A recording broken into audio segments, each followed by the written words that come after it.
Boys, good morning. How are we?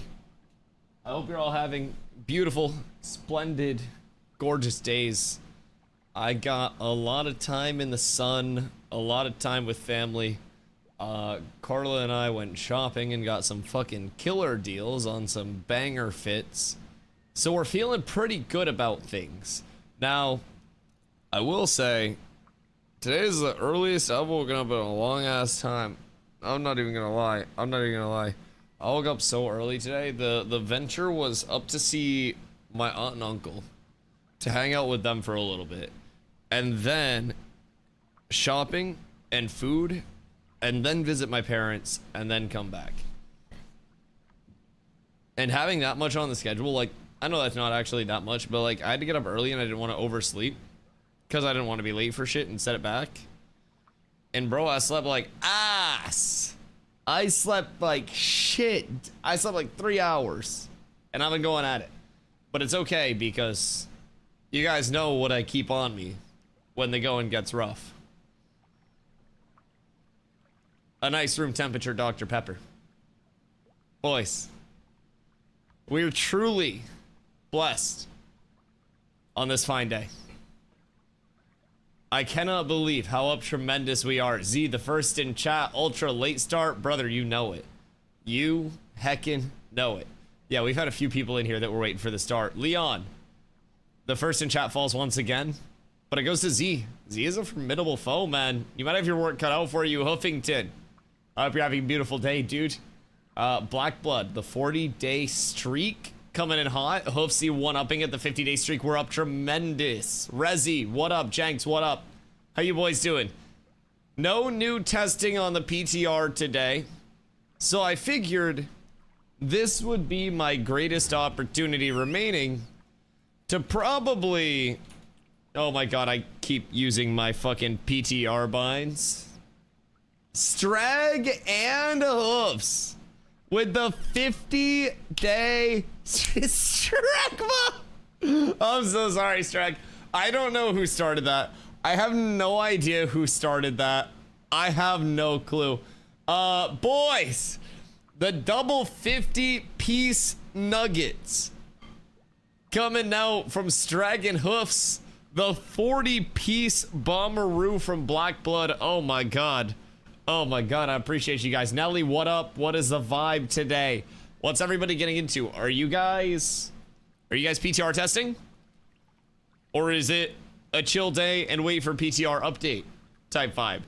Because I feel as though a lot of people, I don't know if I missed something. You cleanse, you grab, you yeet, you yacht, and you mail. Right, I remember that from somewhere. Yo, Yeti, what up, dude? Hope you're having a beautiful day. Friday night mowing. I guess it's a good day to mow or something. Like, my mom, after we hung out, was also going to be mowing and, like, prepping the lawn for the last, you know, the last mow of the season, so to say. So it's intriguing. I think everybody's lawn is just at that phase where people are like, yeah, this bitch dying. So, I'm hoping. I just go and mow as soon as I get home on Fridays before I do anything else. Do you have a zero turn? Dude, I swear to God, mowing a lawn on a zero turn is actually more relaxing than it is work. Like, if you just have a very chill zero turn and like a very chill environment, oh my god, it's so beautiful. So beautiful. Watching everyone complain about the new crafting changes in the PTR Discord. Yeah, did they change anything today? That's what I was actually just about to say, Black Blood. What is happening with, like, the de-evolution in the Discord? Zop, what up, dude? I gotta leave at 9 a.m. Better wake up at 6 just to make sure. Wait, are you a long get ready person, Zop? I kind of miss my flip from the PTR. I won't even lie. Cause I'm like a wake up if I need to be out fast. Like, wake up, shower fast as fuck, throw clothes on, and then I'm out the door. Takes me 5 minutes to get ready. Bis Yeah, that's like, if you can rush it and get out in under 10, you're truly up tremendous. Now, the duality of man is 1 hour shit and shower and 5-minute shit and shower. Both are possible in a peak man. And some may say, how 5-minute shit and shower? Well, sometimes instead of looking at things linearly, you've got to look at it as a full circle. That's all I'm gonna say. That's all I'm gonna say. I've contemplated getting a wireless mowing pot. Wait, do you have an extra room at the cribbo? Just bring me and Carla in, and then I'll just mow the lawn. The fuck?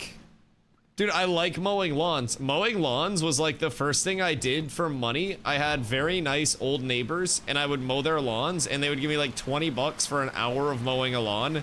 And so I really like, I got into the habit of like putting my back into it, really, and I learned how to, you know, do different, basically like mowing patterns, and like I got some, you know, some baseline streaky weekies going at some point with some lines, and like it was good. It was good. I was really like, I was taking pride in what I was doing. I was weed whacking and doing all of like the edge work as well around the yard. Like I was full landscaping that bitch for 20 bucks. So I don't know. I find it quite relaxing. My goal someday is to have a large enough yard where I can put in different plots of flowers and like bushes for pollinators and some blueberries and like, you know, just some cool shit throughout the yard. So that's the hope someday. That's the hope. But I just, dude, I find that so relaxing. I have anxiety about being late. Yo, Homage over on YouTube. Appreciate you, Doc. I too have anxiety about being late, and then if I get somewhere and I'm late, I get in a very like, okay, now I have to go early mood because of the anxiety. Like, it's very bad, yes. But there's a certain level of late where, you know, it's acceptable. Like, you know, fucking 5-10 minutes late, whatever, that's gonna happen. That's fashionably late. That's letting the party get started before you start the party, right? I get that. But like 2 hours late, I'm like, oh shit. Oh fuck. It is bad. Must be the peakiest of the peak. Yo, say, you out there just setting fucking land speed records with the shit and shower? Brother, I'm telling you, the ultimate combo is like an omega speed shit into the brushing your teeth in the shower, like getting dressed and then running out the door while your hair's still wet because you're that fucking late to something. We have all fucking been there. Brush before poop. Why brush before poop? Then you're gonna get poop on your teeth. Cause like, when you're on a toilet, that's not a fully sealed environment. When you flush the toilet, there's like microscopic splatter that happens just regardless, right? And also, if you're really pushing one out, if you're in like a 5-minute rush, then you're also probably going to make a little splash at least. So, I can't brush in a bathroom that's been pooped in recently. Do people not walk throughout the house while they brush their teeth? Do you stay stationary like a fucking mannequin while you're brushing your teeth, staring yourself in the mirror? I don't like myself that much. I can't look in the mirror for that entire time. What the fuck do you do? Just... What? Do you guys have a manual brush or an automatic brush? I brush my teeth during the air dry. Oh, so you know what you need to do for the air dry? I thought of this the other day, by the way. You know those like rotating pedestals where they set up like the cameras for people to take photo shoots, and then people stand on the pedestal and it like, you know, they like strike a pose and it's like, you gotta get one of those for your air dry, where you basically just stand on it all like,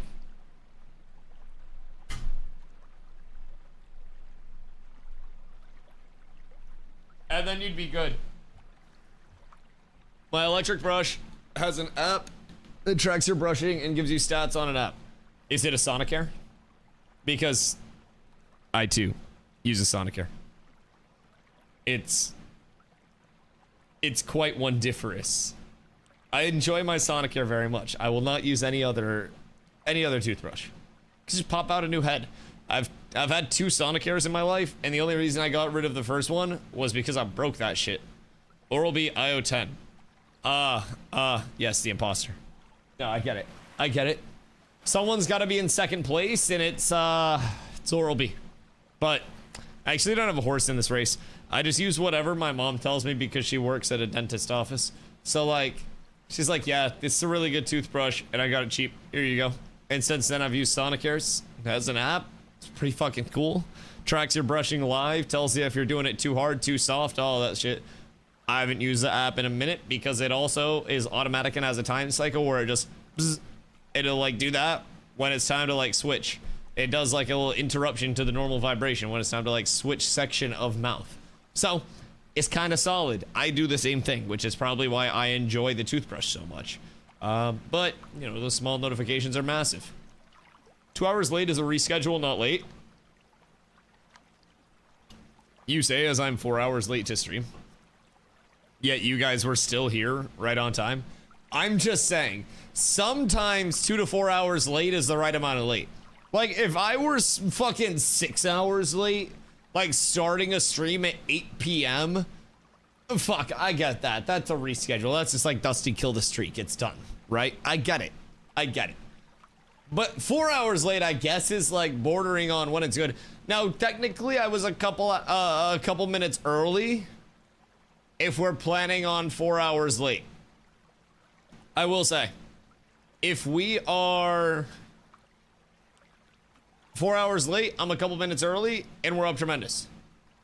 Does this mean, or does the stream have a very slight stutter for anyone else? Like, me when I talk, or like the stream itself? Because first one, yes. Second one, try changing your browser or reducing the quality of stream. You should have transcoding since I'm a partner. It should just be like the little gear on the player. Chat's punctual for no reason then? Okay, wait. But like, usually I'm on time. I will say, more often than not, I am relatively on time. 2 p.m. EST is a really reliable time to come in and start competing for the first in chat. It's just Leon doesn't think, Leon doesn't feel, Leon gets first in chat, except when Z does. So it's been some competition lately, but it's been fucking intriguing. No one sees 15 minutes before streaming, you just showed up willy-nilly. Listen, I will say I've shown up couple times earlier than 2 p.m. lately. I've been unpredictable. I've been a fucking wild man, I will say. And while the work ethic is admirable, I do need to work on my communication. And no matter how hard of a worker you are, if you can't, you know, communicate with those that matter, well then, what are you really trying to communicate for anyways? I totally get that. I see the complaints and I hear them. They've been forwarded up to HR. HR is gonna field all of your concerns immediately. I don't know who HR is. I'll be completely honest. I don't know where that shit's going. You always come right on time? See, I always come at the best time for me. I feel as though everything to a certain level can be a competition. In a competition, when multiple people are involved, can very frequently be considered a race. And I'm not going to lose a race. I'm simply not. I will not. I'm on break. So, is the internet that cooked at your parents? Are you like audio only? Metal Corpse on YouTube. Can you show the map fully zoomed out? I cannot show the entire map zoomed out because it doesn't go out that far. But here's the Riverlands. Here's the desert. Here's the the June Dark. Here's the tropics. And here are the anvils. Now, the entire world map is available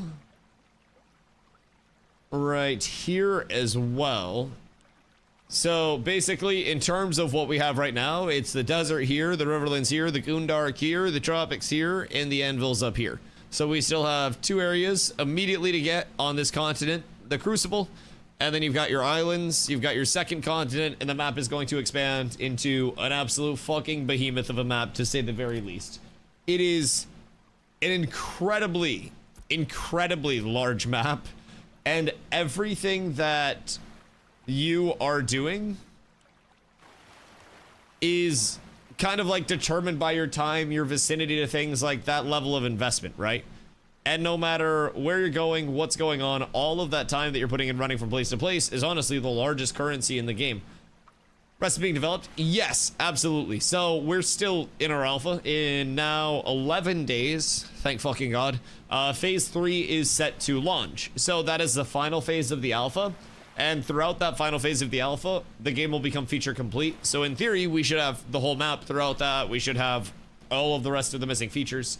So yes. And with no fast travel, like built in directly to the game, it is like the expanse of the map is something that people can't just easily get around, right? If you are someone that is from Yeet, if you're someone that's playing out of Frostgrave Fells here, and you want to go all the way down to the June Dark, it's not just gonna be like, oh, let me teleport down here, or like, you know, global chat looking for ports in June Dark PM. You are going to have to get on a motherfucking boat with your friends, if you have any, and then you're gonna have to either sail all the way down here, swim all the way down here, which is gonna be slow as shit, or mount all the way down here. But keep in mind, all of this water is a force flag lawless PvP zone. So it will be near impossible to go all the way through here without some form of conflict. Now, you will also have an element of like population in the water too. So there will be more of an element of life in the water. As of right now, the water is just the water. But we'll have like a Kraken world boss in the water that navigates, that we know of so far, and I'm sure more throughout the rest of the world too. But that's just immediately in the Turquoise Sea, which is the one that's in the tropics. So right up here. So the Kraken's kind of like base layer spawn area is actually right here where these three areas meet. It's just under the water. So you can go down. There's nothing really like built out there, but for whatever reason, Ash's Codex had that data mined. So that was intriguing. That's very intriguing. Prefer marathons is crazy, by the way. I mean, I get it, but that's like a whole lot of work. That's like a certain level of investment where you might as well be getting paid for your time, no? It's like a fucking certain level of employment almost. You've got to really commit to that. They're fucking cooked. Ni hao, ni hao, ni hao, ni hao. Yo, ni hao Des, how are you, my boy? Hope you're having a beautiful night, dude. Using my data at the moment? Wait, I mean, hopefully you have unlimited data, right? Wait. My van just porked for a second. That was weird. Anyways, hopefully you have unlimited data. I've been told recently that if you don't have unlimited data, you're getting scammed. To say the very, very, very least. I live in Maine, so like, I don't know much about what normal cell phone plans are, but apparently in places that are not Maine, it is incredibly cheap to get cell phone plans that are just like full unlimited, full everything. And a lot of motherfuckers up here are getting scammed as shit on their data plan. I learned that recently. It was a rabbit hole that I went down. So, Badlands and Crucible should be next. The Crucible is already getting a little bit of implementation over on the PTR. Now, I don't want to say it's anything like substantial, right? For those that don't know, the Crucible being this kind of like butthole looking area. So this is going to be a volcano-y area. And my theory is that you're going to have a guild castle set up in this with a guild castle node out here and then entrances and then the guild castle in the Crucible itself. That's my thought. So the Crucible now on the PTR, if you look over that way from pretty much wherever, honestly, you can just see this massive plume of smoke coming out like a volcano exploded. Kind of fucking crazy. Now, they've also added in a few new mountains over on that side towards the Crucible entrance. So that is, it's quite wonderful as well. I'm very excited about that. Crucible is going to be huge, and if guild castles are in, that means guild castle siege tests are in. Together, strong. I'm kind of excited. Yo, Walkie. Here to give my offering to the Dusty Man of Ashes. Yes, yes, yes. Sacrifice your Bezos bucks to me, chat. One step closer to the 24-hour stream on phase 3 launch in 11 days. Boys, we have 11 days left to push up to that. If you guys want to keep me here, keep me grinding for a full 24 hours on launch day alone. So, if you guys want to help out, check your primer. It's free. It doesn't auto-renew. Hit it up. And it helps support the stream. Helps keep me from, you know, having to get a real job. So, I appreciate y'all very, very, very much. I'd be this late or later every day if it wasn't for you guys, and it means the world that you guys allow me to do this shit full time. So, scam Amazon. Click on your Twitch Prime. Appreciate y'all. Much love.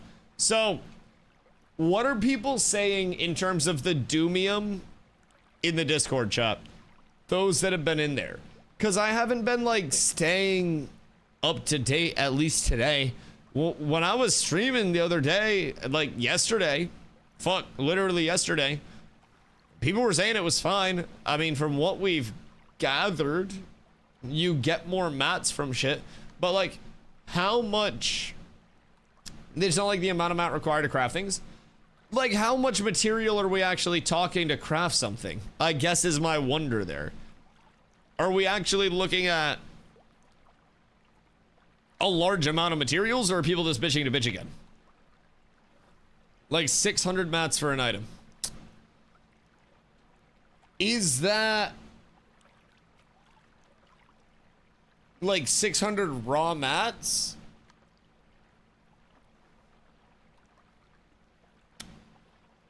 I mean, I kind of get it, but I also, that is a lot. That's a whole lot if you're trying to go high rarity. Especially since, like, batch rarity is, unless it was legendary. Yeah, I mean, legendary is going to be hard to get as well, though. Total mats. Does it scale up with rarity, or, like, what are the 3 sub-tiers of quality looking like? Is that not enough of an impact, or is that like the most readily accessible gear to craft?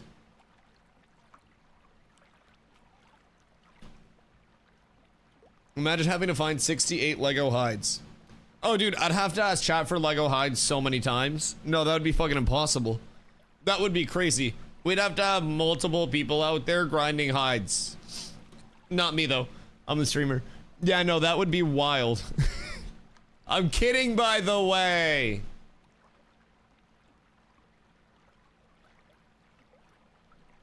Anyways. So it's like, what are we actually talking? Hit me with a sample recipe. Someone is saying for level 10 jewelry crafting, they needed 2,500 copper frags. That's to level to 10? Like from 1 to 10?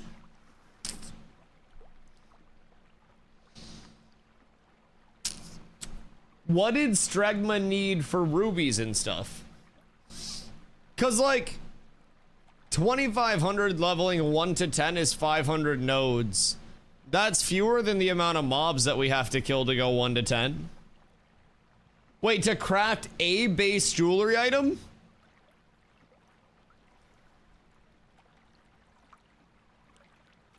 Wait. That's to craft 1 item, not to level 1 to 10? I was incorrect. Okay, that's a rage bait, right? With the 2,500? That's not a vendor item? Yeah, I playtested like yesterday when I was on stream. Like, I usually PTR test every day. I just hadn't been around today before stream because I was up seeing family. And like yesterday we were talking about the changes, and like it didn't have this negative of a response. So it was kind of like overnight people kind of, I guess, tested the actual numbers a little bit more. And it seems like there's, you know, some concern being brought up.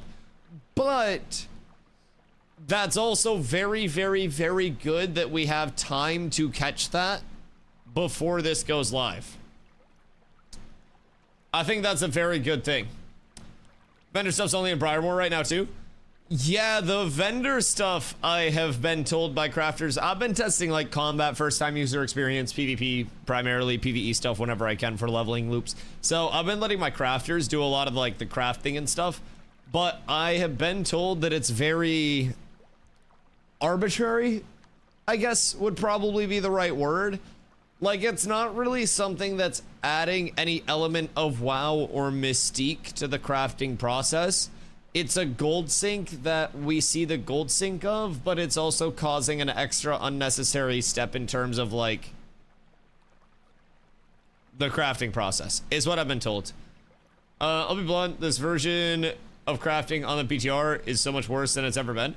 I mean, I value your feedback. Like, you're much more of a crafter than I am. So, like, I'm here to listen as much as I am to, like, yeah, Tell your community to add 2-factor authentication to their discords, please. What happened? Are people getting hackingtoned?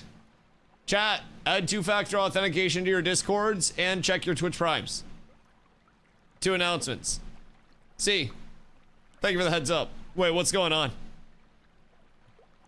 Did somebody hacker man a Discord and like get the stuff or get the info? Will endgame gear be based on raid bossing mobs or crafting? So actually, we're talking about the crafting right now. They're always making some changes to, well, really every system in the game is constantly in development, right? As we expand leveling, as we expand maps, as we expand everything, things are subject to change. But in terms of endgame gear, you've got a couple of different routes to it. So there are things that drop from like normal trash mobs, right? Like elite mobs, whatever you may have. Certain things from points of interest, like Rosarium Guard Bracers, dropping from Steel Bloom Citadel up here. So the Rosarium Guard set drops from Steel Bloom Citadel if you're killing certain mobs that have them in the loot table.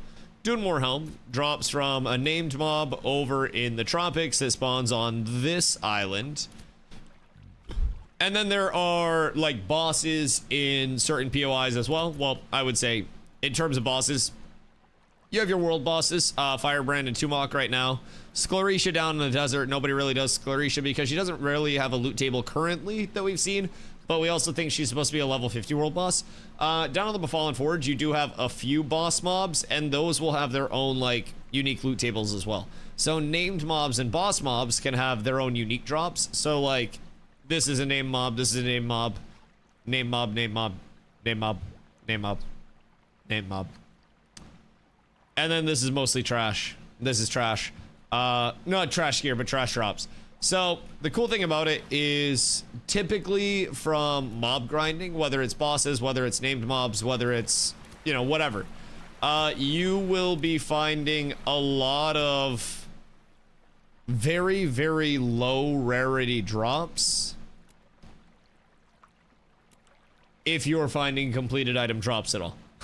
Now, in terms of the high rarity pieces that I have, well, these are crafted. So for crafting, you have to PvE grind until you get the recipe that you actually want. And then once you have that recipe, you got to give it to your crafter. You've got to assemble the materials in the rarity that you want, and then you've got to craft it. So it is a comprehensive like crafting process for everything. You do need a little bit of a, you know, brain, which is why I let other people handle the crafting for the cats community. I've got some very smart people on the case. We've got great crafting leadership that keeps me filled in as much as they can. I feel spoiled. So I don't know, man. I consider us very lucky to have so many people that are willing to be like, this is good or this is bad, but also stick it out and actually test it through the good and the bad, which makes me really happy.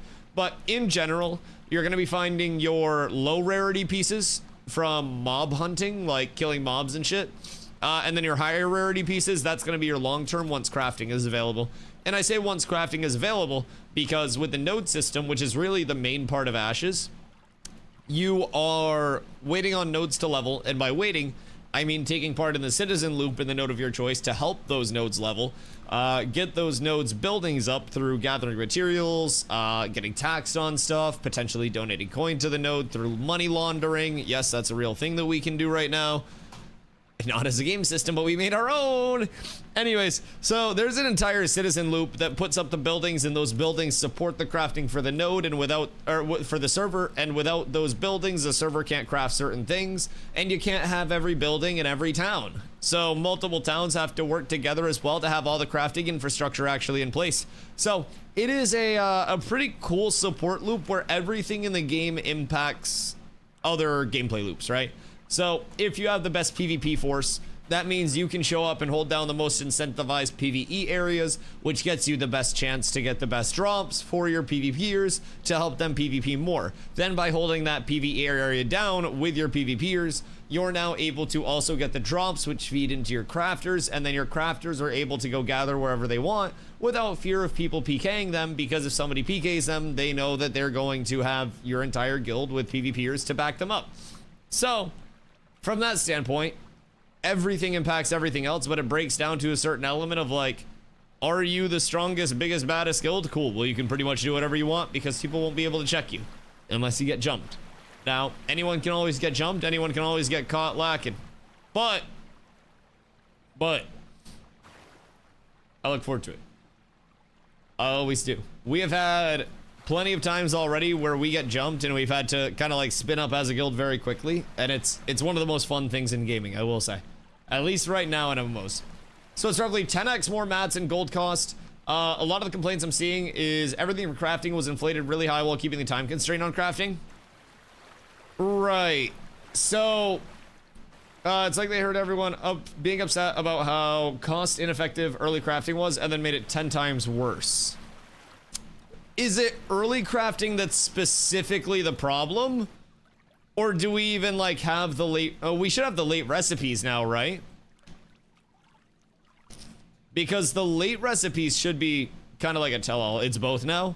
Interesting. So it's not like an element of, it's not really like an element of early stuff is super cheap and then late stuff is super expensive. It's just kind of like everything is expensive. 60 wolf hide to make 1 level 0 helm. What? Huh. Yeah, that seems a little... And that's only 20% of the needed mats. That seems a little excessive, no? I know that certain things are meant to get data on other things as well, but that seems like it's getting data on how angry players will be.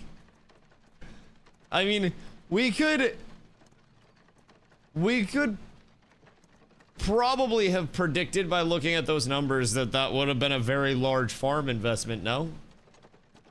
Now, maybe they want to see how many pieces will actually be made and put into the economy at that rate, but I don't think it'll be many. I think that's just incentivizing mob grinding. It's 5 hides per carcass, though, on processing. Oh, interesting. So did they inflate the product value at which processing goes out to? So instead of 1 hide to 1 carcass, you're getting 1 carcass and then it's 5 hides per? Because we could always see in regard to that. Now, this would work for beast mobs, but like, you're not necessarily going to have this available with every mob. But maybe a chance on killing a beast mob to also get like a hide or something. I feel like that could also help alleviate, but yeah, that seems intriguing. 12 wolves for 60 hide. Isn't that also 12 providing you kill every wolf during processing? Because I don't think they put in a way to influence it yet, right? In terms of like what you're killing and what you're not. You not only need the increased mats, but you now also need a slew of reagents from the vendors. Yeah. Those extra reagents from vendors seem very intriguing now. I know long term, and this may be like kind of a copy look, but long term they do want as little vendor integration as possible. And they want a lot of things to be player to player, right? Which is one of the core things that they've said about Ashes. And I'm hoping that if they stick true to that, that paired with the fact that the community's kind of like, about this, maybe we do see a response in time where a completely extra, so to say, system isn't added to the crafting loop that was already an inconvenience. Because like crafting is supposed to be this massively important but also massively incentivized thing for people to do. And I understand the funnel, like the reverse funnel. I get that shit. We're already trying to have gatherers in place to support our refiners and our crafters. Like, we're trying to do that. I completely understand. But there's also a certain point where even with that funnel, it's like, the fuck? How much you want us to be funneling? Like, we got shit to do out here, brothers. So I definitely feel that. What about set items? So right now, set items are not the most impactful. So like Rosarium Guard Bracers on this build, you see the set bonuses are pretty small. Now there was the complete rework to how set bonuses function over for the phase 3 build, and sets are actually the big thing you'll be playing around. Now, the actual attribute rolls on a piece of gear still matter and are completely integral to like the success of your loadout. But essentially everything from the armor weight set bonus of like using 5 of the same armor, so like light, heavy, medium, that got turned into just one singular 5-piece set bonus. And on a 5-piece set bonus, that gives you a big chunk of mitigation. A very big chunk. And then certain set bonuses from endgame dungeons that are item level 29 called Grand Dungeons, so like the Tower of Carfin and Befallen Forge, those have 8 unique proc-based set bonuses for the 3, 5, and 8-piece sets. So basically those have different elements to them as well, where some of those are offensive procs, some of them are defensive procs. They all have cooldowns, but it's pretty cool how they are approaching the sets. I think phase 3 is actually going to, while the gathering side of things is being, you know, we're discussing that, the set bonuses and the actual gearing, hear me out, once people have their gear, it's kind of fire. I do like how the time to kill is feeling. I like how things are playing over on the PTR. I will say that publicly. Now, that's as someone who's been focusing a lot of combat stuff. Combat and gameplay feels pretty good. I've not been pumping out a bunch of craftables like a lot of lads in the community have. So I do not have that level of woe, but I'm here to share your woe. Okay, 9 vendor mats, 9 emblems, 3 bear hide, 3 emerald, 5 essence, 60 wolf hide, 11 snowdrop bolt. Bolts take both thread and boards. Boards and the thread both need to be processed. It'll literally take 2 hours to process just the mats for 1 item. Now, I definitely get that. But do you think that their goal or their response to that would be like lineate the refining task to make it not take 2 hours? Which I know is like devil's advocate, so to say. But just for the sake of counter argument, could we make that faster if we lineated multiple things at once? Or I guess not, because it's not like you're gonna have multiple things stacked up, right? Like everything will be an individual table, so it should just be 1 queue, right? Is there anything that's double queue that we can lineate to make that faster? Or is that just not possible with the current state of affairs? I'm more curious about that. I need to switch out my bob as well. Wait, oh my god. Huh. Wait. I'd like to manage my Vans, please. Confirm.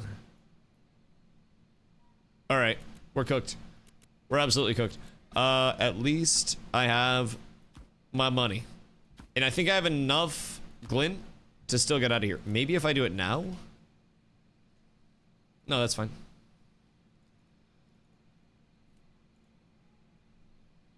I'll just go fuck myself.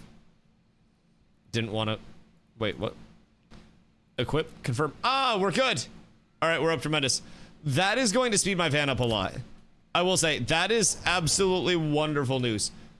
Okay, let me see. Add in the fact they want players to stay in their new player experience area until level 5 or so. So you actually got 5 levels to do the novice stuff.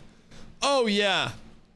Yeah, no, I mean, novice crafting, in terms of crafting for profit, I'm with you guys. It's absolutely fucking cooked.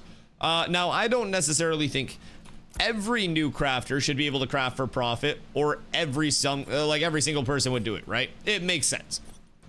But it seems to be getting to the point where it's almost like an egregious amount of input for crafters to have any form of valid output, to say the least. At least from my standpoint, where I'm sitting right now, interacting with a lot of crafters, I feel as though that is the largest thing that I hear overall. Is just the input to the output early is fucking absurd.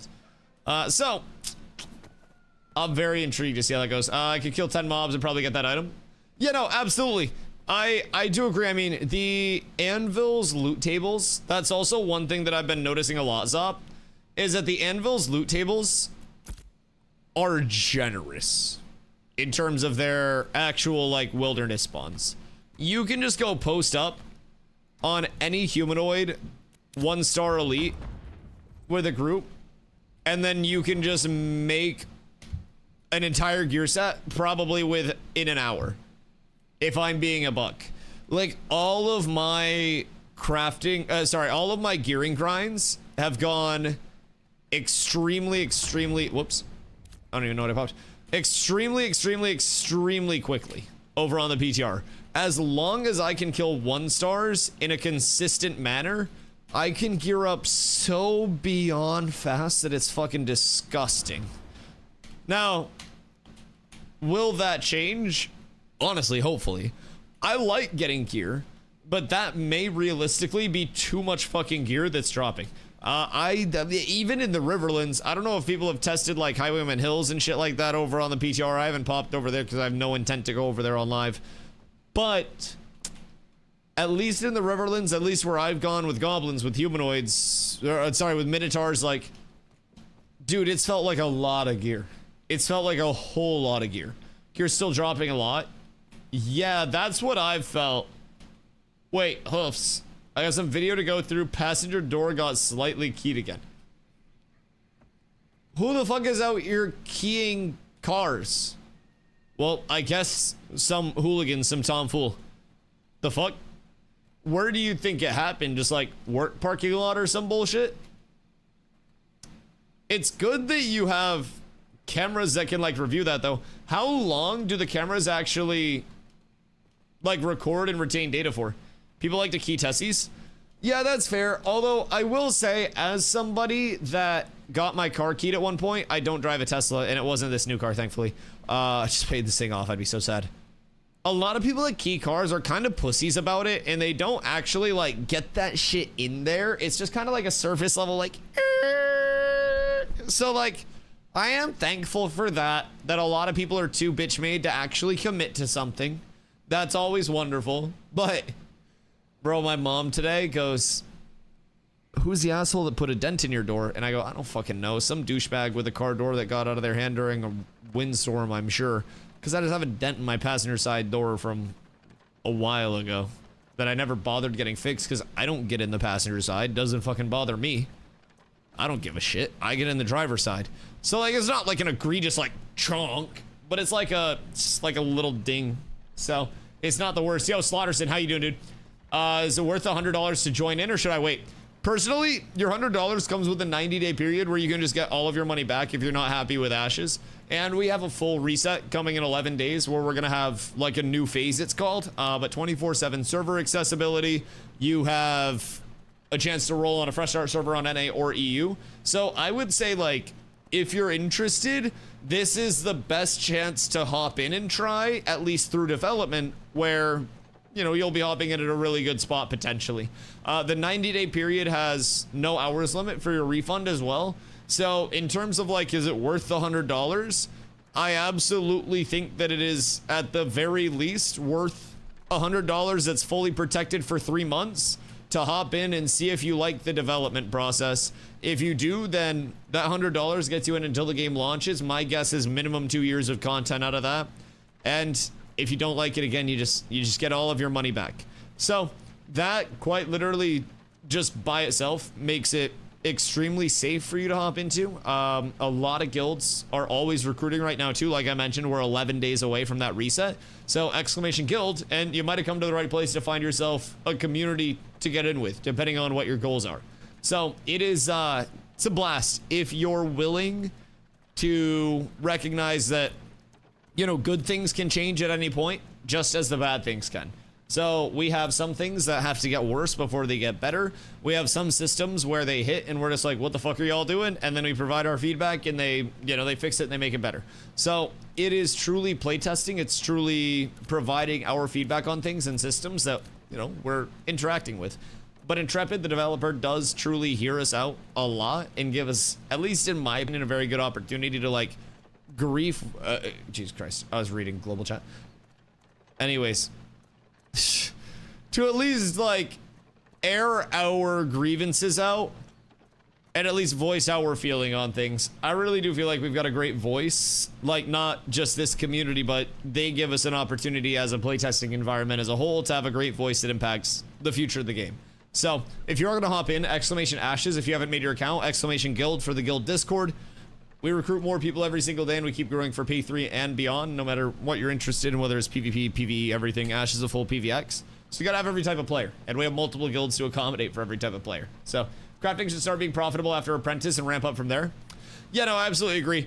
With the caveat that, like, if you're ahead of the curve, right? So say you are the first person to be ready to make apprentice stuff.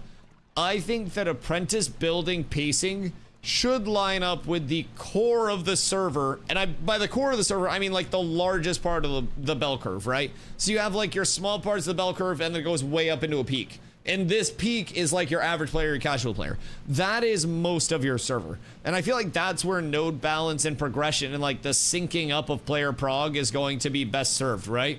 So with that, I hope that we're able to get into a spot where, like, yes, if I'm sitting here, we hit that sub goal, I'm streaming 24 hours day one, I'm not gonna fucking benefit from an apprentice crafter. I would benefit from Jesus at that point, right? So I don't expect things to be balanced in that regard around, like, players that are playing like me. I hope that it's balanced so people that are super ahead of the curve crafting wise, say you have somebody that's leveling like me, but they're leveling their crafting, prepping all their mats, prepping all their shit, building goes up and they're just pumping out a level 10 item that's incredibly good, incredibly in demand. That should sync up with the core of the server in their leveling process, where there is still some validity to those and you can start turning some of those items for a profit. But that should come with the caveat that, like, if you are behind and hit apprentice, obviously supply and demand is a fickle bitch. You've got to satisfy both ends, and not a lot of people are willing to satisfy both ends nowadays. So with supply and demand, if somebody beats you to the punch, somebody's whipping out what you've been whipping out for months, their product's going to be way less worth. So that's something that a lot of people got to remember too, at least in my opinion. I think that people just kind of expect, like, oh, I hit level 10 weaponsmithing, everybody should be buying my weapons. Why is nobody buying my weapons? Well, because the server's been up for a month.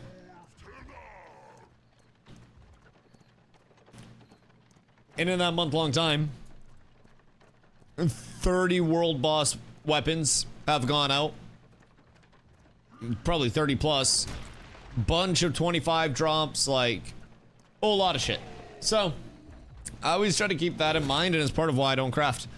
I leave that to the people that have the brain power and the motivation to cook up the crafting side of it. Because for me, it's much easier to hit mob, get experience, see item drop, get excited about item drop, and put that bitch on.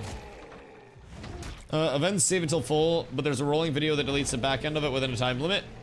Oh, word. Wait, so in terms of events, would the events, Hoofsy, for your Tesla, like, detect somebody keying your car lightly?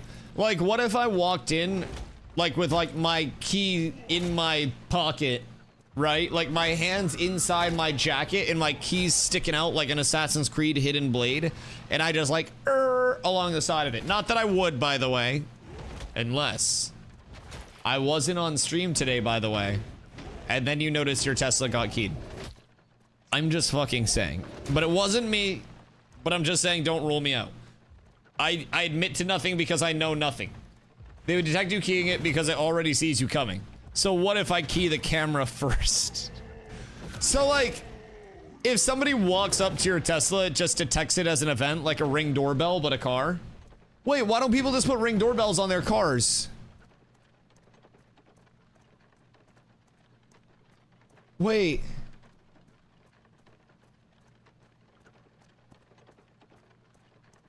That's kind of fire. So it detects, like, every single person that comes up to your car as an event and then just kind of saves it.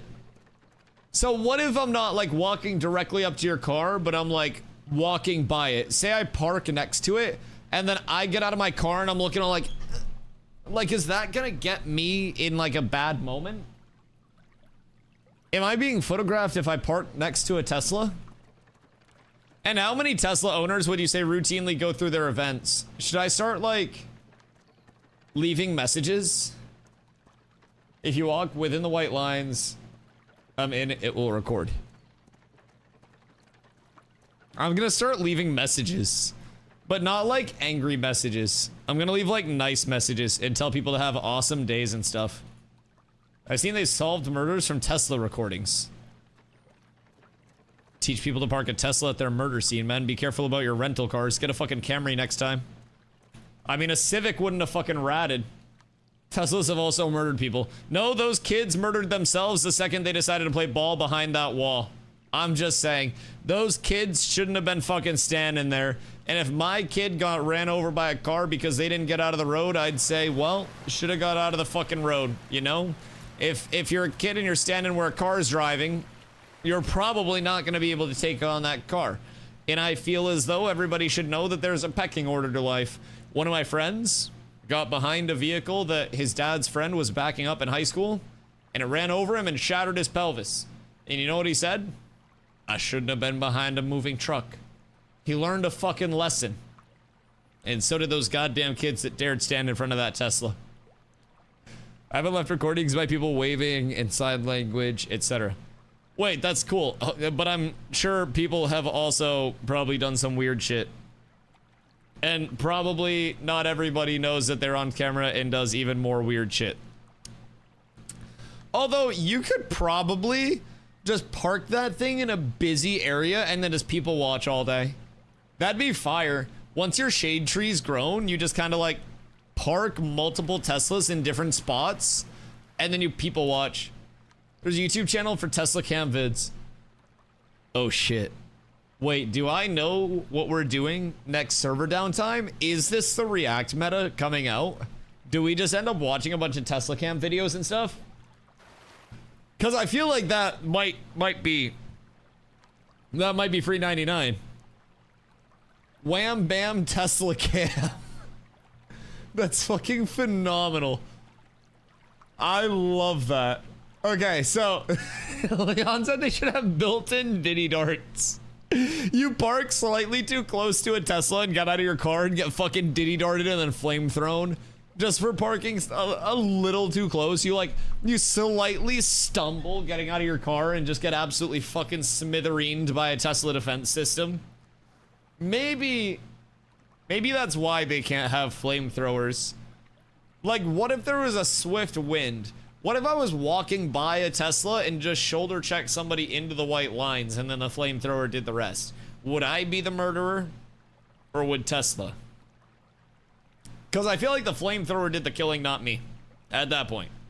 I'm putting that out there. The recordings must be interesting as fuck. You would be culpable because of intent to harm. Well, no, it wasn't intent to harm. I pushed them because it was a YouTube prank. Boom. Case closed. I'm innocent. I'm not a lawyer, but I don't fucking need one. Bro, it was literally just a prank and you're overreacting, dog. That's all.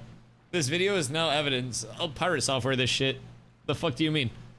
Go find a pirate software clip from the Managem incident that's not a mirror. I dare you. You can't find an official pirate software link from that day. They're all cooked. He literally had mods going into his every single clip and editing the clip size without deleting the clips down to like 1 second clips so nobody could actually watch them, but the clips would still exist. Anything can happen here, and that's not gonna be in the clips either. Let me tell you what, we're gonna edit that out. I'm gonna stop confessing to my crimes right now. I'm really digging myself in an ever deeper hole. The Dr. Pepper's got me feeling a little confident, I guess. I can't be stopped. It's a Tesla crash channel. I don't like watching crashes. I feel like people doing funny stuff on Tesla camera, funny, but like crashes give me anxiety because like motherfuckers that get in crashes, usually it's one of them that causes it. And that reminds me that at any point while I'm driving, some dipshit could fuck up and then just absolutely Thanos snap me. Like, theoretically, somebody could drive their car through my fucking windows right here, take out the air conditioner, send the air conditioner flying at me, headshot me, plus 200 points. One shot, one kill type shit. But, you know, bad things don't always happen. But I don't like watching crash. I don't want to, like, manifest that shit. Play DMCA music without separating audio? Bro, you don't even understand, Toast. Like, DMCA music on Twitch, memes aside, half the time you can get away with it and they won't even like mute your VOD or anything. If YouTube...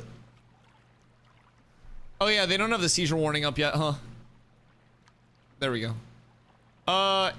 If YouTube detects you thinking about playing copyrighted music, they will kill your monetization for your VOD. To say the very least.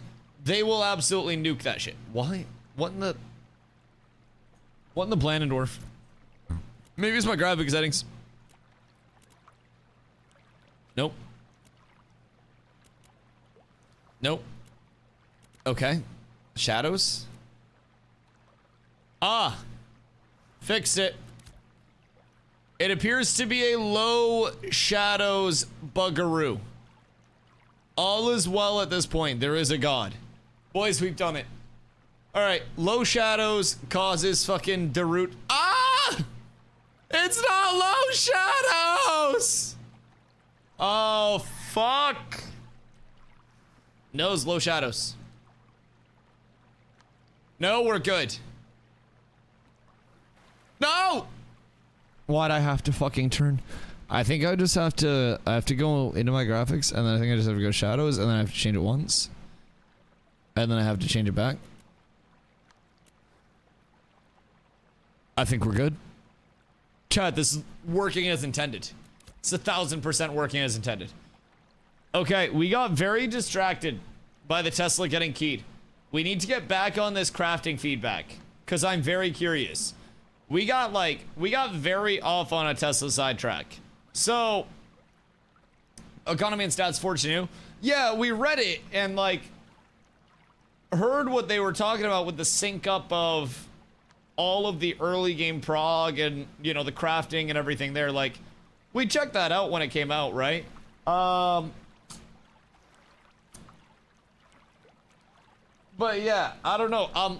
I'm really curious. So, my question, I guess, is without the arbitrary amount of vendor reagents, would the crafting feel better? Is, I guess, kind of what I'm wondering. Ready to launch? If P3 gets delayed again, can we blame you? Roshan said in Discord today that they were on track. As of 1 p.m. EST today, Roshan said they're still on track for the 26th. Yes! It is an official quote from Roche. So it'll be your fault. Can I blame the patriarchy? If not, then yeah, it can be me. That's fine. That's fine. I shoulder the load. You know, he who shoulders it blows it. So I accept all responsibility. It's my fault. If I wasn't taking up all of Intrepid Studios' time and resources trying to get grapple fixed for my own personal motivations as a big fancy famous streamer with a check mark on Twitch, we'd be fucked. We'd be fine. But I'd be fucked. So, always blame the bottom B. I am the bottom B. What do you mean? I have no other options. I'm literally out here slinging it trying to get grapple fixed. And we gotta put dynamic gridding and some crafting shit on the side. They said, yo, Dusty, if we're fixing grapple for you, you've got to design the crafting system. And I said, fuck it, I'll try my best. And now people are pissed off at my crafting system. What the fuck do you mean? I add a couple vendor items, a couple more mats to keep you guys busy while they're fixing my grapple. And now everybody's throwing a fucking fit. I don't really understand. People just have to hit a couple more trees. Who cares? 60 trees? 600 trees? 6 million trees. Mr. Beast is trying to raise $12 million plus in one single kick stream and has probably done it. And you guys can't raise 600 mats to craft an item that you really want? It's fucking ridiculous. Selfish of you. It's crafters, man. They don't have the dog in them. They don't have the grind set mindset. They don't have the mentality to make it. Like, who cares if it's actually, like, you know, work a full job and then come home and also work another 8 hours slaving away in the mines in the forests to try to get enough mats to make one single piece to equip yourself with a piece of gear that you'll replace in a few hours of grinding. Who cares? Just don't have a job. Just fuck your free time. Forget your wife. She has a boyfriend now. It's time to craft something, boys. And you're gonna need to lock in. You're going to need to lock in a whole lot if you want to craft something. Is it actually that drastic, by the way? Like, genuinely fucking 600 total mats? Now, what is the monetary input of crafting things? Vader, what up, my dude? Are the rumors that P3 is gonna get delayed again? Bro, there are rumors that Steven's a fucking lizard person. Like, rumors exist everywhere. Yeah, like, motherfuckers are always like, is P3 gonna get delayed? Is P3 gonna get delayed? Is P3 gonna get delayed?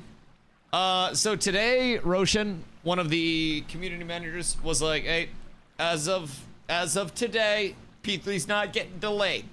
So, we're hoping. I'm just a herald trying to spread the good word of our impending launch in 11 days, and brother, let me tell you, I am quite literally moist with it right now. I am absolutely thrilled at the prospect of some new playable content instead of just sailing on this goddamn raft here and trying to get my fucking gold cap. Which, by the way, I think I'm gonna be there. 11 days out and he says no more delays. I believe it then. Yeah, I mean, I think we're chilling. Now, do crafting numbers feel bad? Yeah. I don't craft. I'm gonna get all my gear from drops. The economy for it might be borked. But at the end of the day, it's adjustable. Terrified, but I believe it. Yeah, I'm confident too that if they do have good feedback and kind of like uniform data that suggests that the crafting system is indeed boo-boo right now with the changes, I'm quite confident that Intrepid is a grounded enough developer to be like, hey, yeah, we sold the bag here, boys. That's on me. Like, I meant to take out a couple of those zeros and shit, and they just snuck in.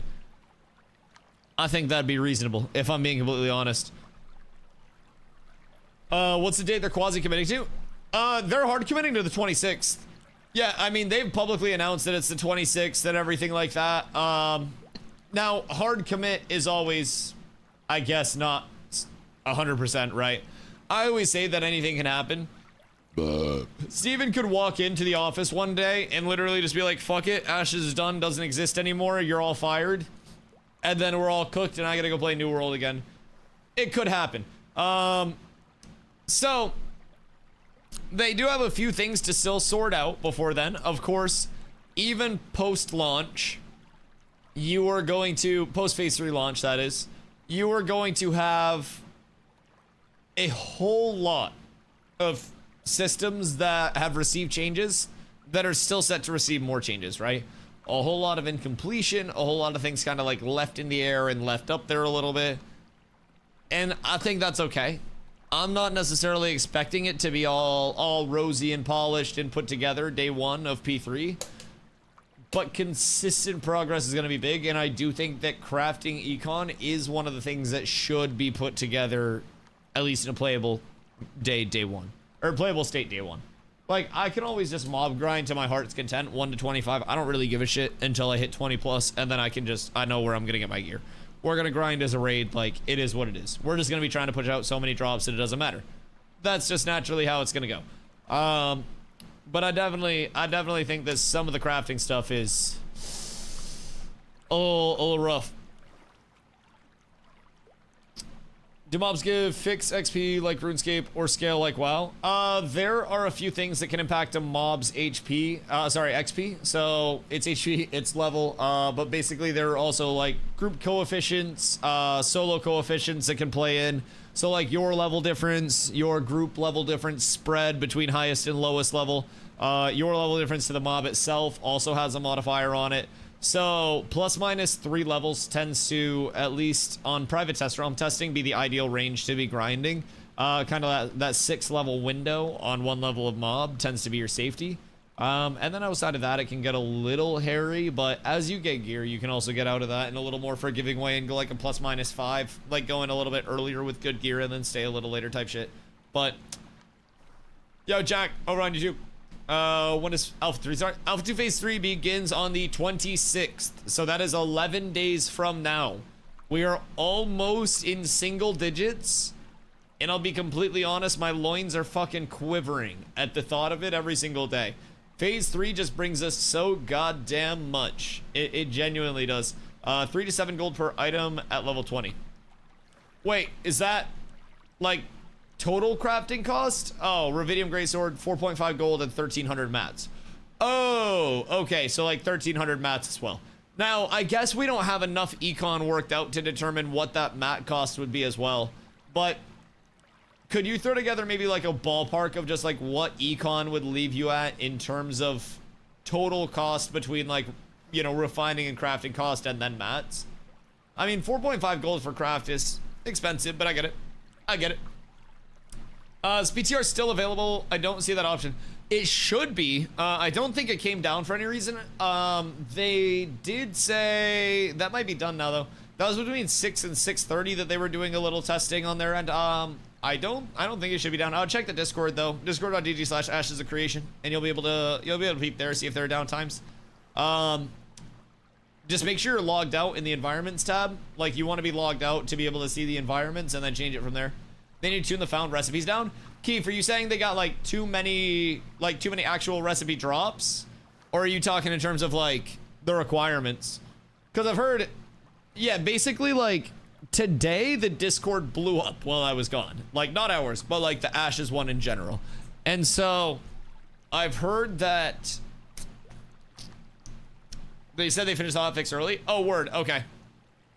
The ones you know auto aren't that bad. Right. So the found recipes that are actual drops that you have to then learn are just all the ones that are exorbitant. Now, why do we think there would be a disconnect between the auto-learned ones and the found ones?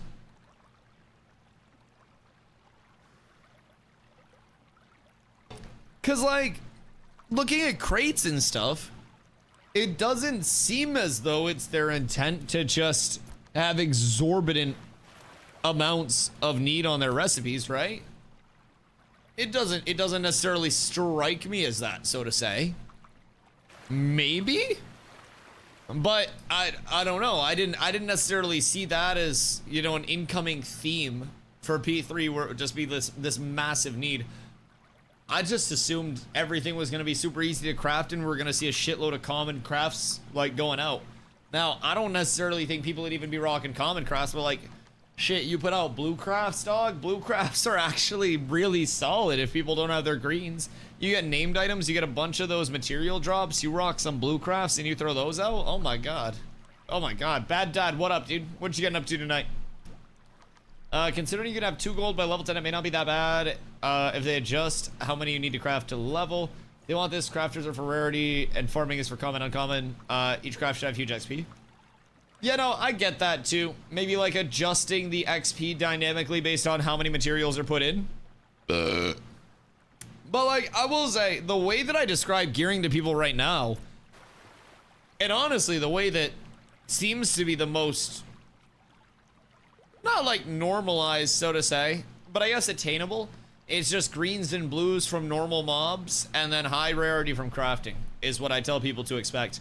And I just, even if we had a level, you know, say we had a journeyman crafter right off rip that had all of the steel bloom recipes that we needed to make all our steel bloom gear, it would still probably be more efficient for all of us to sit in steel bloom mob grinding and making our like our drop rate the primary thing early, especially if we have a raid. But all the tables were together, this book would have been made quick. Right.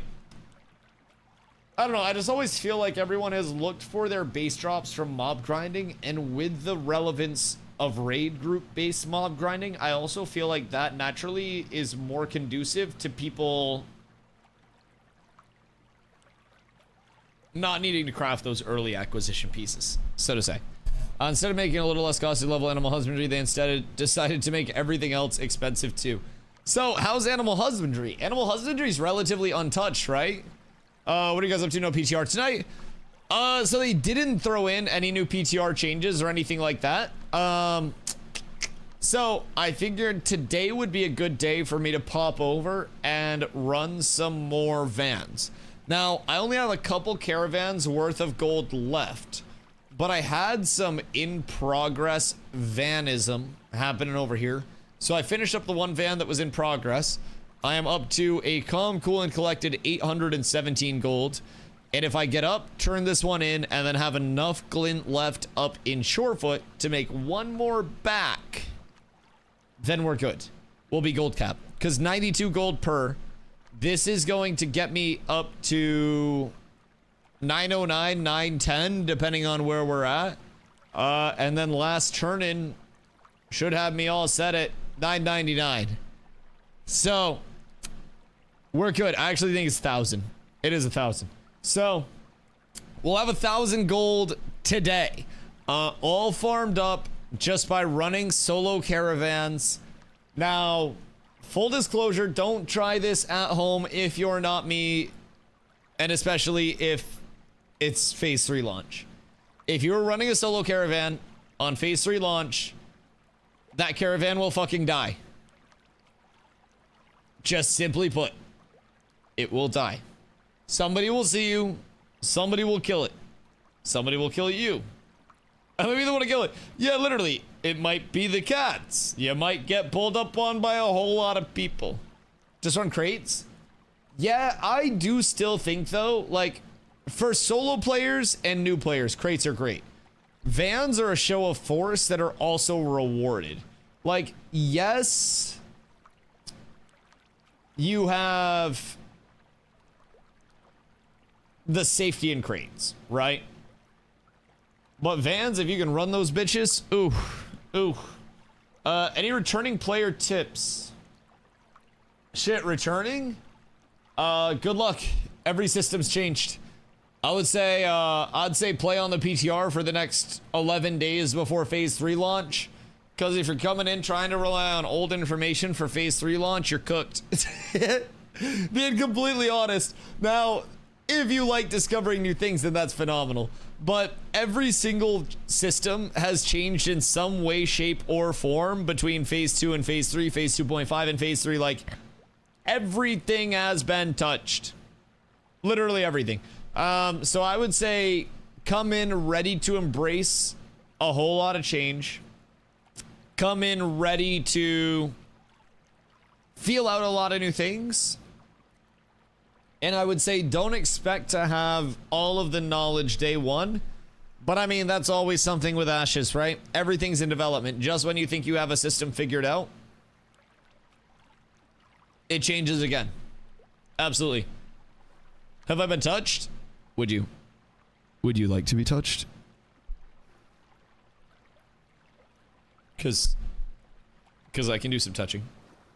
Only if it's consensual, though. We respect boundaries here. If you're not a toucher, you're not forced to touch. But if you're a toucher, you're more than welcome to touch. Well, not me, but something around you. You can stim. I did not say goon. I said stim. I said stim. Shave your beard off? How long went into growing your beard? No grapple touch your Why are you scared of my grapple? What the fuck do you mean? Yeah, maybe I can grapple entire caravels. Maybe I can grapple caravans. Maybe I can grapple people and I can roadhog hook them and turn my body and put them wherever I want to. Maybe. It's visually NDA'd. You can't see shit. You don't know shit. You don't have shit on me. You're not gonna get grapple nerfed. You're not getting it reverted. And if it does get reverted, I'm gonna catch a 3-day for the shit that I stream. I'm just saying. I will catch a full-ass 3-day. I swear to fucking God. So, if grapple gets nuked, just know that it is absolutely your fault, Mr. Leshrag. Just know that I will know where to look. I will know where to go. I will find you, and I will make you type out an MLA format essay about why grapple is phenomenal and should be restored to its rightful throne. I'll bear that burden gladly. Bro, I swear to God, I hope every fucking rogue just gets both of their legs chopped off. Just food for thought. I hope that rogues have to run around with little stumpy legs. Can you mount with a crate? Yes, but you still suffer reduced movement speed. And then there will be like mule mounts that are basically meant for crates. That are going to be like less of a, you know, a peak move speed, but more of a reliability with crates type shit. So you can mount with a crate. The thing with crates, or obviously you can only carry one crate on your back. It's kind of like a hobble type shit, like a backpack. So with caravans, you'll be able to put multiple crates on your caravans, and should you escort those caravans point A to point B safely, that multiplier then gets multiplied by, you know, the number of crates that you have, right? So it's quite efficient, to say the very least. If you have a caravan that can take 4 crates, put 4 crates on that bitch, you make it. But it's also very inefficient if you have one caravan, 4 crates, and that caravan gets just pinataed, right? Yo, Gretton, I come in and you threaten me? No, if I were to threaten you, it would be me saying that I was going to shine up your head incredibly hard, flip you upside down, and then start you in the world's meanest head spin like you're a dreidel during the holidays. And you're never going to stop spinning because the endless amount of turtle wax would reduce the friction with the floor to a point where you never slow down. Also, I feel as though every bald man just needs to polish the fuck out of their head and bring back like the Mr. Clean meta. I remember when every bald dude was just a fucking Chad walking around in like a white t-shirt, yoked as fuck with a shiny ass head. And now every bald dude is just like, honey, can I have more chicken nuggets with ketchup while I play my games? And like, we need more Chad bald dudes with shiny heads. I'm just saying. I thought you were about to say something way worse. About bald people? Or about what I'm gonna do to Gretton. Because we didn't discuss the fact that I would be eating his ass while he's spinning. That was more of like an off-stream thing and takes a lot of coordination between both of it, but we've practiced. It's like how when the skiers are doing their whole like spinny thing where they're like, or not skiers, the skaters, ice skaters. Wrong ice sport. I don't go outside during the winter, it's cold. When the skaters are doing their little, like the figure skaters are doing their spinny thing, and like, you know, they get wider and then they get taller and they spin faster. It's kind of how Grant's gonna be spinning. So,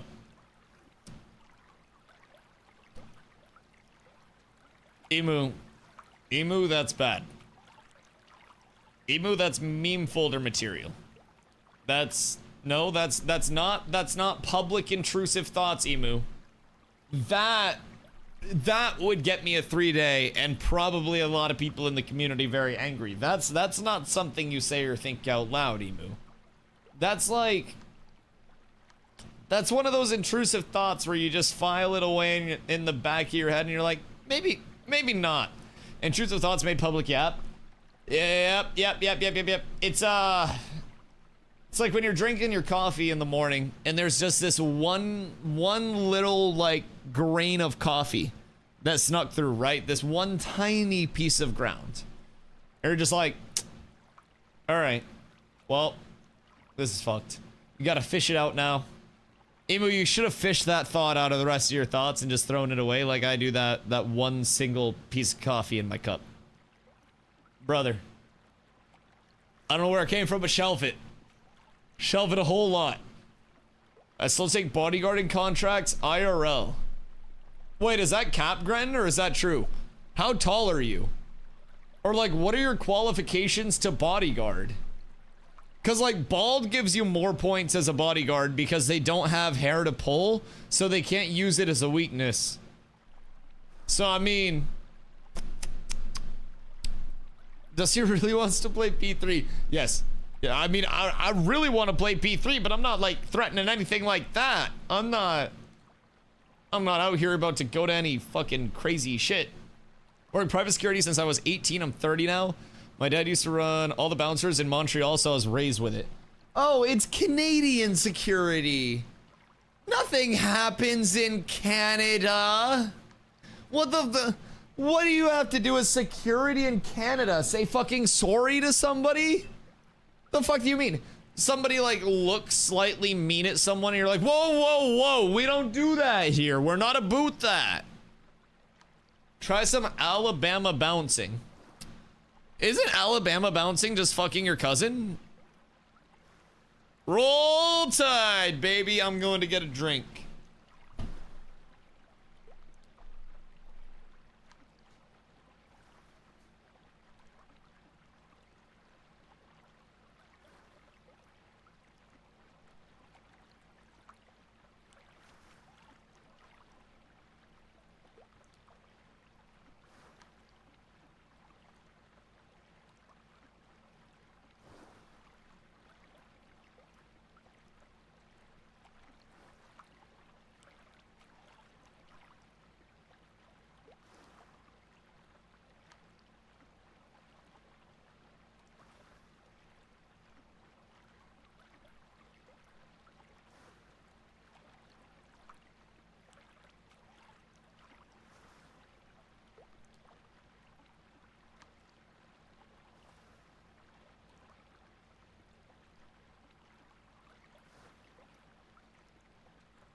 Good day.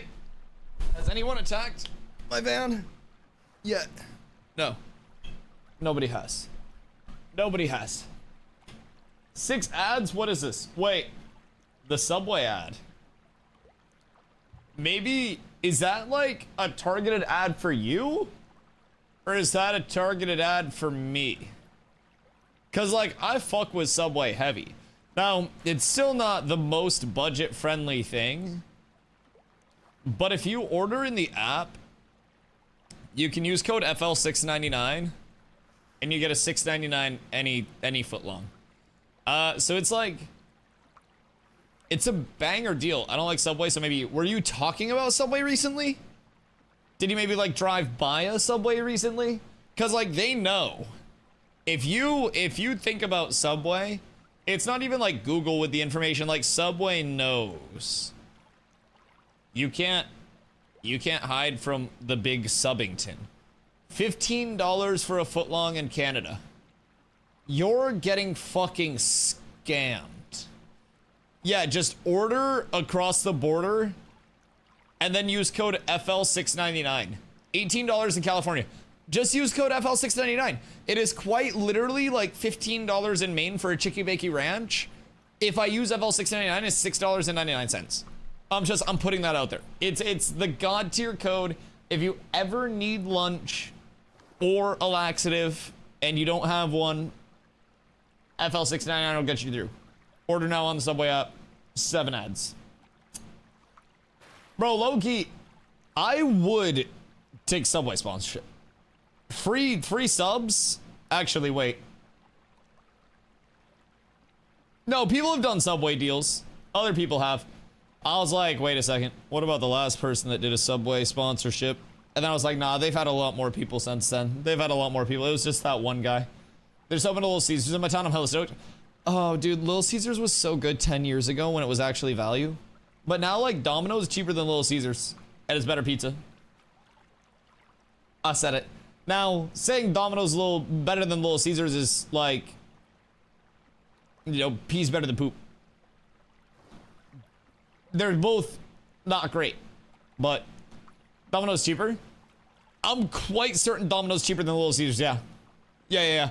Because Domino's, you go on the app, and then it's the 2 medium, 2 toppings for $6.99. And then Little Caesars is, I'm pretty sure, more than $6.99. I'm just putting that out there. Domino's stuffed crust pizza is decent. Oh, stuffed crust too expensive. Like, for the price that you're paying for stuffed crust pizza, you can legitimately just, like, buy your own mozzarella cheese at home and then just sprinkle a bunch of mozzarella cheese, like, on the crust of your pizza. You'd literally be better off, like, cutting open the crust of your pizza and unrolling it for a second and then re-rolling it back up with fucking cheese sticks in there. Order 2 medium, 2 toppings for $12. What do you mean $12 each? Wait, what part of California are you in? The expensive part? What the fuck? Are you in Moneyville? What do you mean $12 each for 2 medium, 2 toppings? That shit's $6 in Maine. Like, what do you, are we actually in, like, different economies? Riverside County? I don't know where the fuck that is. I live in Maine, but, like, is that just, like, the most expensive place in the world? Like, what the fuck is actually going on? What kind of, like, parallel universe is that? Yeah? Oh. Okay, that makes sense. That makes sense. So everything is just so mega expensive. Like, what is an average house out there? Like, a fucking few million? Jesus Christ. Like, Domino's for $12 a piece for 2 medium, 2 toppings is fucking heinous. Again, at that point, why wouldn't you just, and keep in mind this is like a cost per pound thing over time, right?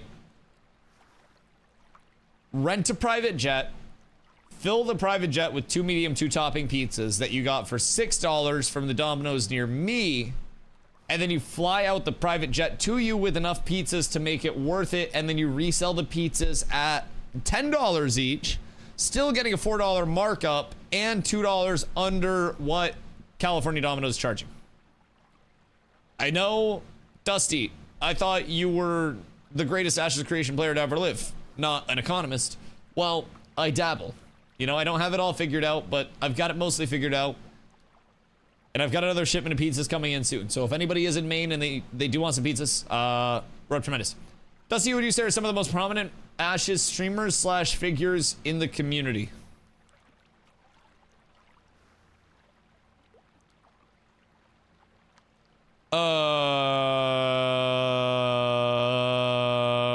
Are any of us prominent?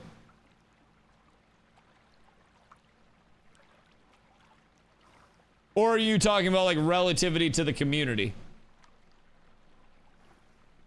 Like, are we talking, like, within the community or, like, prominent, like, you got clout as a whole, like, most likely to get recognized at TwitchCon? I'd say potentially community. Community-wise,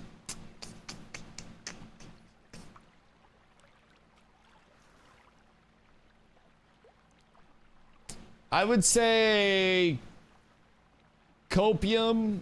How many are we looking for? And it's like my personal in terms of whose content I watch the most, because I don't want to make enemies with this. Or is it just like who has the most overall, like, clout? Because that's a big thing as well. Are you creating a pizza black market? Yo, resale pizza is crazy though. I'm about to have a limited drop shipment that comes in, boys. Limited flight.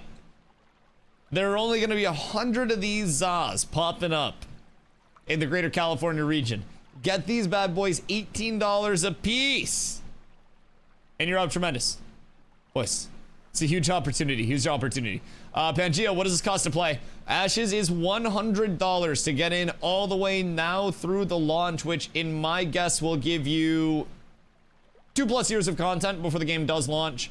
So with that being said, you also get a 90-day period where you can get a full refund on your purchase if you are unhappy with the playtest. So if you do want to hop in now, that is 100 USD gets you in all the way through launch. Get a 90-day period where you can get your money back if you do want to. If you don't want your money back and you want to stay through launch, then you're all good. So just prominent within the community now.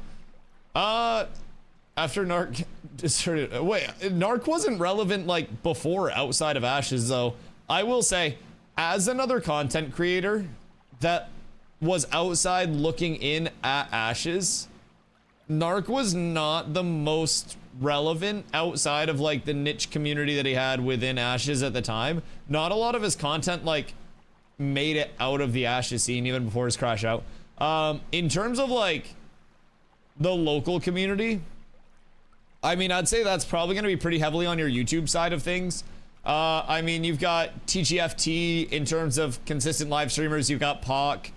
You've got our guys, of course. That pretty much rounds out the entire directory at this point. That's like everyone who's streaming still.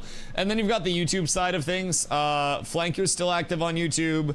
Nice is active on YouTube. Copium Clinic's active on YouTube.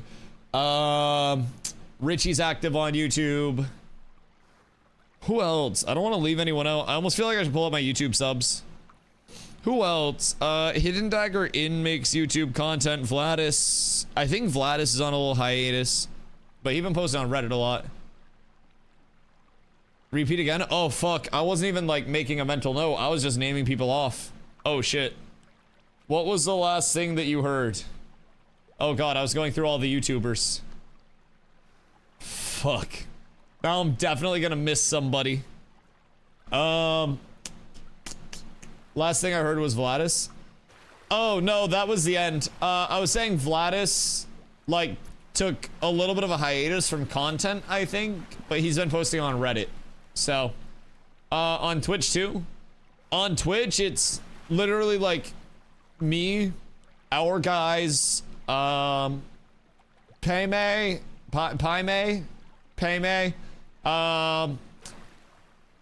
and then Poc, and then TGFT. That's pretty much everybody that's still making Ashes content consistently right now. Everybody else is either maining something else, so I wouldn't consider them like an Ashes main creator right now, or they are just, you know, not creating content right now. So call Narc relevant in the way that he was the most prolific person prior to the alphas releasing, as far as he was doing videos like every week on the game. That's fair. That's fair. Yeah. No, absolutely. And within the community, he did have a lot of good, like, you know, recognizability. I mean, a lot of people remember Narc from like the better days. Like I said, none of his content ended up making it out to me like prior to the crash out. And that was even with me entering Ashes, like watching content and shit. And I never happened to stumble upon like his content. So I heard about the crash out stuff and I was just like, none of this is real. But a lot of people do have positive memories. It's just, yeah, crash outs claim a lot of content lives, man. A whole lot of content lives. And if you're a small content creator that builds up a community for years and years and years and years, and then your crash out costs you that core community, that is so hard to actually build back from. Because that's like everything that you rely on. Like as a streamer, you can have such ebbs and flows and ups and downs of like, if you're a full-time streamer, quite literally your sole income. And it can be a big thing for people that are relying on it. So if you just like forsake your entire community, that can be a really big thing to try to recover from, man. That can be fucking huge. So, you know, it is what it is. I may or may not have predicted when the whole thing happened that he was going to try to go transition to a different directory and then it wasn't going to work and then he was going to stop making content. But that's neither here nor there. I've seen it way too many times through New World and everything. If the game pops off around release, a bunch of the WoW streamers will probably hop over. I think a lot of the WoW streamers are gonna hop over regardless. I don't think it's a matter of like if people hop over. I think it's a matter of when people hop over with Ashes. Like, people hop over and play the weirdest MMOs when they're getting ready to launch or when they are launching, simply because of the feeling of playing a new MMO on launch. People will play Ashes simply because of that. As we approach our launch, as we get closer, or even slightly after launch, and I mean launch, we will have a lot of names in the directory, so many that I will probably be completely irrelevant and working a 9 to 5. Or the channel will completely blow up. Who knows? Your guys' support determines that. But we will have a whole hell of a lot of people in the directory at all times, playing the game, streaming the game that we never thought we'd see over here. There will be people that are probably MMO content creators through and through, and people that never played an MMO before that come over to check it out because they hear a lot of other people are checking it out as well. And I think that throughout phase 3, we're also going to start to see that 24/7 uptime is conducive to a lot of content creators actually coming in, because there's no longer Tuesday, Wednesday downtime. It's no longer that awkward thing, right? And then from there, that's going to bring with it players. And with that, players bring more players. It's a wave, right? We're all less than 6 degrees away from Kevin Bacon. We determined that a lot of us, thanks to Jocelyn and her connections, are actually 4 degrees away from Kevin Bacon if you consider yourself knowing Jocelyn. So, word spreads. If Kevin Bacon plays, and then Kevin Bacon tells someone who tells someone who tells someone that Kevin Bacon's playing Ashes of Creation, well, guess what? That gets to us that Kevin Bacon is playing Ashes of Creation. I'm 3 degrees away. That's so fucking sick. Wait, so what's... I got a Pauly Shore hookup? Wait, are you within 2 degrees of Pauly Shore? I don't really have, like, a hookup to anybody crazy. Like... I mean, maybe some people might know my stream that I don't know my stream. Like, I guess technically, since I talked to some at TwitchCon, then that's cool. I mean, I guess you guys would all be, you know, 2nd degree to some, so that's wonderful. But I can have Pauly Shore's personal number in 5 minutes. Does that mean that you know Pauly Shores, or does that mean that you're going to dox Pauly Shores? Where is this going? Are you Pauly Shores up? Because I guess that would still be a very... My girlfriend is an acquaintance. Okay. So not an op yet. Unless Zob's dating Snooki. I mean, that would be an acquaintance, right? I mean, it's possible. Maybe Snooki likes golf. She used to do MTV Spring Break as a chaperone. Oh, responsible one. I bet that was probably the hardest thing in the human fucking world to chaperone, if I'm being completely honest. My paladin's name in WoW was Wheeze the Juice. Hoofs, what is your favorite character name that you've ever come up with, and why? Now, I believe I was told that most of your characters were just like animal part plus Y, right? Illa Daniel. Damn, Daniel. Wait, that's actually kind of clean. I'm not like an inventive namer, I will say. Everything's just Dusty branded for me, dog. I don't know, I need to get like more creative with it. I need to get inspired. Ganja, I hope you're having a great day, dude. I appreciate you coming through. Yeah, I don't know. I've never been like outwardly there. My old Halo gamer tag was Goat Love. The goat of love or loving the goats? And are we talking like loving the goats or like...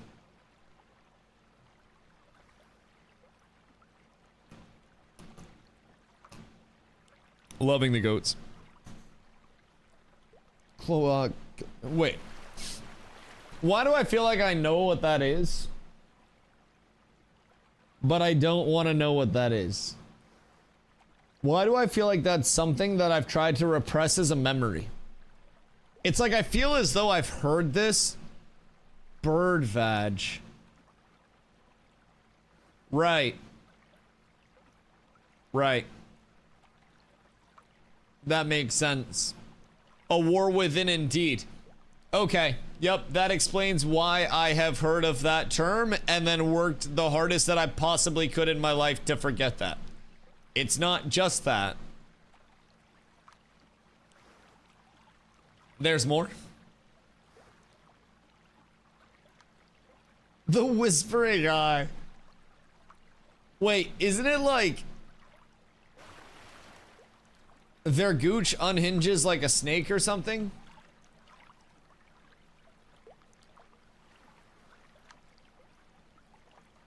Like where we have taint, they have like cloaca. That sounds like something you would smoke. You're looking great in 330p 30. Yo, I heard I look even better in audio only mode. Someday you'll be able to work your way all the way up there. It's a flap. I don't want to know any more about this, but now I'm morbidly intrigued. I don't want to know. I'm opting out. I'm opting out. I would like to unsubscribe from cloaca notifications, please. Thank you. My daily cloaca is being replaced by going for a walka. So, we're gonna try to stay true to that. Curse with knowledge. Some things, can you imagine how efficient we would be if we could go through and just selectively, like we can on a computer, like parse and organize what we had for knowledge, organize it in places, and then selectively delete things to free up space. And just like store more and more and more things more efficiently, and then just something you don't want to know. Like you're ever in Walmart and you see someone bending over and it's just all ass crack, and you can specifically like remember that ass crack. There's always one ass crack that if I say you guys remember that ass crack, you will be able to remember an ass crack that you didn't want to see. Everybody has, no, that's one that you want to see, hot dog. That's one that you want to fucking see. You were hoping for a slip there, don't you lie? Let's see how haircutting ass crack hairs in the super. See, the hard part is when they're tangled and I have to get in there and figure out if it's like one ingrown or two. Gross. Gross. See, we had that talk earlier about intrusive thoughts not getting out. And I also feel as though there I'm probably better off just not responding. That's I think we wrap it up on that. We don't need gold cap tonight, boys. Fuck it. Everything's already cooked. This is the end. This is the downfall. So what do you do to suppress trauma? Yeah, that is true. That is true.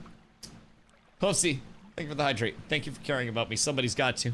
Hydrate's the only thing I didn't inflate. That's massive value, chat. Make sure that you guys are also hydrating, by the way.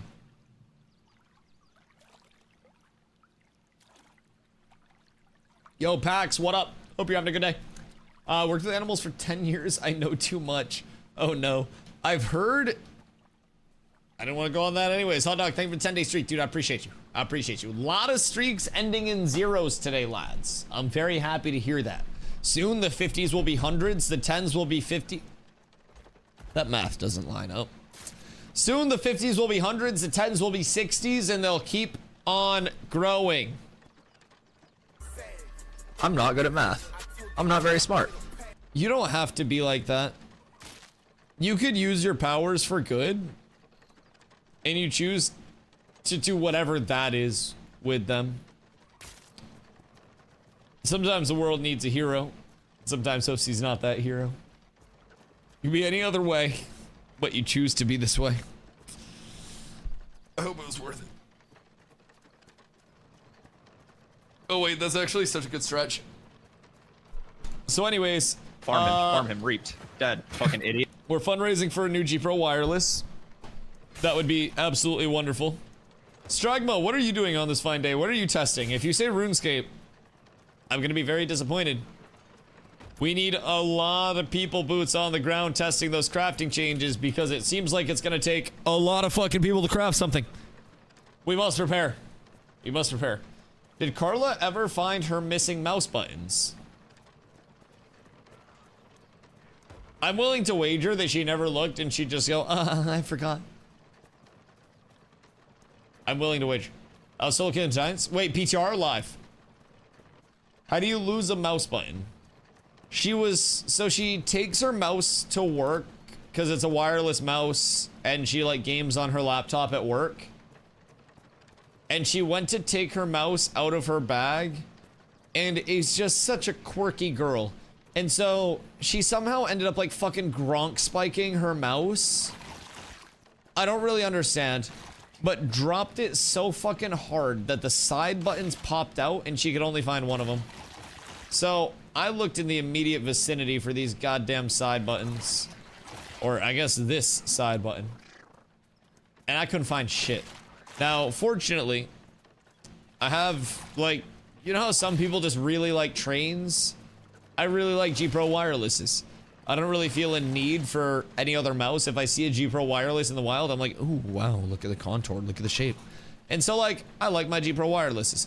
Fortunately, I had an extra side button laying around in one of my G Pro wirelesses that I'm not using. Unfortunately, I now have a very fucking ugly mouse just looking back at me as my display mouse that's missing its top thumb button. And that's slightly unfortunate. Slightly unfortunate. But yeah, she Gronk spiked that shit. One of the monkey bucks be able to be used to invest in the stock market. I need more gains than the interest rate we're getting in chat. I mean, I could start a shit coin. I don't really see a problem with that. But realistically, if you guys want... Oh, wait. Is the pet fighting the bear? Oh, no. Oh, no. Wimble's dead! Oh, the bear wants more. Oh, what the fuck? Oh my god, it's a cold-blooded killer. Jesus fucking Christ. Brother just watched his pet get absolutely mauled to death and did fucking nothing about it. Not a singular thing about it. Yo, Rack. Hope you're having a beautiful day, dude. I am working my way to gold cap. I am this caravan and then one more caravan away from aforementioned gold cap. And then at that point, it's kind of like, what the fuck do I even do with my time if I'm being real? So, fortunately, we've been using that gold cap for good and not evil. And, I've just kind of been helping people with it. I hand out a lot of shit to new players. I help out nodes that need a little bit of money, and it's been rewarding. So, I've already farmed up much more gold than gold cap, but we're up tremendous. You owe me 500 gold, just saying. I will open up the door for 30 minutes for you to corrupt on as many low-level players as you physically can. And every one that you kill and corrupt on, I will give you 50 silver. How many do you think you can kill in 30 minutes? Just running around full corrupting. All the heat on you, all the fuzz. Now, keep in mind, you're gonna get cooked as you go. But that's 1,000 kills. It's a lot. If you want to get the 500 gold. When's this Dusty? It's like in fucking Squid Games when they're like hunting the poor people, bro. We just set the low levels out and we bait them in with like a new character starting event, right? So we advertise in global chat that we'll be giving away a bunch of mounts at Lionhold for anybody under level 15 at a certain time. And then the first stone is cast. As soon as they all get there and the lines are formed, devastation arises as all of the low levels realize that, yes, betrayal does exist. Honestly, it's better that we, non-griefers, teach the new players that griefing exists instead of a griefer doing it where it's going to be actual grief. And I feel like that's the good thing to remember is like nothing's griefing that we do because I have a camera and a microphone, so it's just content. So like we can do anything. We want to murder low-level players? Sick. I got you guys. We're in. You know, we wanna debate them in a certain area? Absolutely. I got you guys. It's just content. It's damn good content too. It's fucking quality, man. It's a goddamn masterclass on staying entertained. Hey Carla, did you find your other side button for your mouse so I can have my map? Do you ever, Oh, also, Carla, I thought of a new community event. So we basically advertise that we're going to be giving away a bunch of mounts to low-level players that are level 15 or under, right? And then we group them all up in one area. We organize them in lines. And then for 30 minutes, we open up the door for confirmed corruption kill count. So people have to screenshot their blight on their character sheet before and after the start of combat. And basically, you have 30 minutes to corrupt on as many of the low levels as you can. And whoever corrupts on the most low levels wins gold. I'm just putting that out there. What the heck? Does that not sound fucking insane? It would be like the next evolution of hunting, but early. That sounds so fun. That's what I'm saying, because they wouldn't be in on it, because not everybody watches stream. So like we would advertise like in global that we're giving away a lot of mounts. And then once everybody gets there, and like we'd give them the mount maybe. Like maybe we give them the mount and we're like, oh, we need everybody to stay for a picture after the mounts are there. Unfair to those that enjoyed the blight collecting beforehand. Well, I mean, you just take a picture of your blight before and after, and then it's the delta. So, like, we just give people the mount, and then we're like, hey, we need everybody to please stay for a picture after this, and then we get everybody in a picture, and then it just, the slaughter begins, right? I feel like that would actually kind of be fire. Then we AoE them down. Yeah, the corruption starts.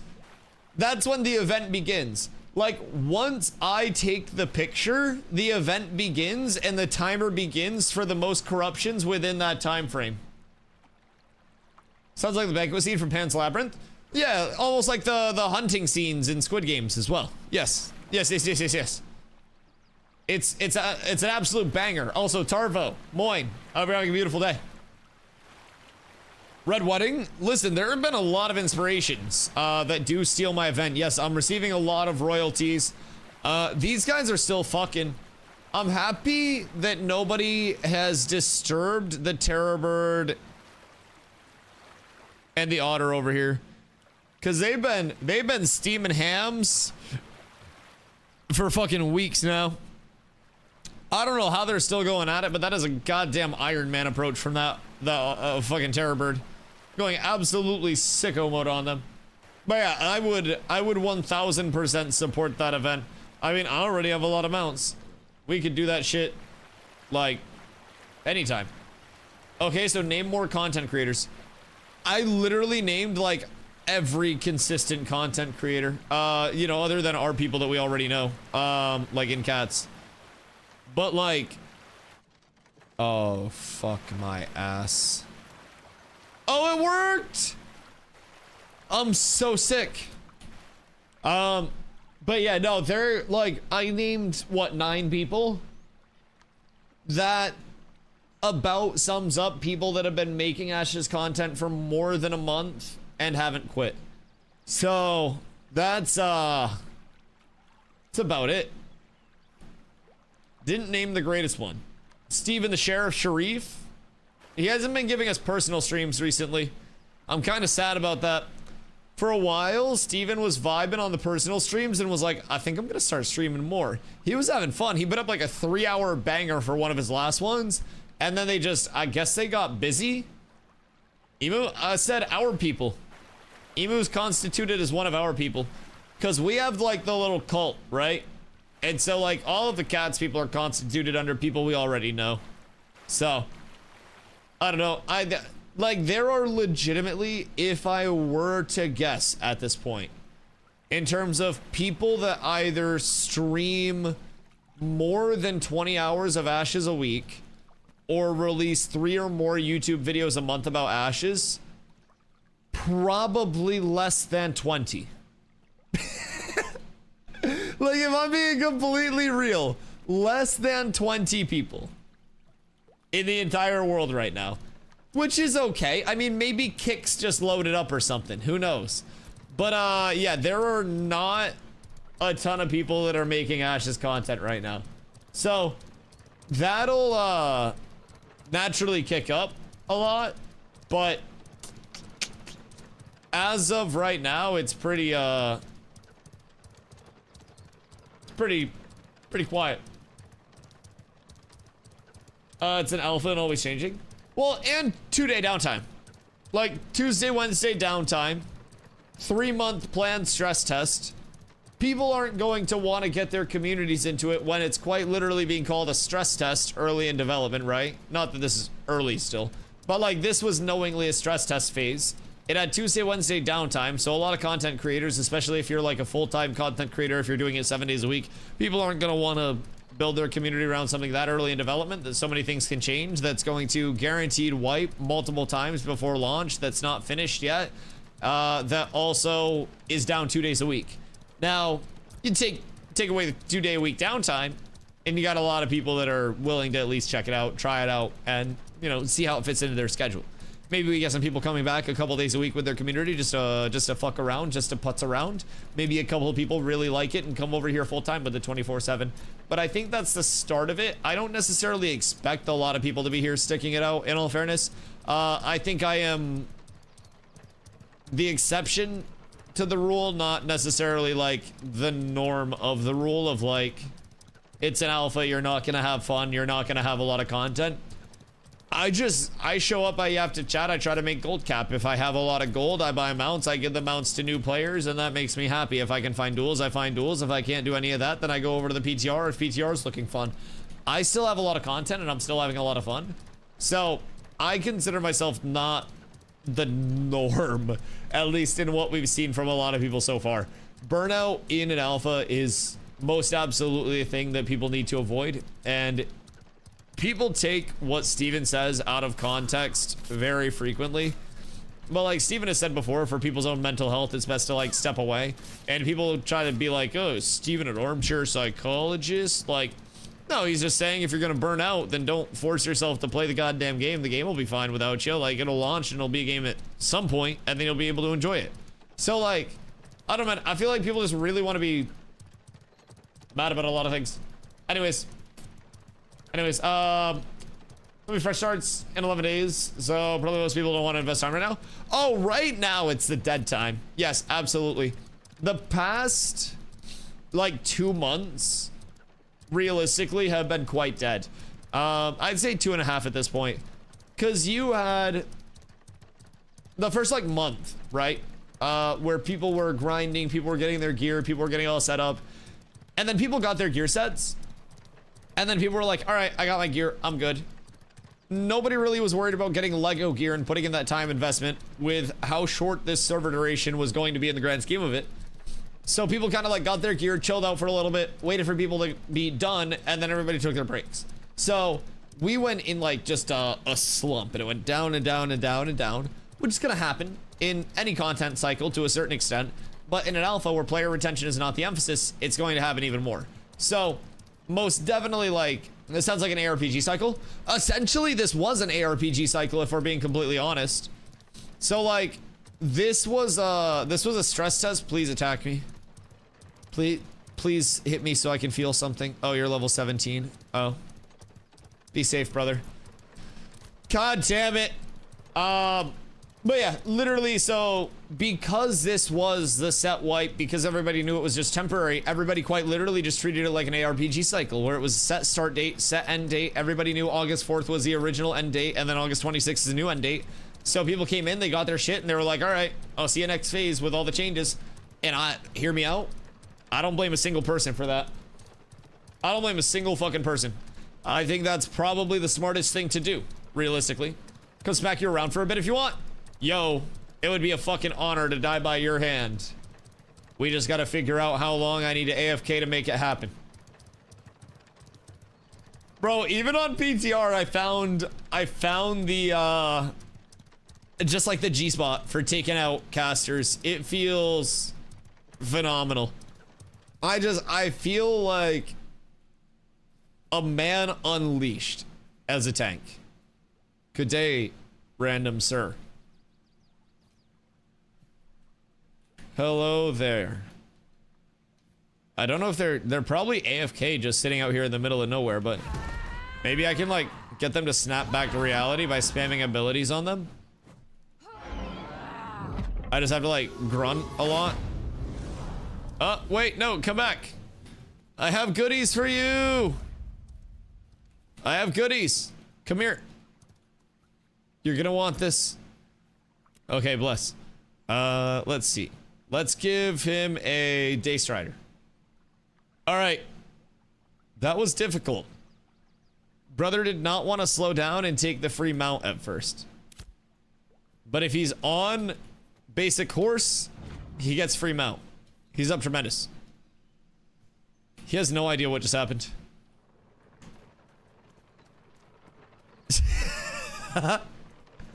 Not a singular fucking clue on his end of things. Oh wait, hold on. I forgot I have a cool mount that I can show off over here. I'll let him look at that. It worked. He literally looked at that for a second and was like, oh shit. Mounts are such a cool flex to actually have, man. Skill this tool time. Bro, I grew up watching Home Improvement. I would... Who's this? Whomst? It's time to tango. Oh. I've been studying. Can I get an invite to the guild, please? Are you in the Discord? Ah! What the fuck? I've been swooped on. Oh my god, I'm so far zoomed out. Why did that not? What? That was supposed to reflect to you, but it apparently did not. We're absolutely down horrendous here. Surely my settings aren't cooked, right? Surely. Hold on. You stay there for a sec. Gameplay. Combat. PvP. Okay, no, we're good. All is well, there is a god. Very cute, very cute. Very, very kawaii.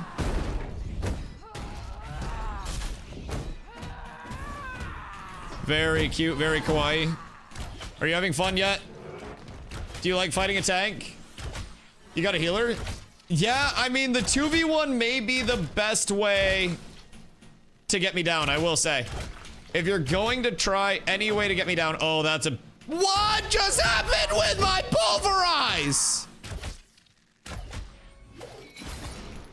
What in the fuck do you mean? This game's a scam.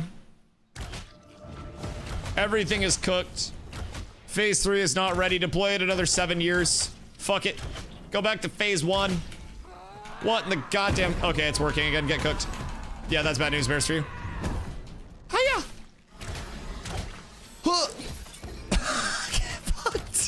Huh.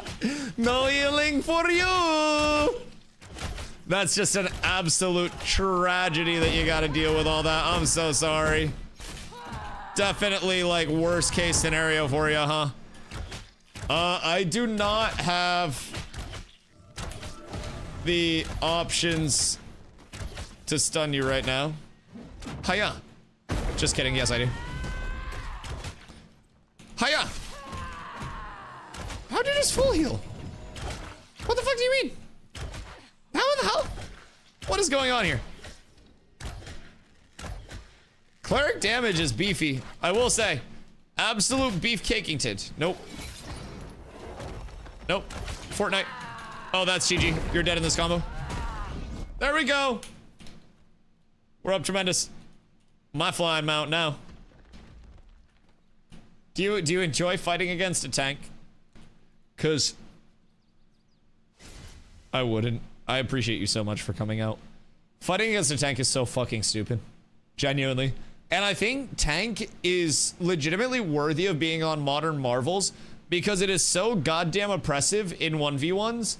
And then the second you have groups involved, it's just... Oh. The second you have groups involved, tanks lose so much of their validity. Not their validity, but a lot of our oppressiveness, I feel like. We can still be very oppressive, but we most definitely lose a little bit of that just raw level of I destroy you no matter what. What's phase 3? Phase 3 is on the 26th. No New World season stuff. We haven't launched yet. We're still in development. Your auto attacks is so hard. Mine, what, mid 100s with boat. I mean, I'm 213 fizz power. I also always try to play around my buffs. Now, this is a bow tree that I run a little bit more pen. I do always try to run Heartseeker, but that's also going to be abilities. I do have it like bullseye and double bullseye, so more chance to crit on finishers, extended finishers, all that shit. But this is typically just what I run. I don't run the extra pen in the tree right now because I think pen's a scam, but I run pen for phase 3. So be cool if Emu could pick up Toast with the claws on the flying mount. Just full claw game it at the risk of dropping the person and then killing them. Wait, no, that would be so troll. I wouldn't be safe. Dude, I would legitimately get like plucked out of whatever I was doing. Tanks are mostly annoying to fight against. Yeah, tanks are a fucking nuisance in 1vs, to say the least. It's just that everything is so directed, I think, is the big thing about fighting against a tank that people aren't ready for. At least in 1vs. Come here. Because everything in our kit is just focused solely on one person all the time, right? We have things that I can kind of make the, you know, make the AoE shenanigans happen with, but overarchingly it is going to be focusing on that one person. It's actually kind of a good combo early. I just forced the lockout too quick, but I feel like once we get into 3s and we can no longer like force our reflex, we get into anything larger than 3s. It's a whole different element of like what we can do, how oppressive we're feeling. Cause it's just, oh, whoops. My bad. I didn't know I was walking into that. Oh, you're so weak, no! I probably could have stayed in and finished that with another slam, but fuck. I probably could have got that. I sold the back.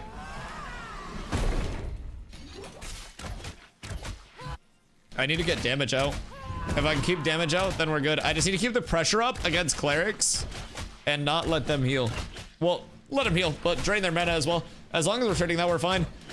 So right now, he's going to try to purify off his debuff stacks. We reapply those, keep him at 10 stacks of wound. You can see that up here. So I'm going to look for an initiate since he doesn't have any trips. So wait for him to get into an auto and then fuck up my reflect because I'm dog shit. I went to do that before that last one hit, but we got him in a good combo now. I just have to get out of that. I could have got a little bit more CC time out of that. I need to get into the habit of one more slam. So his trip lockout's down in 2. I'm gonna look for another trip here. Judgment, self-heal. So I can look in for a gap close. We'll jump off this. Get another slam. 2 more slams. Triple venge. Grapple him out of that. That's a massive grapple. There's no way he got back into that. Uh-oh. Still no triple lockout though. So that's good. Another trip. I don't know why I didn't force the lockout there. I feel like I should have forced the lockout on him, but I'll take it. No, I don't have the grapple for it. That's so sad. What if I just chase you down with my melee for a second? Come here. Come here. Come here. Oh, you're absolutely cooked now. Wait. Oh, the damage. I hit it for 1,000. The shaken debuff goes sicko mode if I can get it on you. The thing about the mace is it's so fucking rewarding if you get the procs. If I get a daze proc and then I get a shaken proc, because shaken's gonna give 15% reduced Fizmit, which is fucking huge. And I got the shaken proc and then I hit for 1,000 on the puff. That was absolutely gorgeous. Got half the mana. Bro, this tank build is like one of the most oppressive things that could possibly be assembled for 1vs. I'll be completely honest. It is just, it's oppressive, to say the very least. It is beefy, it hits hard, it has self-heal, it has shield, it has movement, it has grapple, it has CC. But it's all single target. So it's just that ongoing thing of in 1v1s, tank is actual Thanos, Zeus, God levels of being. And then like 8v8s, which is the intended point of balance, we're a glorified support. I throw grapple, I drop wall, I hit trip. I still like it though. I do have good burst still. It's just nowhere near what, you know, actual DPS burst is, which I think is a good thing. I think that's a very reasonable thing. Kind of wish I had a short bow. Maybe I'll want to focus for 1v1, but I don't know if that really matters in this matchup. Not really. It's not like a weapon choice thing. It's just like the ability kits themselves, right? So even if you had a bow, I miss the good days. they're here right now. Back when a bruiser was a bruiser. Clumps were clumps. There's still Everything was things. simple. Everything's fine. The good days are right now too. So the best days are 11 days from now, but we're still in good days. Like, they might not be the greatest of days. They might not be the best days ever, but like, we're still in good days. They're good enough to jerk off. It's not like one of those days where like somebody dies and you don't even jerk off or anything. Like, it's a jerk offable day at the very least. Wand Echo feels nice. The thing with Wand against a tank is it locks you into a committed attack animation that's very telegraphed and sustained, right? So with my Reflex, a lot of the time what I try to do against bows is I'll like wait for somebody to have their bow projectile in the air on the way to me. Then I reflect when the projectile's in the air so they can't take it back, can't cancel out of the animation, can't do any of that. Now, Wand, you're swish flicking, but when you're in your, then I can just reflect that beam at you, and it's a guaranteed trip, interrupts you, gives me back mana, and is my initiate. So while your beam is going off, I get to within a 10-meter range of you, so that way I can hit reflect, and then when you're tripped, I can pulverize within 10 meters. Once I pulverize, I slam, because that uses 40 courage. I shield slam, because that generates 33 courage. And then I ground pound, and I slam again, and then I rush of courage, and then I slam 2 more times. So it's truly a blessing to have a perfect rotation like that available in the, you know, in the simple circumstance of getting a reflect on the right target. So seems pretty impossible to prevent a good tank from reflect tripping you. So at that point, you just have to play through the trip of the CC break. And the thing about CC breaking first trip is that second trip is going to come back in after and just cook you. So your options are basically, hello. We got the 2v2s.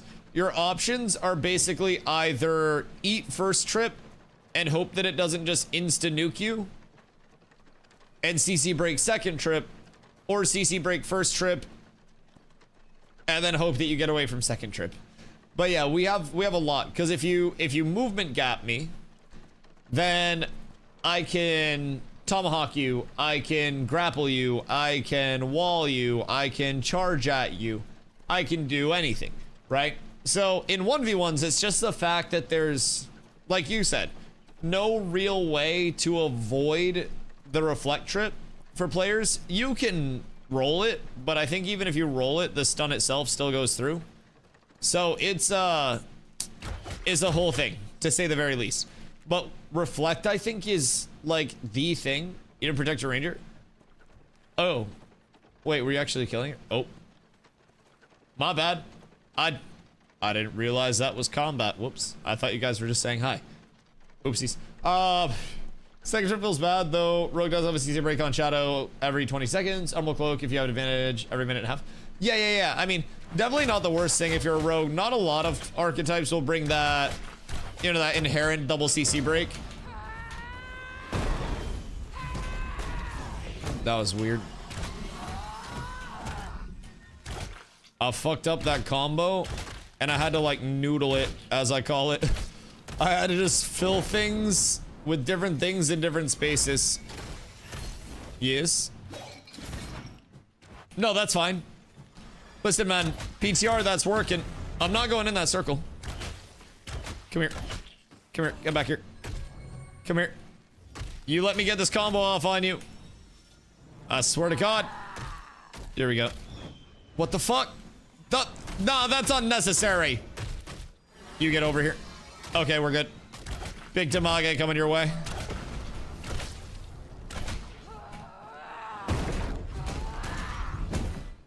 Huge. Oh, you dodged that. That's absolutely tragic. We get the triple vengeance into another stun, though. We'll get the rush of courage into the double slam. The Tomahawk is on Cooley for 3. We got a 5-second lockout on the trip. I just gotta keep the plagues up. He's trying to purify my stacks. I can't let him purify my stacks. I need my anti-heal, dog. If I don't have the anti-heal, I'm absolutely cooked. I need you to get out of that fucking circle, please. I would like to keep things amicable there.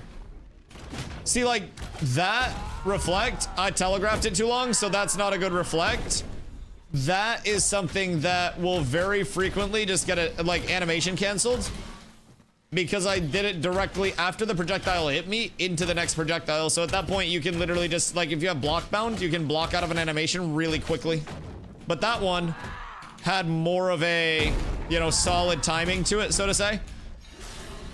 Hiya! Oh, I pulled him out of that. No, that's unreal massive for the boys. I got him just far enough out of that where I think I might be able to cook him off it. Yep. Okay, cool. Just far enough out of the heal. The Divine Flare, if I can actually get the grapple off to pull clerics out of it, it's so big. So big. I do think maybe stacks of wound accumulate too fast on a single target. Because even through you trying to just focus all of your casts on cleansing, I am still able to keep you 10 stacks relatively consistently. Now, I don't really know why, but I put up 4 stacks per hit, like per proc, and that doesn't really make a lot of sense. I don't know if it's supposed to apply 4 stacks. Purify remove more than 3 at a time would help. Well, 3 at a time would also be very worthwhile if I was only putting up 1 or 2 stacks on finisher and extended finisher. Like if I'm putting up 2 stacks instead of 8, then that's also going to make your purify a lot more valid. Because the biggest thing is, even if you're sustaining the burst, even if you're playing it well, I don't need to beat a cleric instantly because I have the fucking god mitigation. Like, I'm sitting with grit up. Oh, that's with the caravan bonus. Like, if I pop grit, I go 48.8 and 39.5. Now, keep in mind, on the private test realm, there is less penetration, and my mitigation is even higher. I'm 60-50 on the PTR with the build that I'm running. It is quite literally disgusting. I'm like 10% plus tankier, and I have pretty similar HP as well. But I think in terms of 1v1s, just the accumulation of that wound itself on single targets is very fast, very consistent. Like, the time to finisher is really good. You're putting out a lot of good damage, like, as you're putting those things out. So, I don't know. I do think wound applying 4 stacks at a time is a little peculiar for the build-up. Maybe a little bit fast on it, and that's from someone who is big wound user. It's like 5 casts of Purify, just get it reapplied, and I'm not attacking it all at the same time. Yeah, it's a losing battle. Because, like, even if you are just, like, wound spamming, or not wound spamming, Purify spamming, like, while you are Purify spamming, you're getting damage on you that you're then going to have to heal off. And even if you're going net even with the wound stacks, the second you go to heal, well, you're wounded again because you stop purifying. It's a rough scenario. I don't necessarily think that there is a single archetype that does well against tank, with the exception of a rogue that is just playing mana drain, like Diddy Dart, disengage, like sustain, pop back in, pop mana drain again, get out again, reset. You know, just that loop. I think that is the only way to whittle a tank down, because even if, like, if a cleric could drain my mana, then a cleric could win. But I'm able to sustain my mana so much over the course of it because I go on a 10-second lockout where I put my entire combo into you, and then I'm just spamming refreshing follow-through procs and inner fire procs. So my mana during these fights, every time that I'm getting a finisher and extended finisher off, that's giving me a lot of procs that are sustain based procs. So I'm able to just sit there. I throw a combo into you. I put wound up on you before the combo. You have to heal twice as much because 50% anti-heal. You drain your mana, you know, twice as much as intended. Meanwhile, I'm putting in one big decisive combo, half of which uses mana, half of which uses courage. And then from there, outside of that, I am constantly aggressive. You have to be defensive because you have to heal off the damage. And it just creates like a losing loop for you, right? Trying to see if wounds on you matters. No, you're not even doing enough damage to make me pop myself heals. Like, I am getting some self-heal, right? From my inner fire and shit like that. But I also, like, I'm not popping Indom, I'm not popping Shake It Off. Like, I'm putting, like, Intercept on myself. Because Intercept is 10% of my max health as a shield every 20 seconds, sorry. So it's 785, roughly, shield every time I put that on. So if you're not burning through that, then that's going to negate all of the damage. You do a little bit of damage in that time. You have 10 seconds after the shield wears off in between the cooldown where you can do damage again. But pretty much every 20 seconds, I'm spamming that. It's 69 mana, pretty nice cost considering I can work off that entirety of the mana cost simply with a combo or two. It's high value, to say the very least. Now, the duels that I did lose in the past were always duels where I lost the Battle of Sustain. And that is the largest part that is tough to play around. So, like, I'll take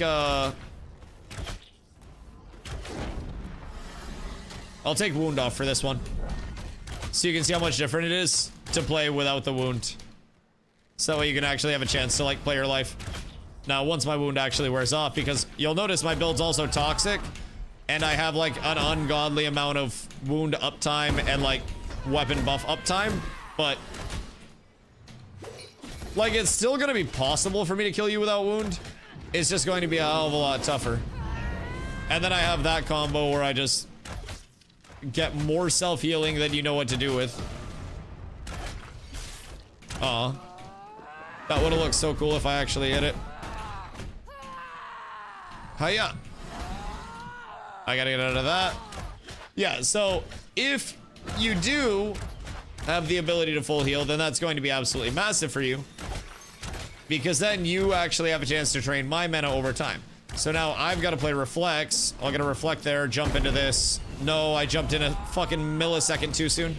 Oh, that's so sad. I thought I had you metagamed, but I fucked myself up. That is the most tragic of events in the world. So I can get you to like 50% off a combo. That's all fine and dandy and wonderful. But you can also full heal that off, right? So then if you get some procs, you can sustain yourself pretty well. It's not the end of the world for anybody involved, except for me, struggling to make ends meet. Simple dual farmer DustyWhy here. And even your like hot is doing a lot of healing now, right? So that's an immediate just gain for you without the wound. It's just fighting against a cleric. Wound is so strong. And now, because you're having to spend less time on, you know, on Puries, less time on all of those things, you're in a spot where you can actually put out some damage trade. And like, you're not necessarily cooking me right now, because I can always just do this. And then I'm fine and I have more HP than I started the duel with. But you're at least able to sustain yourself a little more. And now my incentivization is going to be trying to get into melee range and getting dazed up on you to reduce your cast time. If I can get dazed out, and then if I can get a shaken out, then that shaken proc is going to be a big juicer. I have 3 seconds of a silence because I walked into that like an absolute bozo. You're gonna try to hit me with a big judgment here. And then if I can get this shaken out, we're good. No, I missed my dodge. I got red like a book. This is gonna be another 1,000 damage though. And then we got the trip. Nice. Big grapple in the back. That's grapple in the back, tomahawk in the back. That's a lot of damage. But he's still one hit. He still gets a full heal. Now we do have his cast time slowed right now, but that's off. Did you just pop? What are you glugging over there, Emu? What is your intent here?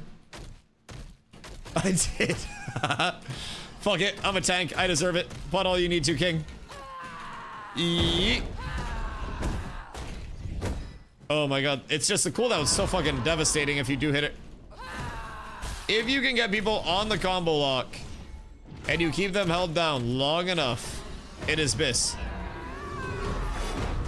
But yeah, you're also seeing over there, like, if I play on my mace, like my hammer too long, my mace, I don't have the sustain build over there. So the reason my mana was going low is in my tree. I run inner fire for the duels, but I'm not running refreshing follow through. refreshing follow through is the goat of mana restore, as well as reflect. Wow, I'm timing my reflect so fucking poorly today. It's actually kind of sad to see how poo-poo I am with these reflects. But yeah, so as I'm getting my combo, you just see my mana tick up 40, tick up 50, and then that's just going to continue every single time. And I'll get more and more mana for that. What are you doing? What is your objective? What are you trying to accomplish here? You get out of there. No, you're a rat for that one. Now I'm down a wall. That shit's expensive. It's 161 mana that I'm never gonna get back. So I can still play the sustain game over here. I gotta get out of that real quick. And then we can look to get back in off of this potentially. Bro, I'm timing it so poorly! What is wrong with me tonight? I'm like cooking myself, getting too goddamn close to the bow wielder. You're gonna full heal, aren't you? Ah! Yeah, I don't know. This without wound, entirely different game. Tank legitimately carried by wound against cleric. Otherwise, cleric win. That's just how it be. Very simply put. I mean, maybe if I had a short bow that had a little bit more of the pew pew side of things, but I could always switch this over to refreshing follow through as well. And then I have the sustain. Now I've got the wherewithal. Now it's Dusty's house that you're in. Now, look at all that juicy mana. That is something that you can't keep up with. This is my playland. I don't even have my damage buff right now. We're down horrendous. I'm hitting for 1,003 without the shaken debuff up. Whoops. I stood too close to the circle. I forked up. That's my bad. What you gonna do with that? Nice. Proud of you. I just want to say, I did not see that coming. Full HP, casting a judgment for 72 seconds? Nah, no way. Never at me. Never. Dios mio, papi chulo. No, why would you ever do that? That's so silly. All right, we just get our debuffs up. Shaken's up. We're gonna get the slam into the slam. And then we're gonna refresh this. Come on. Give me the refresh. I just gotta stay in. I just gotta be a man. I gotta tank all of the cleric's abilities. Everything the cleric can do, I've gotta stay in for it. Oh wait, your mana's actually almost cooked. This might be good for the boys being me. Hiya! Alright. A little ka-chow? Oh, you got zoomy there. This is good. Your mana's looking relatively cooked. My mana's looking great recently. He's been freestyling a little too much. He got a little too confident. Do I pop more salves? No, you don't pop more salves. You do not pop more salves. P-Dwarf, what up, my goat? How are you, brother? I hope you're having a beautiful one. I'm showing Emu how wound quite literally carries everything I am doing against a cleric. Watch. Ready? Oh, that's the wrong tree. We'll show the effectiveness in real time. Wound, wound, confirm choices. All right, we'll stack up some wound. And we'll let it ride. The purifies are coming out, but he can't keep up with the procs. It's all downhill from here. It's all Jova, boys. I'll get you out of that. And then we'll get the Trapinski. And then we'll full dump this courage real quick. Oh, the wings. The wings, always relatively nice to get out of that shit. Very well played, but I think immediately, I mean, just look at the difference. No full heal, no life, no hope. No cleric in 3, 2, 1. Oh no, I missed! Everything's terrible. Did I see grapple work IRL? Oh, bro, you haven't seen the shit that we're doing with grapple on the PTR, have you? Oh, P. Dwarfington. I can pull a lot of things very, very well, very, very far, and very, very quickly. I know, it's like seeing a Sam Squanch fucking an alien. But brother, let me tell you, when you see it for the first time, it's something that never really leaves you. It's something you remember your first time seeing. Well, where there's a god, there's a devil, I suppose. Yin and yang, right and wrong. They must coexist. Have we been fighting so long that Toast got here? Is the wild Toast I see? Uh-oh. It might get hairy for the boys. Unless I nuke one right now. Hiya. No. All right, Toasty. It's time to get 100 to 0'd, buddy. This is the only thing I can do. Oh, shit.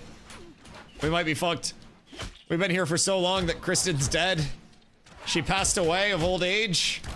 Everything's down horrendous. Everything's changed. The odds are no longer stacked in my favor. It's a terrible day to be me, boys. Hold on. What if I just do this and then do this? And then we just sit here and abuse the damage reduction for 2 whole minutes and then go, hiya. And go, hiya. Oh, let me back on. Wait. Okay, cool. We're good. I wonder how long I can hold out with this. Wait. Whoa, wait. I have an idea. I have the nastiest idea currently. Okay, you just bear with me for 1 sec. We're gonna pop out and then...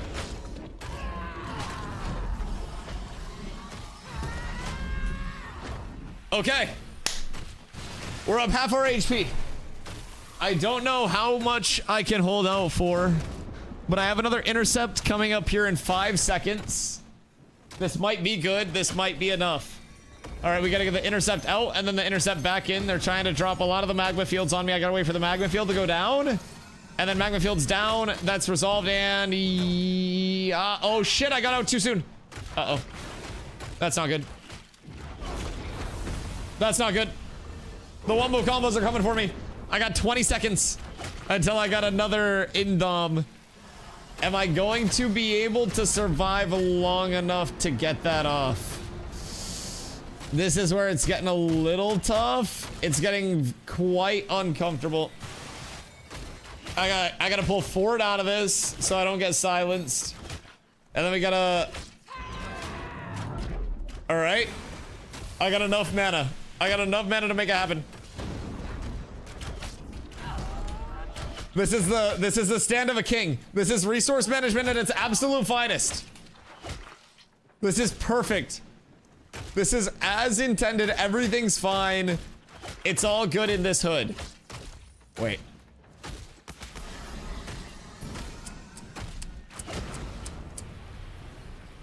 Okay, that resolved. Okay, we got the salve off at least. We're ticking up. This is progress. I got the shield off. Toast is Wait, I'm doing it. I'm taking down the raid boss. I don't have enough mana. I do have enough mana for Shake It Off. I don't have enough for an Indom for another second. Hold on. Hold on. Oh, I dropped real low. Oh shit, I dropped real low for a second. Oh, I almost got burst up out of the wrong fucking time. Oh boy. I don't think I'm living this for much longer given the current mana situation. I will probably need a little regen. Maybe I pop out with a reflect at 69 and try to get a big cast in the reflect. I think that's probably the play. But what's the big cast gonna be? Or maybe an auto. That's not gonna do it. We gotta back out of that. All right, that's enough mana for a cast. That's big progress. And then it's... Nice. We got the big intercept off there. An extremely fast intercept. My horse doesn't want to move forward. Okay, this is massive. The streets are saying that this is the indomitable tech. Yeah, I mean, listen. Sometimes you just gotta throw out a little reflect and make sure that everything's good. Maybe I've just got the anti-whore tech. Maybe I just don't need the whores around to feel happy. Hiya.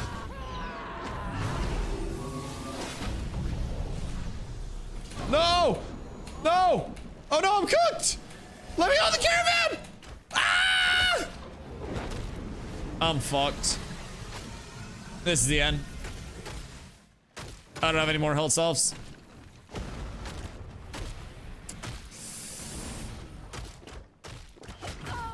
Okay.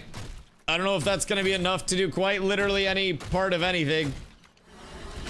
But it may be. It's gonna be a desperation play. No! I was gonna try to summon the fucking mount after the charge out. He had the blink, but he didn't have the post-blink play. Fuck! Oh, god fucking damn it. I forgot my iron aura. I would have lived if I had the iron aura up. Damn. So, Dorf, hope you're having a good night, dude. I have a new idea for a raid boss, by the way. So it's basically this moving caravan. And the boss is driving around the room. And everybody has to hit the moving caravan, and it just never fucking dies. GG, endgame loop. A lot of people do the raid. Nobody ever completes the raid. A lot of game time in your raid. A lot of playability in the raid. Like, realistically, you got some heroic on your corpse.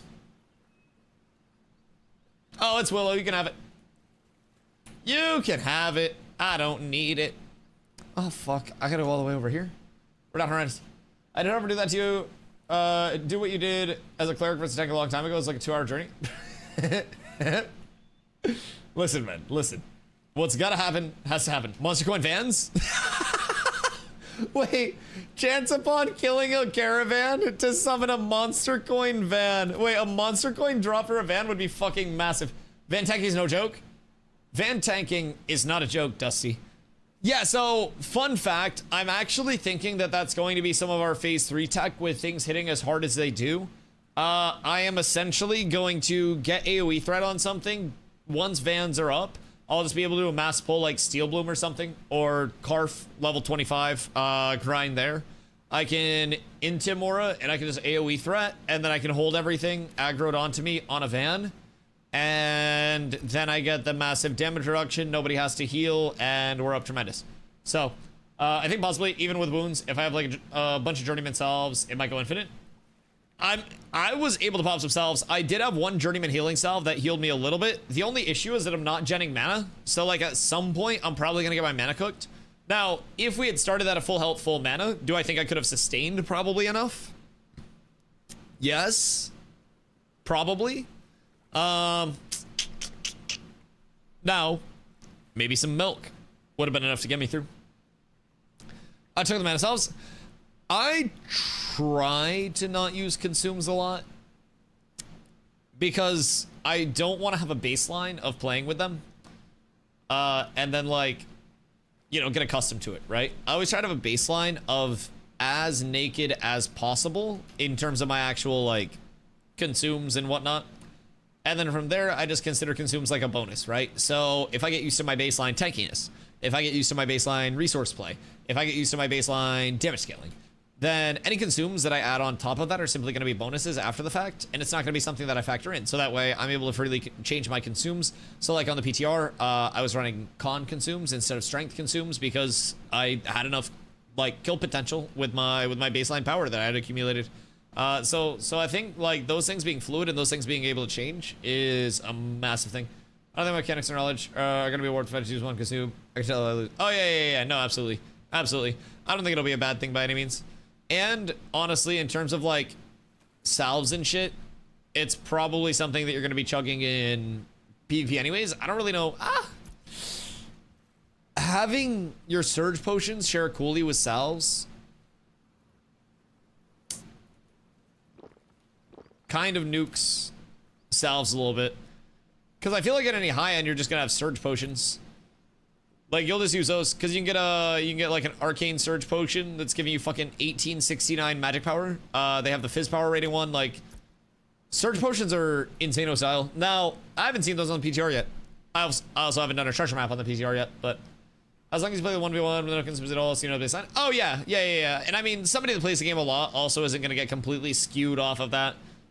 Like, I'm just over the top with some things. When I was playing New World, I would play Bruiser, right? So just melee build. I would play that in 20v20 OPRs, no healer in my group, solo queue, and I would take all of the consumes and all the healing pots and shit off of my bars. So that way I would run in and I would die and I'd be like, okay, that's how much damage I can sustain. And then eventually I'd run in and there would be like a green circle on the ground from one of the healers randomly on my team, and I would stand in that until I died. and then I would just get really, really, really comfortable doing that over and over and over again. So, I don't know, man. I'm just a big fan of the no consume lifestyle for the baseline. What a plan, BB. If they change vans in grind zones to dismount instead of that area to prevent tanking. I don't really think that would be the change that they went. I think it'd be more likely a threat drop on, you know, getting into a caravan. But then you could also just abuse that by, if you go through an area that has a lot of mobs, like in your caravan, you don't want it to get hit, then you could just like spam get on and off the caravan itself. I think that'd probably be the big thing. Now, the answer is probably just like a delicate balance of how much extra mitigation do we want for the van driver versus not, because I'm 93.6, 93.3. And that seems to be where a lot of the mitigation cap is coming in at. Like, if I pop grit, which is 20% fizz, 10% magic mitt, I'm going up. Well, that was 93.6 and 93.3, so like, not a lot. I'm going up not a lot of mitt, because I'm so heavily in the diminishing returns at this point, right? So, it's curious, because it seems like it'd be abused pretty bad. Oh yeah, it absolutely could.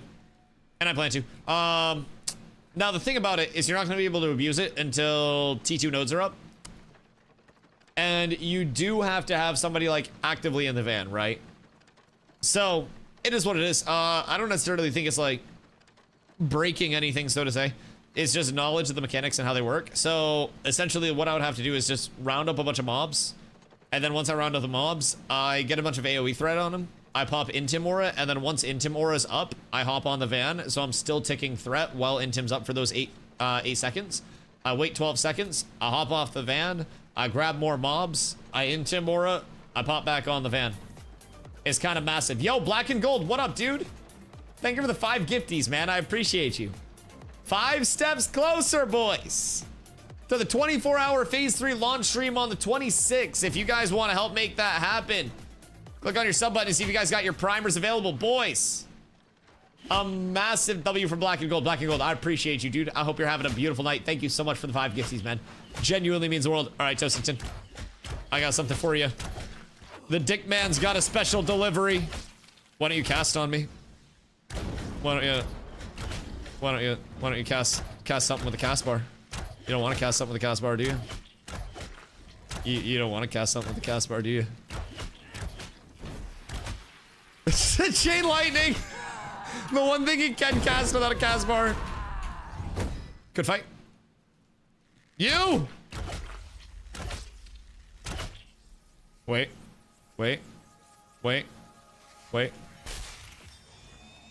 So sorry. Unfortunate when that happens. That's just a fucking tragedy. Really Shakespearean, if I do say so myself. What? Are you demanding money? Oh, salves. Wait, massive. I had a journeyman. Journeyman was like 112 HP a second or something like that. That shit was juicy, to say the very least. My birthday, and I've been celebrating by gifting subs to my favorite streamers. Dude, I appreciate that. I appreciate the gifties. I appreciate the kind words. I appreciate that you're here for another birthday. Dude, that sounds like a good day. Have you been doing anything else with the day? You going around chilling, getting some good food or anything? I will say, sounds like a very fun way to spend a birthday already, though. Just popping around, showing some love. I will say, as a streamer, I love when people pop out and show love. It's an incredibly generous thing, and quite literally makes me streaming full-time possible, man. It is, it's honestly like a pleasure. So, I'm super grateful, man. But I hope your birthday's been absolutely phenomenal. I hope you're getting up to some fun stuff with some good people, and I hope you got some good stuff planned for the next year, dude. Mine was back in June. I was in Iceland for it this year, and it was my first time ever in Iceland, and it was fucking beautiful. Now, the good part about the birthday in Iceland was that it was awesome stream, awesome day in general. The bad part is that throughout June, the Ashes, player count, streamer count, populace was atrophying at a rate that I've never seen before. Diabetics lose feet slower than this population died out. Now, it's not like it entirely died out and people are just like, fuck Ashes, fuck Tua, and like they throw it in the trash can. Motherfuckers just be taking breaks. So, I hope you get a better birthday gift than I did, where the entire community of the game that I love died. But it'll be back. We ordered some Chinese food. Oh, fuck. Dude, I love Chinese food. I love Chinese food. Carla and I got Thai food today, and that is also a massive treat. But like, bro, Chinese food is just it hits. Like if you get some good ribs well done, so the fat's nice and rendered, and like the edges are kind of charred, and oh man. But bad Chinese food is like a day ruiner. I will say there are some foods where it's like the risk reward is higher or lower, right? So I feel like the whole ranch versus blue cheese debate is another one of these. Cause like blue cheese, bad blue cheese is fucking devastating to have. It is just, it's absolutely awful. Bad blue cheese is something that you write home about in a bad way and you never want to subject anybody to. Good blue cheese is fucking S tier. It's phenomenal. It's filled with flavor. It's just, it's got so much to it. Ranch, good ranch is, what's good ranch? It's ranch. Bad ranch, what's ranch? Your floor is higher, but your ceiling is lower. It's a one floor. Super simple. I feel like Chinese food is not one of those one floors. I feel like Chinese food, the floor is ass, but the ceiling is so goddamn high. It's so goddamn high. Love me some scallion pancakes and Thai milk tea. Scallion pancake. Is this just like straight scallions cut up in pancake? Zombler, what doing? I'm getting gold cap. I know. You never thought you'd hear it. I'm almost there. I tested 2 new characters through the Fatui yesterday. The first time user experience over in the Anvils. It's absolutely phenomenal. So I had a lot of fun with that, and now we are just running a couple of vans, chilling out. I add up. Emu, you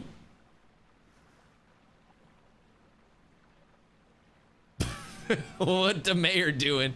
I had a little day out on the town today. Went up to see some family, so I got on late, and I figured might as well hop on and finish off my quest to gold cap.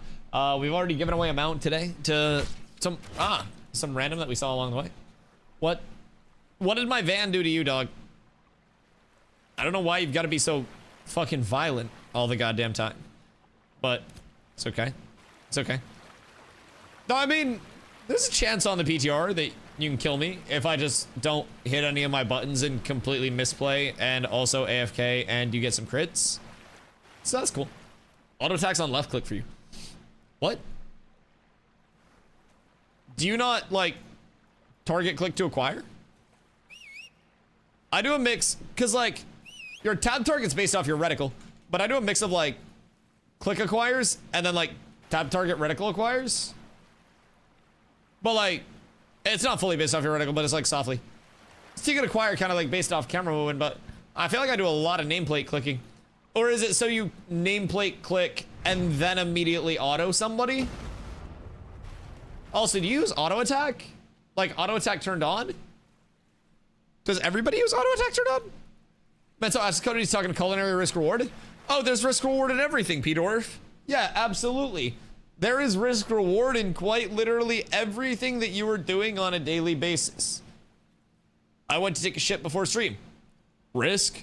I was a little later to stream, right? People might not show up. People might not give subs. Who knows? Maybe somebody was going to come in and juice us to the 24-hour, stream sub goal for P3 launch, and they were like, Dusty's not here on time today. No gifties, right? And we lose out on that forever. Reward, I don't have to poop as bad right now. There's risk reward in quite literally everything in life. It's all opportunity cost. It's all risk reward. Ashes is just taking our life and putting it in a form that we like living it more. It's quite simple. It's cool. I can't go around and just, shield assault and ground pound people IRL unless I want, well, some punishments and some ramifications. And I don't aspire to go down like a Johnny Somali route. That's not the goal. Or Johnny Tsunami, as OC calls him. Johnny Tsunami is still such a fucking banger porn star name. Pretty much scallions in a dough. Wait, so like what's... Does it just taste like scallions?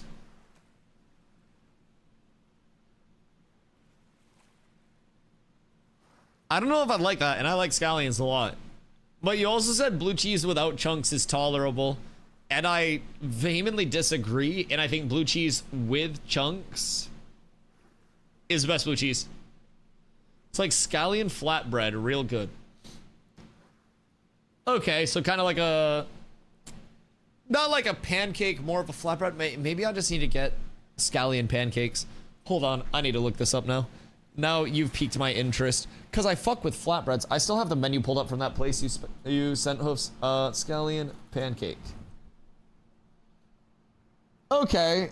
It's a green onion pancake, or Kong Yu Bing, according to the AI overview. It's a savory Chinese flatbread. Okay, that makes sense. Flour dough, minced scallions, pan-fried to a crisp. The dough is folded repeatedly to create flaky layers within the pancake. Do you put anything on it? I would assume you dip it in a sauce, right? Because that sounds like it would be really, like, particular to eat just naked. But it sounds like it would be an absolute conveyor sauce, conveyor, like, of the sauce through and through. I feel like you just, depends on who you get it from, but you have some sauce. Okay, massive. So just served with some different sauce. What would be good with that? Maybe like a spicy soy sauce type shit? I feel like that could go hard. Like a thick gyoza. Interesting. Interesting. And you can probably do like a, I don't know, like a sweet chili sauce as well. I'm sure there's a plethora that you can do. That just seems like a very good, I don't know, like a mushroom, but more appealing. You know how mushrooms aren't really about the mushroom itself, it's about the, you know, the seasonings and the flavors that are used in accommodation to the mushroom. That's the vibe I'm getting from scallion pancake here. Maybe curry peanut sauce? I'm particular on peanut sauces, I will say. Some peanut sauces just try too hard to be peanuts. And I wish they'd try a little harder to be a sauce. And don't get me wrong, like, I like peanuts as much as the next guy. But some peanut sauces are just like, your entire dish tastes like a peanut as soon as a little bit of peanut sauce goes on. It's like the opposite of a seltzer water, where like there's no actual flavor based on the fruit that's in the seltzer water, and it just tastes like shit. And then you just have peanut sauce, and sometimes the peanut rules all. But it'd be like that. Mushroom is the best pizza topping, and I'll die on that hill. If you like mushroom on pizza, there's no way that you can ever fucking hate on pineapple. And if you try to hate on pineapple, I'm excommunicating you from this community. I'll literally exile you. You will be sent packing. You'll have to go watch that, like fucking, I don't know, Ludwig or something. I'm sure you just replaced me with generic near 30 or above 30 Caucasian streamer.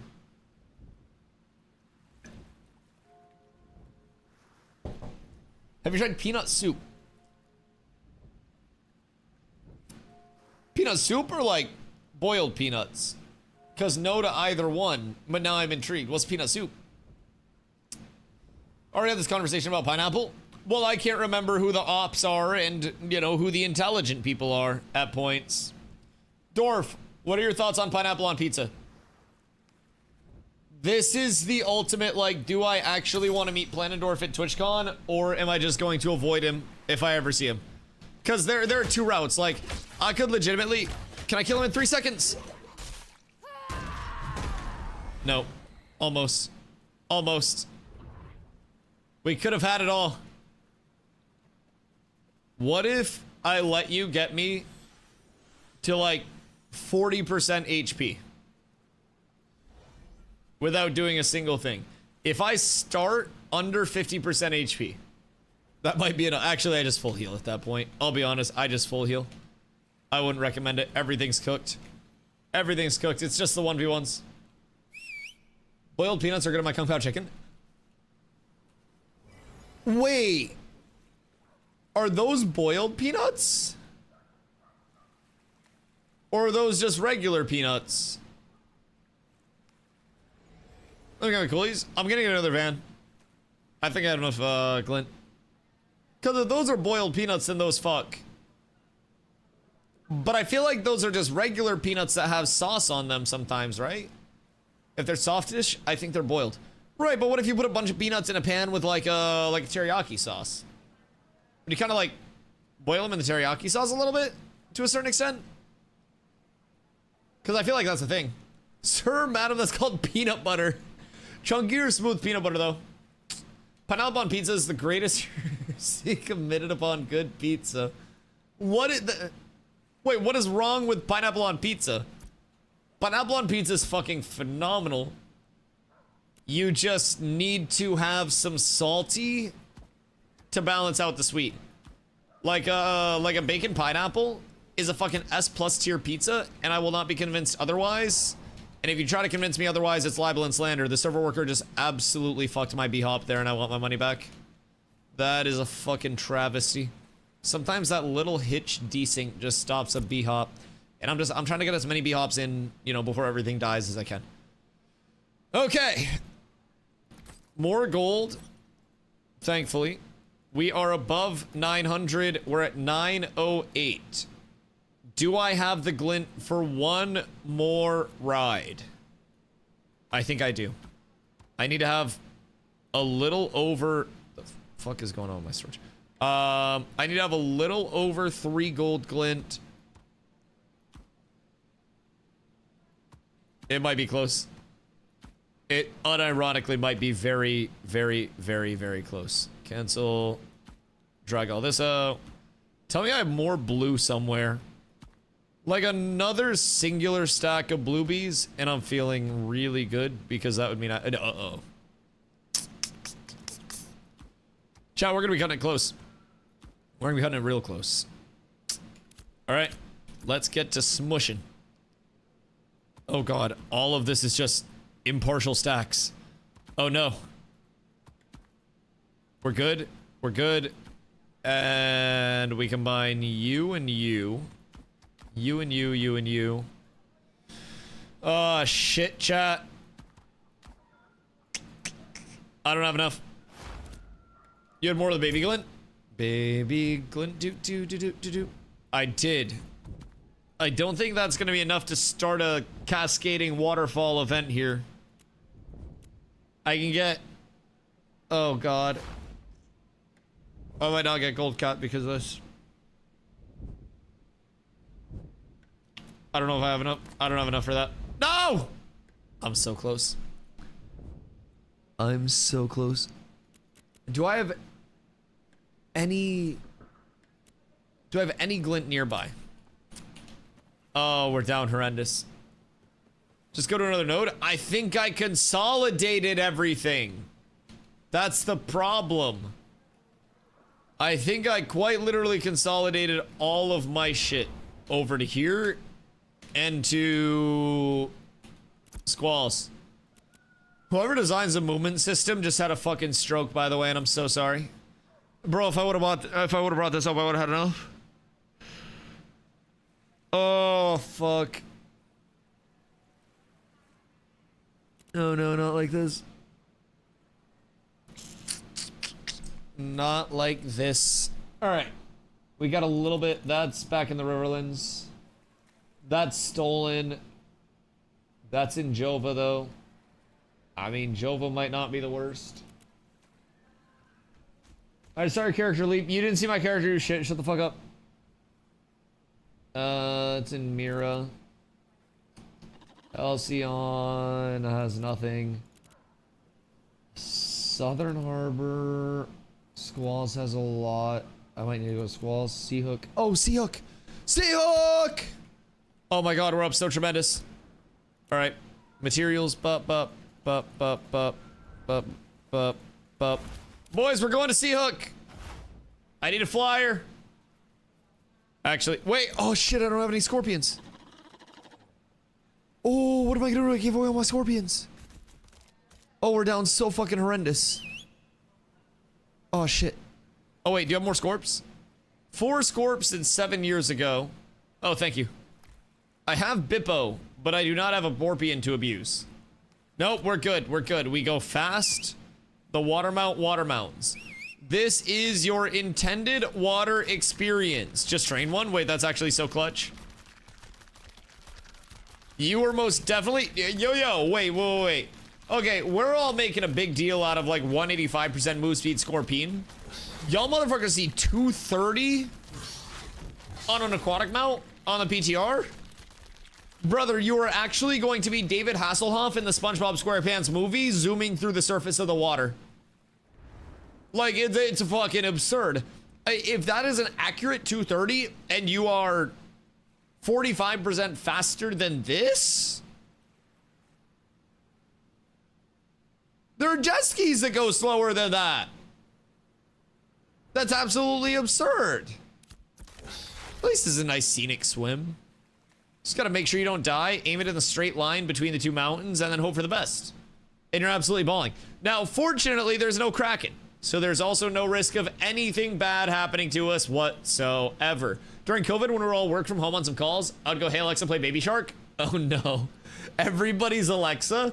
Hoofs, did I tell you about the slight naming meta that New World had? So it's very common in PvP, right, to call out people's names for your group and communicate who you want to kill. Now, in October, when New World went to console, a couple of fine lads had the idea for Xbox Turn Off as a PvP name. And I think that may have quite literally been the #1 solution to console players if you were getting grief by them. You go on a console server, you got Xbox Turn Off as your name, you are eliminating a lot of people every time you get calmed. You are winning that fight instantaneously. And I guarantee there's a non-zero amount of time that has happened. At least one person has been Xbox turned off, to say the very least. Price check, bro. Price check was fucking absurd. An entire guild of barcodes. It wasn't just barcode guild. Every single player was a fucking barcode. It was absolutely ridiculous. Like, comms was nothing. Also, pineapple and shroom pizza doesn't sound the worst. We got like this little... It's like a tomato basil like bread thing. It's on clearance at the grocery store bakery. So we grabbed it. But I put like pizza sauce on it, cheese on it, some bacon crumbles, and then I did mushroom on top. And like, I kind of threw that together, and bacon mushroom kind of fucked. Like, unironically kind of fucked. I don't want to go too hard on like the mushroom on pizza as resident sleeper.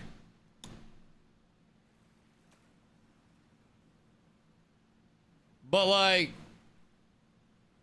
I would maybe be willing to entertain it at some point after my first experience.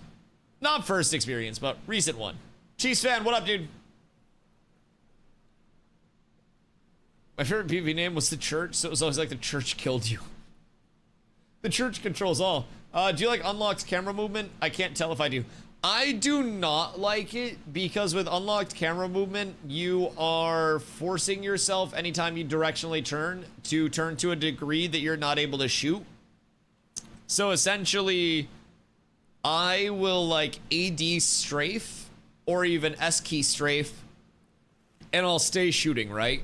The second you... Any officers from Cats on? / global. Mau, sup. Oh wait, I guess we're all on. Somebody asked for us. Woo! It's both of us. Oh wait, we gotta get the new player out of Zine jail. Only Zine can be in Zine jail. And I think only Zine is in Zine jail. Oh no, we gotta get a lot of people out of Zine jail. Boys, we must bail people out. Alright, cool.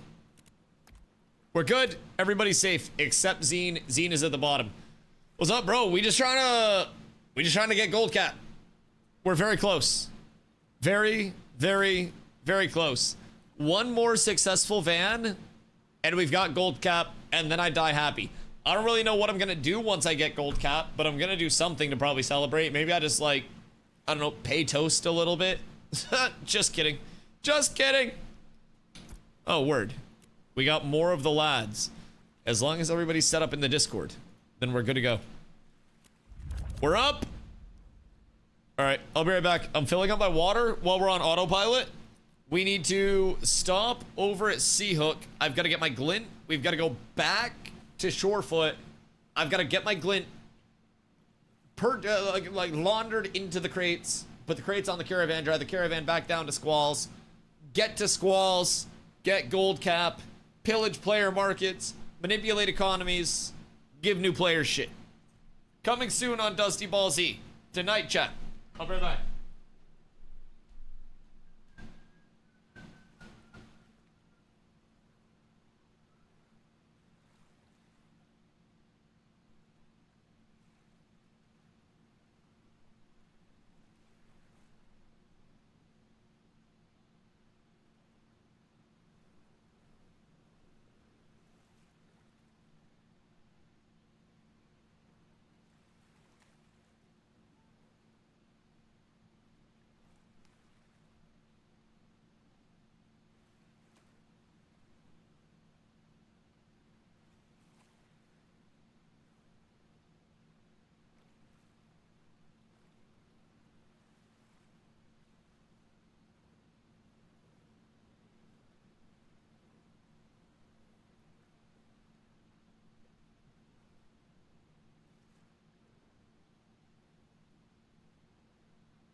Good day. I return. Timing is impeccable. Toast, what do you even need money for at this point? Like, don't you have everything that you need? Or is there something that you need that money can buy? Because I feel like right now, too, me hitting gold cap is like being the world's richest man when the dollar doesn't matter.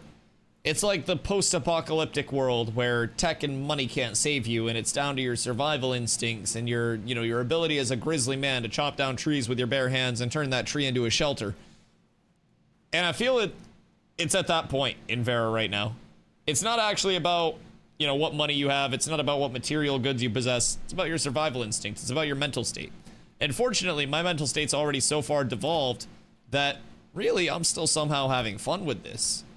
I don't understand. I have quite literally no reason to feel any motivation to get gold cap. But everyone always calls me poor. And while they're right IRL, I'm not gonna let them be right in a video game too, god damn it. I've sugar daddied so many mounts for the new players already. I will continue to sugar daddy more mounts for the new players, and they will all be happy, and they will all enjoy my mounts whether they want to or not. But yeah, Emu. I tried unlocked camera movement for a while. You had asked me about it before I left. And it felt weird. Back when I played New World, I used unlocked camera movement, but I also played melee over there. So like I would just square up to the person to hit them. As a ranged, where you're trying to like maintain that combo, it doesn't feel the best. Maybe if there wasn't as much of an incentivization of like comboing, we're good, but been throwing all my gold into training mounts. I have 2 gold left. Need to mine up with some more. Oh, wait. I know where I could get some gold. I know just the place. Now, I do need to hit gold cap for the actual, like, just the feeling of it first. I need every bit of the 92 gold that I get from these payouts. I may come up just short depending on what, like, the actual conversion rate is for the Shorefoot to Squalls. Because I think Shorefoot to Squalls is a few silver less than Squalls to Shorefoot. As weird as that may sound. So we've got to see what's what with that. But I think this will be enough for me to get gold cap. Worst case scenario, I can just sell some stuff in my inventory and then get gold cap, and then I'll give you money. Very, very simple. I don't need to hold it for long. I just need to have it for a little bit. But as of right now, I'm disgustingly rich. And it's all from just yapping, chat, and running caravans. So I did get rich from yapping with chat. It's just not in the way that streamers are supposed to. But it's okay. We're figuring that part out. Cypher, D to the Y. Thank you for the 10-day streak, dude. I appreciate you. We got a lot of the 10 days, a lot of the 40 days, a lot of the 50 days today. Boys, make sure you guys are checking your streaks each day when you do pop in. If you guys haven't started up your streak, or your streak's been a little inconsistent, we'll make sure that you guys drop the follow so you know when I go live every single day. I do stream every single day starting around 2 p.m. EST. Today was a late start because I went to go see my family. But I've streamed 780 days in a row, so it's just gonna keep going, and hopefully you guys are here for it. Do the rarity barely boost between them this phase, or do they fix that? Oh no, I mean there's a pretty substantial boost. I mean it's nothing like fucking too unbelievably sicko mode, but I think like green Rivbow was, let me check codex. I want to say green Rivbow was like 1800 or something like that. Ravidium longbow. Ravidium longbow uncommon. Ravidium longbow uncommon is 1500 fizz power rating. So like it is almost 1000 fizz power rating more. So like rarity's still most definitely worth it, but never been able to get into caravans. It would take me 2 to 3 times longer than it should because I stopped to collect everything. Yeah, see, like, I am able to, while I don't necessarily target farm, so to say, I am able to at least tell myself what the objective is and then focus on specifically that very, very, very well. Like, when P3 drops, I'm going to be just, I almost said mining. I'm going to be, like, just level grinding and just mob grinding for a very long time. What is this for? Wait, is that Basilisk and Tunic? Either way. I'm going to be just mob grinding and degenning and getting as established as I possibly can. 3 rarities from each other. You need to compare common to uncommon. I mean, common to uncommon is also very likely going to be less of a jump than the higher ones, because common to uncommon is an 80 min damage jump. But uncommon to rare is 102 damage jump. Rare to heroic is a 224 damage jump. Heroic to epic is a 255 damage jump. And then epic to legendary is 390. Wait, no. Sorry, 299. 290. That one. Sorry. I did my math wrong. I'm sure nobody is surprised. But it seems like they do get a little bit higher in terms of like the return with each input. I think it's probably just a percentage difference right now if I had to guess. Because it's 2099 to 2389. Which I guess it makes sense if it was like 10-ish or something like that. But Fupo! How are you, friend? How are you doing today? What was me another time seeing a Dusty so Dusty cannot breathe the air, a Dusty grit everywhere. Wait, grit. Tank change is confirmed, Fupo. The grit uptime is massive. The grit uptime is huge. I mean, there's also nothing wrong with a little bit of dust, I will say. If you don't have at least a little bit of dust, then it means that, you know, everything's too clean. Everything's too spotless. It's not lived in. It doesn't have any character, right? If everything's brand new, it's not broken, and you wouldn't want brand new shoes all the time because they'd hurt your feet. You have positive dust. You absolutely have positive dust.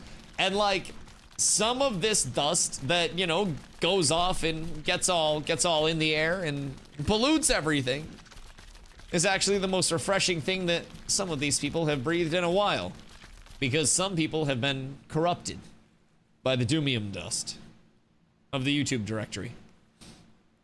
And I won't let that doomium dust overwhelm everyone. Shocked and appalled. I know, DustyWhy fucks up math details at 11. It's something that you guys never saw coming. It's first time nothing like this ever happens. Also, Fox, dude, I hope you're having a beautiful day. I appreciate you. I've been doing very well on my end. I had a very sleepless night last night, not for any weird reason. Like, this is gonna sound like the most bitch-made shit in human history. And I don't even want to say it because y'all are about to make fun of me. But I couldn't sleep last night because anytime I was in a blanket, I was too hot. And then anytime I uncovered, I was too cold. And I know that is going to sound incredibly bitch-made. But bro, I'm not even kidding. I was going to the extremes of like covering up in a thin blanket and like sweating. And then I would uncover and I'd be like shivering. I don't know what the fuck happened. But I was so goddamn like temperature unsure last night. Cover half? I tried. And then the half of me that was covered was extremely hot. And then I tried to uncover the rest of it. I even tried setting up like fucking vent systems. So I had like a pillow propping up the edge of the blanket to let fresh air in. Bro, oh my God. Like, it hasn't happened to me in a long ass time. Cause like, I don't know. I have a bed that is very, I don't know, temperature regulatory, so to say. But I used to like sleep hot as a motherfucker, right? So since I got that, I've been pretty chill. I've been sleeping well. Everything's been wonderful. That's been a few years. Dude, last night I was like, because part of it too was I had to get up early today, like a few hours earlier than I normally do. It was nothing insane. I'm not going to tell you the time because again, you'd call me a bitch. But I had to get up earlier today than I usually do. So I think part of it was like, I'm temperature uncomfortable, but I also think part of it was the element of like, oh fuck, I've got places to be tomorrow. I need to make sure that I am not missing any of it. I need to make sure I'm not late to anything, blah, blah, blah. So, can you do the Dune yell? Me? What do you mean the Dune yell? Is there a Dune yell that I'm supposed to know? You need to remember, I'm not a Dune stan. Like, have I watched the Dune movies? Yeah. Are they my favorite movie? Like, am I completely sucked into the Duneverse? No. It's like, mildly interesting. I would say I would be as interested in, like, the Barbie movie as I am Dune. What time off? So I know if I can play Zomboid or not. Well, you can't tell the people what time you're ending a stream because then they all just leave. I'm gonna stay on forever and ever, so nobody has to leave. Don't worry, guys. Text to me. Oh, you have time to play Zomboid. It's fine. I'm at the very least gonna run another caravan, so you have at least a couple hours. So that's cool. I gotta get back up. I gotta buy my mats. I gotta buy my caravan. That's like a, it's like a 2-hour haul. So I'd say probably like 2.5 hours ish. Probably sometime around like, what time is it? Does that put me at midnight? Oh damn, midnight Dusty stream, boys. Woo! In the late night. Do you need a snack or anything? What do we have for snacks? I'm not like that hungry. I don't think I need a snack right now. I think a snack could probably be like too much food right now, but I think I'll probably eat after stream before bed. I think that's the play. You gotta wrap it around you in a spiral fashion. The blanket, like a little dusty burrito. I mean, yeah, that's true. I could always like candy cane it to a certain extent and have like strips of hot and cold. That would be nice. Diseffects, thank you for the follow. I appreciate you. Yeah, we could probably work that out. I mean, that probably would have worked out better than whatever the fuck I was trying to do yesterday. Cause like that shit was ass. That shit was absolutely ass. Wait, what is Planendorf being convinced to shell out for? A Dune suit when you sleep. Bro, honestly, I just don't understand how it was simultaneously so hot with any of the stagnant air immediately, Like, I don't understand how I was putting off so much body heat. I think that was the biggest part of it. Like, my blanket was getting hot within, like, dude, 2 fucking minutes of covering up. I would legitimately, like, woof, and, like, get fresh air underneath my fucking blanket. Like, with me. Fresh air, cold air. And then within, like, 2 fucking minutes, I'm just all of a sudden, like, putting off a fucking immense amount of body heat. You're like, it's too warm? Bro, it was a throw blanket. It was the thinnest fucking blanket I had. I literally, I gave Carla the comforter and I was just like, I'm not using it anymore. I gave it up and I ended up using a throw blanket, and even that was making me sweat.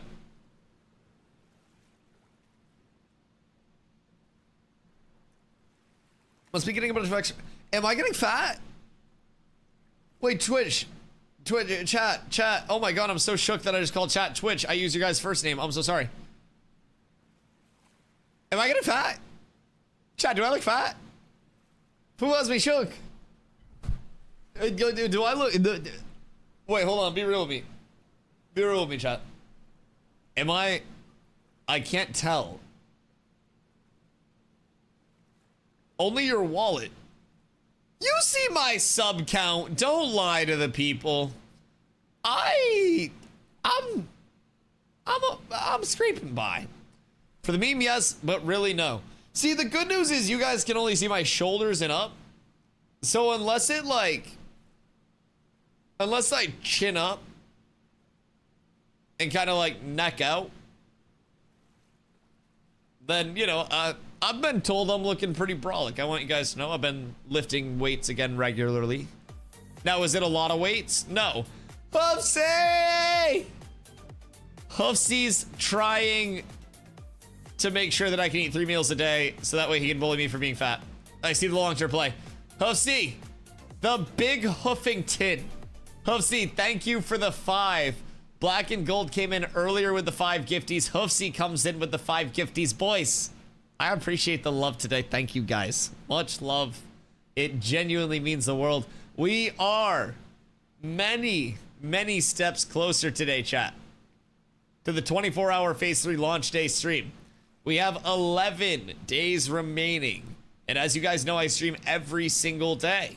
So, while the days are ticking down, there is still plenty of opportunity to make it happen and keep me here 24 hours non-stop grinding.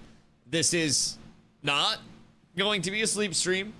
This is not going to be a react stream. This is going to be me sitting here, degenerate, killing mobs over and over and over again. What's the target? The target is 550. We're recovering from the mass exodus of every single person in the player base, basically. So the target was originally, when we had like 500 subs, 750. And then as the sub count kept dropping, I was like, well, we're at 350 subs. We're not going to get to 700. So I dropped it to 550 when we were at 350. And then the sub count dropped more because there aren't many new people coming into the directory. And as a small streamer, those ebbs and flows can get you. So we're at the 550 and I'm holding it there. No more discounts, no more fire sales. I dropped it once and that's the best you guys are getting. That's my final negotiation. So we work towards it. I plug Twitch Primes a few times a day, but I will say we've been on the up and up. I am very transparent that I think the hype for Phase 3 is going to start in about 6 days. I think 5 days prior to the launch of a new phase is when people start to get very hyped up and excited about it. And I think that we are just a little bit outside of that range, where the people that are more internal to Ashes, the people that have been here that... How the fuck did I get lost? The people that have been here for a while, like, you know, everybody's excited about it already. I've been spreading the word about it. But like the people that have been out of the scene, the people that are getting back into it, that's going to be like 5 days before. They're going to pop back over. They're going to play a couple days on the PTR, a couple hours maybe, make a character, run around in the anvils, be like, wow. But a lot of them are just not going to play until P3 launch. And I think that, I think the hype will kick in. I think people will be checking it out again a lot within the next week. And I think P3 launch hits. And I'm fucking praying to the sandaled one that it's smooth, dog. We don't even need everything finished. We don't even need everything polished. My hope for P3 launch is simply that it's smooth. The biggest player like complaint for P2.5 were the new players that did not know that they were getting into a stress test, and people got mentally fucking cooked off of the crashes. I would honestly be intrigued about refund data with like phase 2 compared to phase 2.5 with people who purchased within like, you know, a month of the actual phase start. Because I'd be willing to bet that phase 2.5, obviously player fall off was much higher. A few months into P2, we were still at like a mid 80s retention. It was ridiculous. So I'm not entirely shocked there. But I'd be intrigued to see how many people were taking advantage of that refund with it just being such a large point of atrophy in 2.5. But I think P3 will be good. I think P3, while retention is never the emphasis, P3 has the potential for retention. P3's got that recurring 24/7 uptime. You've got a lot of accessibility to the server. Hopefully you've got some more forward-facing pretty things, to say the very least. All right, I need to still go get my commods. I need to visit the hunting lodge. I need to get commods.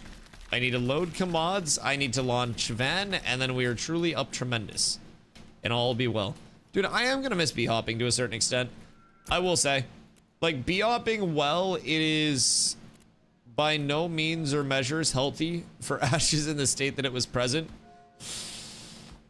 I'm not gonna lie and say that it wasn't extremely flashy and extremely fun. I think we have enough, right? Oh my god, we did it. This is like certain gold cap as well.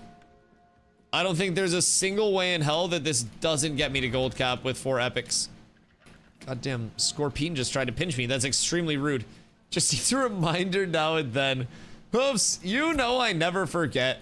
You know that I never forget the blessings on blessings on blessings on blessings on blessings on blessings on blessings. We always remember. We always know that there are a lot of people out there that are lurking that I'm sitting on my screen. Why are you sitting on your screen? You should put it on your desk. You're going to break it if you keep doing that. I'm gonna make some crackers with salami and cheese. Do you want a couple? Oh, do bagel chips instead of crackers. And then yes. Yeah, that shit. Oh. On your screen outstanding. There's been some weird client-side UI stuff recently, I will say. Like, on my end, sometimes my mount flourish doesn't work, and then on other people's screens, the mount flourish will work. So that's been a little peculiar, but I'm not too worried about it. This entire version of the game is effectively fucking dead in 11 days. Nobody really cares about 5.3 anymore. That reminds me, I got wheat thins and cream cheese with smoked salmon. Sounds good. Wheat thins are the good ones. Triscuits are the dog shit ones, right? Because one of those is really good. I think Triscuits are the ones that are all like woven and absolutely fucking suck. Any Triscuit enjoyers? Because I feel like Triscuit, if you're eating a Triscuit, it's basically like eating a wicker chair. Triscuits are ass like eating a basket. Yes! It's literally like eating a fucking straw hat or like a fucking wicker chair or a basket. Yes, my mom always used to eat Triscuits when I was growing up, and she'd get different like types of Triscuits, and she would be like, just try them, they're really good. And I would try them, and I swear to God, if a prison commissary had Triscuits, people would make fucking shanks out of them. That is a weapon and should not be a food product. Triscuit is bis, you're both wrong. Bro, there's no way that you're trying to justify Triscuits.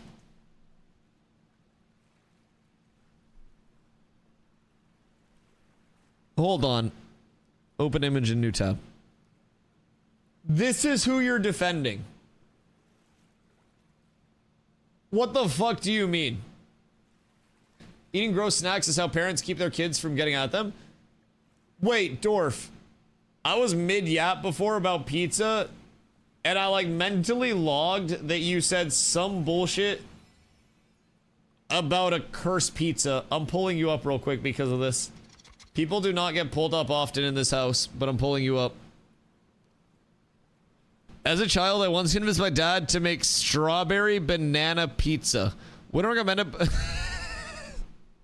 Would recommend, but I didn't make pineapple pizza a lot better. Recommend it years later.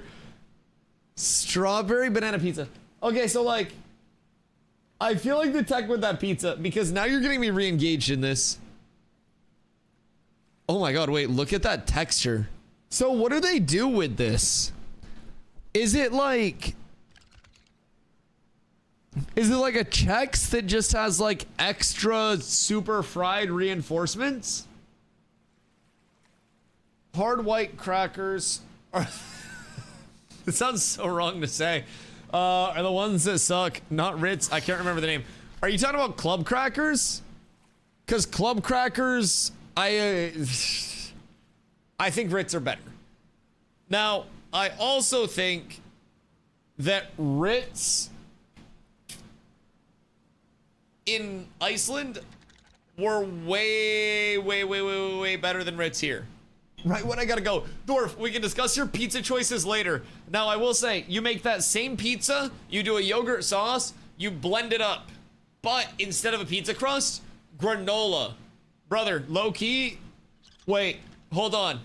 Granola, press it down into crust form, a little yogurt, and then a little shredded coconut.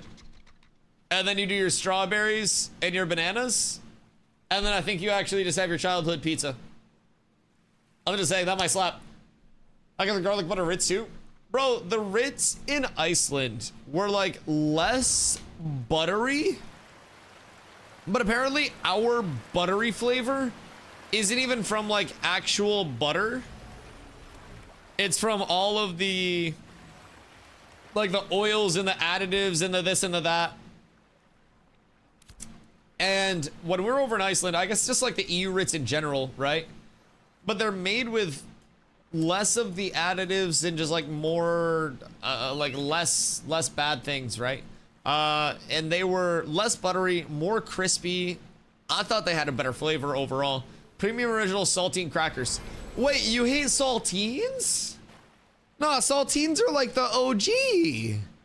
What do you mean? Saltines, I will agree, are like the New Balance like dad shoe of crackers. But like, saltines are the GOAT. You're feeling shitty, you eat some saltines, like you're throwing up, it's ginger ale and saltines. That's like how you get back on track. You need something in your tomato soup and you don't have goldfish around, saltines. You need tuna or chicken salad, like Black Blood said, saltines. Buffalo chicken dip, saltines. You want to make yourself a little chip sandwich or cracker sandwich, I guess. Saltines. Like, they're just diverse as shit. Chicken noodle soup with saltines, you can crumble them up. I used to take those bitches and I would like stone cold 2 stacks of them together and I'd put them in my soup. And those shits were delicious, I will say. They're like, it's like the soup version of an Oreo, I think, is the saltine. Because they stay crisp on the inner layers, yet they absorb the soup on the outer layers so well. I'd rather have a Ritz in all those situations. Like Ritz with buffalo chicken dip, yes. Ritz with chicken salad, though. I feel like Ritz have more of an overpowering flavor than saltines do, and saltines are meant to be bland to a certain extent. I feel like saltines are supposed to be like the Rajon Rondo, not the LeBron James, right?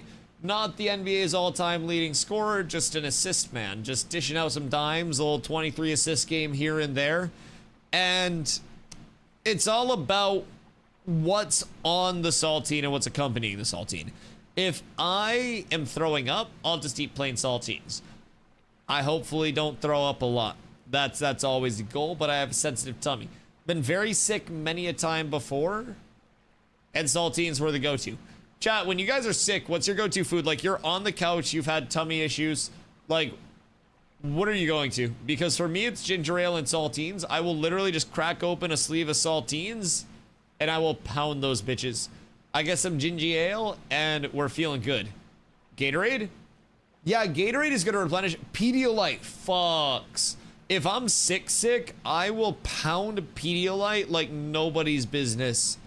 That shit goes so hard. I don't know, like, babies have it good with that. I might start cooking up some baby food as sides in Carla and I's meal prep as well, simply based on the reminder of how much Pedialyte absolutely slaps. Ginger ale and Lay's original or salt and vinegar chips. Salt and vinegar chips. You need too much Pedialyte, you know?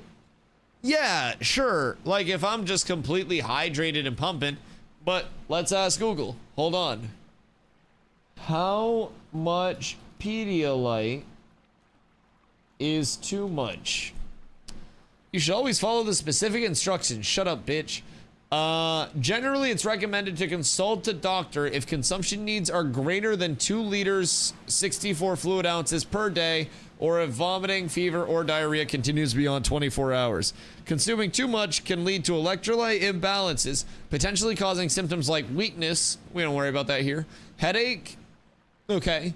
Tremors. I'm never scared. Confusion. Always confused. Muscle cramping. Yep. Checks out. Rapid heartbeat and gastrointestinal issues. Joke's on you. I've got those all the time anyways. You can't give me what I already have. Death by ramen via salt?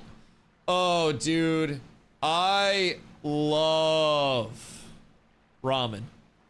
Like, Carla made some delicious ramen. And a really good stir fry, actually. She's been quite literally cooking. But she was like, is this too salty? And I was like, isn't this supposed to be salty? And to a certain extent, yes. Yes, it absolutely is. And I didn't think it was too salty at all. She did. I thought it was fucking phenomenal. But you'll end up like one of those YouTubers in eating baby food and can't eat anything else. Sub goal when I want more damage mitigation, I eat some saltines. What do you mean damage mitigation, bro? Saltines are bis. Like, saltines and soup go so fucking hard. I don't know what the hate is. Like, make a bowl of chicken noodle soup, take a saltine, just dip it in the soup for a couple of seconds, and then just crunch it. Brother, it is so ungodly good. It's absolutely delicious. I see no issues with it.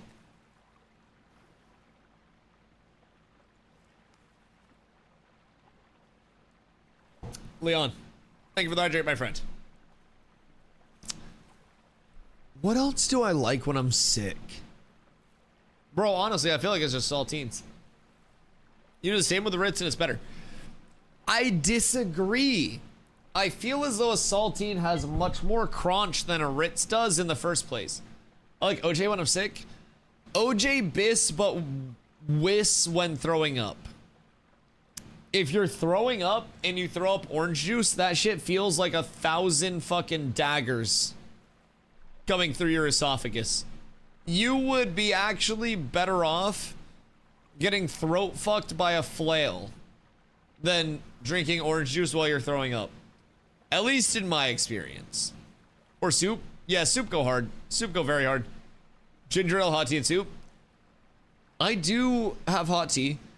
I still need to get throat coat tea. Throat coat tea. Throat coat tea. I still need to get throat coat. Watermelon. Watermelon when sick is an intriguing choice, but also a good choice, I feel like. Because watermelon, hydrating, yummy. Probably doesn't taste the worst the second time. Wouldn't be too punishing. Yeah, watermelon might actually be like sound as fuck. Toasty just a hater. Toast is always a hater, man. I don't know. He's just in here to be like the main antagonist of stream. Where am I going? Why am I here? Why didn't anybody tell me? I asked my wife why she has throat goat T1. She was like, please read that again. I love that. And also, I'm so sorry that, well, you're married and it's got to the state where you're like, hey, why do you have the throat goat T if not throat goat? I respect it. It's a bold play, and may you get head again someday, my friend. I will pray for you tonight. And I don't know, maybe someone in chat that actually claps cheeks will do it in your honor, but I know my chatters, and it's probably no chance of that. So I'll just pray for you, dog. I'll pray for you. I have had chat say that shit is really good in terms of preserving voice, because I don't shut the fuck up. I'll be completely honest. I exist, I yap, I usually stream 8 to 12 hours a day. And the problem is when I start streaming like 12, or like I did with Phase 2.5 launch, 20, 14, 14, 14, 14, I start to lose my voice, and when I lose my voice, I sound like Jojo Siwa. And that tends to be a slight issue. So, LoBG causes vomiting sometimes, and OJ is a common remedy for low blood glucose. This shit absolutely sucks. Oh no. Wait, so OJ, gummy bears, if you had to keep an ultimate like diabetic kit, is it just OJ and gummy bears? Wait, OJ filled gummy bears like Gushers? Or would it be more efficient for you to just like eat a spoonful of salt? Not salt, sorry, sugar. Whatever diabetics need. I forget what you guys run on. But you could literally just eat a spoonful of sugar, right? Gummy bears are more portable. What if you just kept a bunch of sugar packets in your pocket, though? Like you wore like cargo pants or something, and then you just kind of like rip open a sugar pack and then like pour it up. I've done that. Would that be more efficient than a gummy bear? Is that just the meta if you're diabetic? Because I feel like that's portable. Together. I feel like that's non-perishable. I feel like Storm just got a new banana for the 6-month Subaru. Storm, thank you for the primer, dude. You just get glucose in a tube. In a tube? Wait, but like, what does that taste like? Because like, sugar tastes good. Oops, I don't know if you ever just ripped open a pack of sugar and just bottoms up that thing. Just a shot of Kos.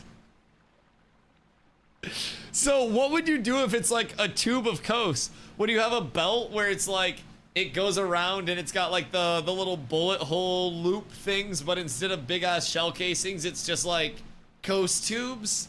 And then you're running low and you kind of like take a knee and just like Fortnite shield animation it? Or would you just kind of like pass them out to people? Maybe like a trench coat, and the trench coat has all of your different types of Koses on the inside. I'm gonna open sauce packets for sugar crashes.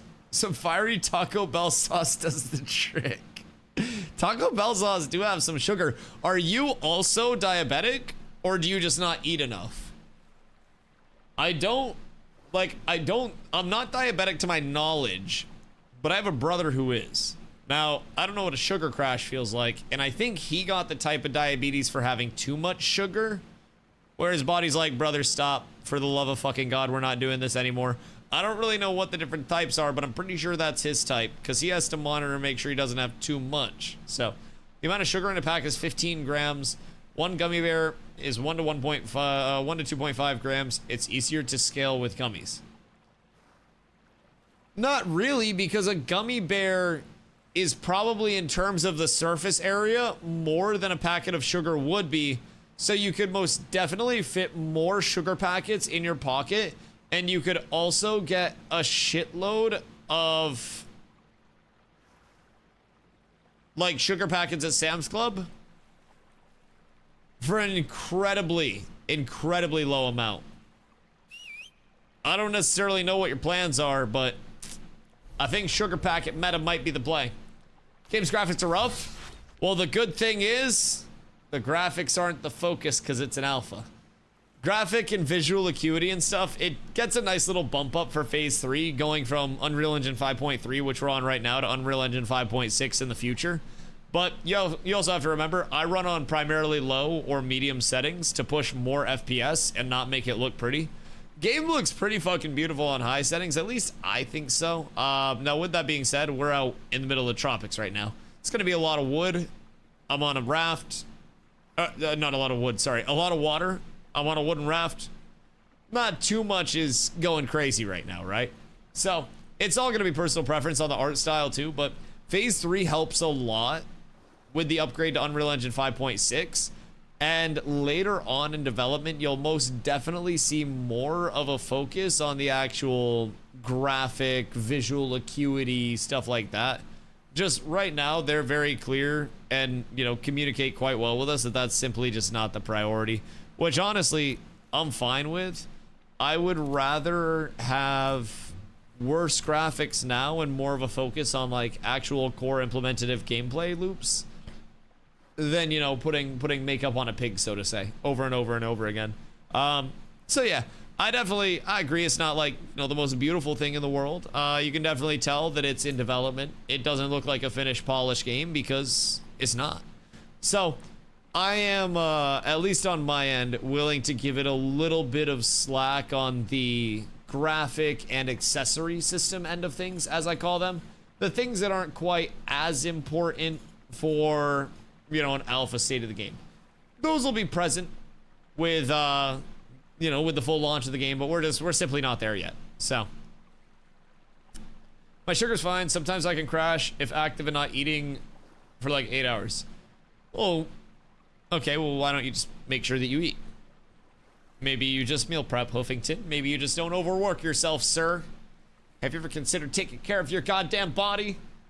As I wake up and fuel myself on bong rips and coffee.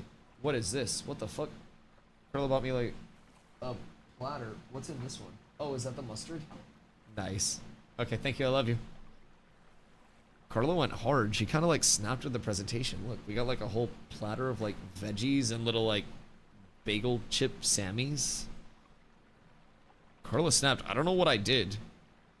I either did something good or this is like my last meal and I'm getting murdered after this stream.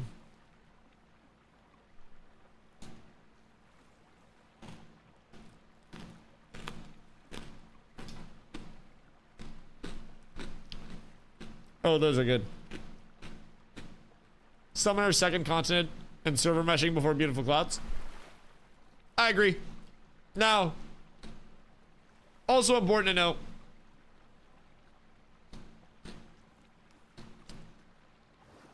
more than one thing gets worked on at a time. So while there'll be like a focus on core systems and shit like that, we still see visual progress.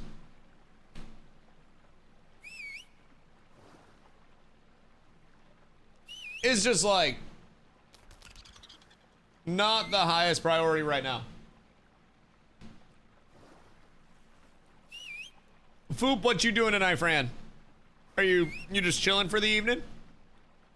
PTR testing today was the same thing as yesterday, right?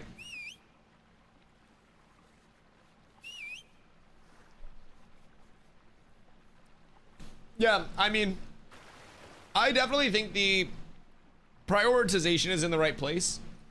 At least on my end. I feel like the previous title that I played spent a whole lot of time on things that didn't fucking matter. Swimming.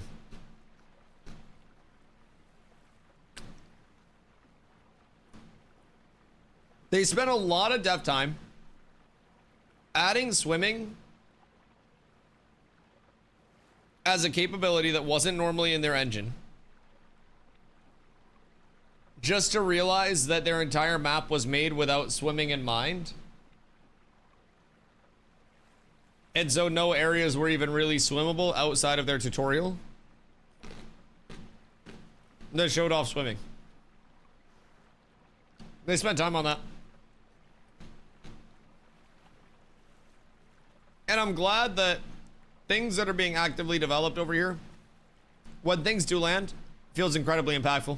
And we have a fast content cadence too, so I, like, no part of me doubts that there will be an incredible visual push when that time comes. I think we'll see a point where Ashes has its, you know, standalone visual acuity. It has its, you know, this is Ashes level of visuals.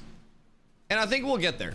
I think it's only a matter of time. But again, I definitely understand the whole, like, shit looks rough right now. Fubo, you cannot eat all the clouds. We need the cloud. Fubo, did you eat all these clouds?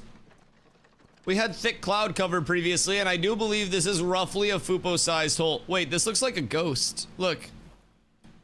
It's got, like, the two eyes there and, like, the scary ghost head. Kind of looked ghosty. Maybe that was the ghost of the clouds that Fupo just ate. Foop. Absolutely despicable. Absolutely despicable. I do always keep my sunglasses handy, by the way. Those are on the desk at all times.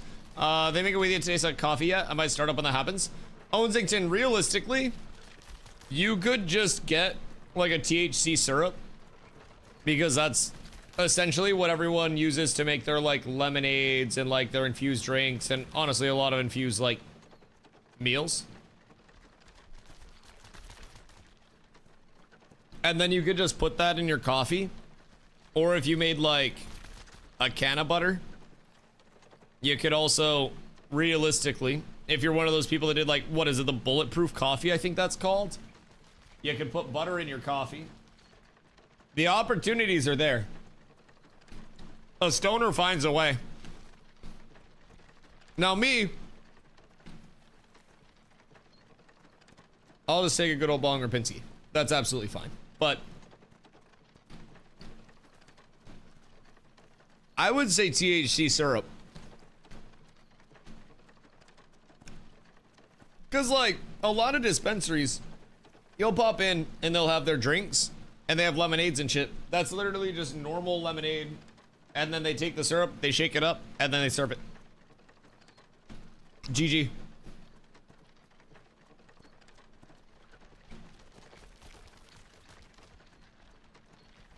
Took me 6 hours of not being super efficient to make it to apprentice on lumberjacking and lumber milling. Did you do any of the crafting loop over there, Toasty? I've been kind of trying to like pulse check how people have been feeling about crafting over there since the changes, because a lot of people have been very up in arms about the quantity of materials needed. I've spent most of my time pumping damage, so bad. So Zop, did you primarily check one craft, or do you have data from all of them at this point?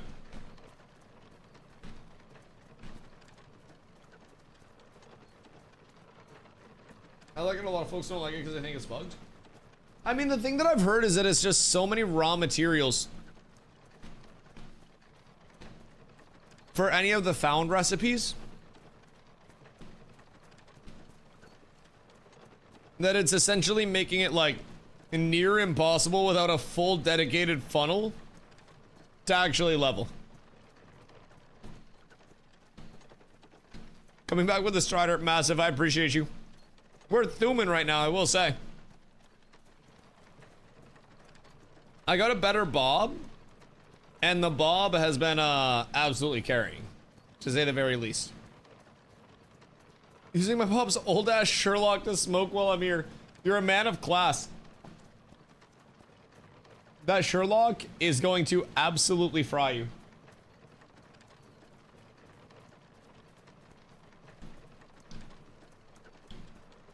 Got core recipes, I'm gonna hit off the block, then go hard in the grind loop. Yeah, so is that going to be the play? Like, you just level your novice off of the core recipes and not the drops?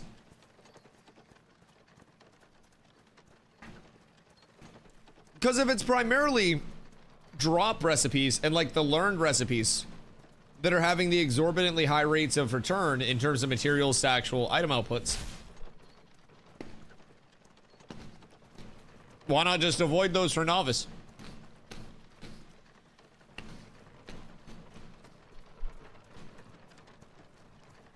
I did a little bit of tailoring. Honestly, it's not that bad at the start. And just annoying having to purchase a bunch of shit just to process. So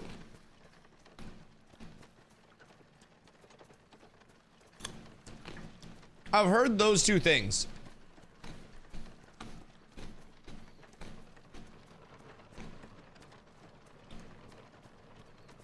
I would say, like, number one, people say that it's too many raw mats, which, but number two, I hear a lot of people say that all of the extra materials feel very unnecessary and like they don't add anything.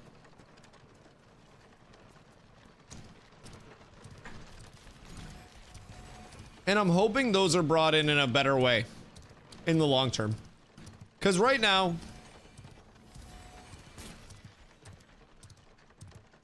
I agree, at least in my short experience interacting with it, seeing all of the menu bloat there, seeing all of what's going on, like, and then hearing from the player base as well, I could definitely see all of that additional bloat, all of those extra steps just to go through and refine something, just to make something happen, seem arbitrary. I think is the word that I would use, like unnecessary.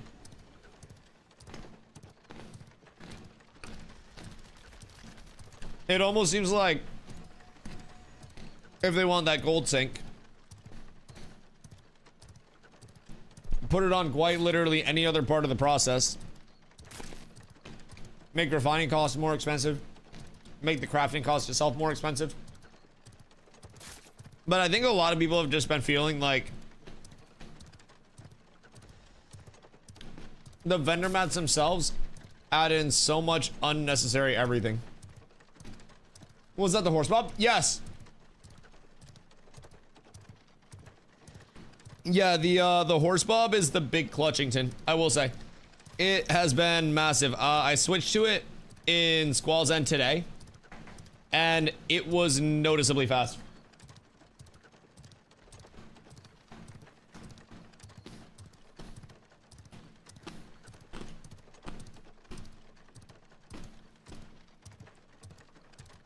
Yo, Balding is going sicko mode.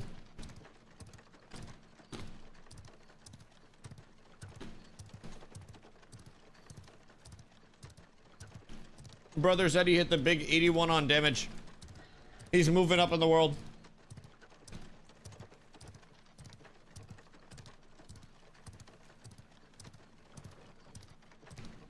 I think some are just expecting to walk around for 5 minutes and expect to be able to craft. Leveling's best in groups or adventuring level. Went up for crafting as well. No, yeah, absolutely. Personally, on my end, like, I think that there should be an investment of time to output. And the time investment can always be lowered by having multiple people involved, right? If you have 2 people working on feeding one person's crafting, well, that's going to lower your time input by 50%, because that's going to double your workforce. That is quite literally going to cut your time required in half by having 2 people instead of 1 person. And I do agree, especially crafting. I think a lot of people are expecting it to be like WoW, where you throw on your track vein and then you run around and you know exactly what you're hitting and you know what's going to come out of it, and then you know exactly how many veins you need to hit and what loop you're taking. I don't think it's going to be that. We're already planning for multiple people helping one of our crafters achieve the simplest of things, like getting to fucking apprentice on launch. So crafting doesn't feel good. Does it not feel good because of the input of material, like numbers, or is it just the vendor materials primarily?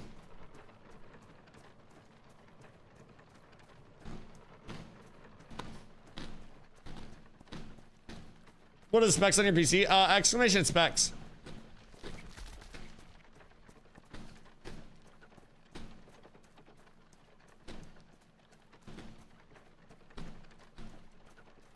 Some vendor stuff isn't necessary.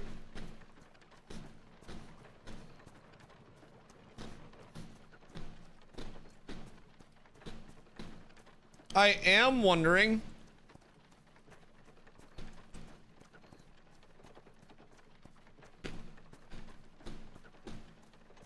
what their like long-term vision is with everything. Like, not with everything because we have the article, but I'm curious where they see the vendor mats now versus where they wanted them to be seen versus where they see them in the future. See some tuning, not a big deal. So is part of it in terms of the inconvenience of the vendor mats that they existed in the first place, or just that you had to run so far out of your way to get them? Because I think they were only available at like Avon's End, right?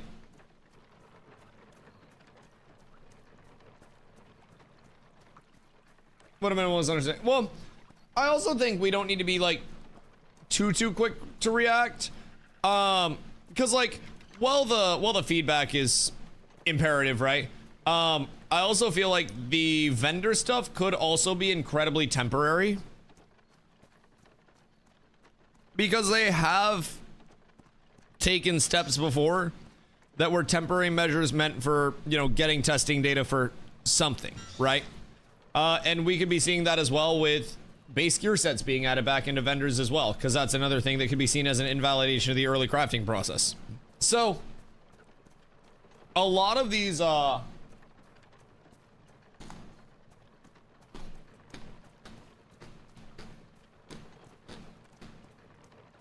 vendor-centric changes,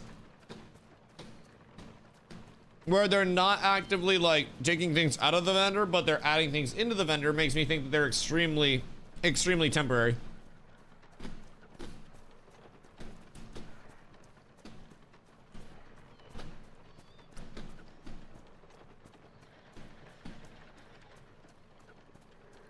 How I see it, once a crafter gets past the lower levels of crafting, not me for the most part, making those items anyhow. More of an introductory system and a dedication of input to get to a higher level, much like grinding. At a point, there will always be some sort of drudgery to any level-based system. Be a leveling for adventure or leveling crafting, is my personal opinion. Yeah, of course. I think necessary input is absolutely a good thing. And I definitely agree there. Ashes is always going to have that certain level of drudging forward to it, right? It's a grind. In every way, shape, and form, Ashes is very much a grind game. People want to act like it's not. Well, they're wrong. So I do see both sides of it. And I think there's probably some happy medium where there can be that level of, you know, we want you to spend a lot of time going to get these mats, going to craft these things, but also make it an attainable amount of things. And I also think that that is probably where we are headed, is just figuring out that happy medium. Figuring out at what point is it too much? At what point is it too easy for people to craft stuff? So it's most definitely an ongoing teeter-totter, right? And the point of perfect balance is a very hard one to find. But I'm sure that just like everything in Ashes, if people aren't vibing with it now, it's all a matter of just slash bugs and filling out the feedback reports and voicing what we experience, and hopefully they're getting the data they need. You know, 3 balancing patches to crafting in total, and all of them were to absolute extremes.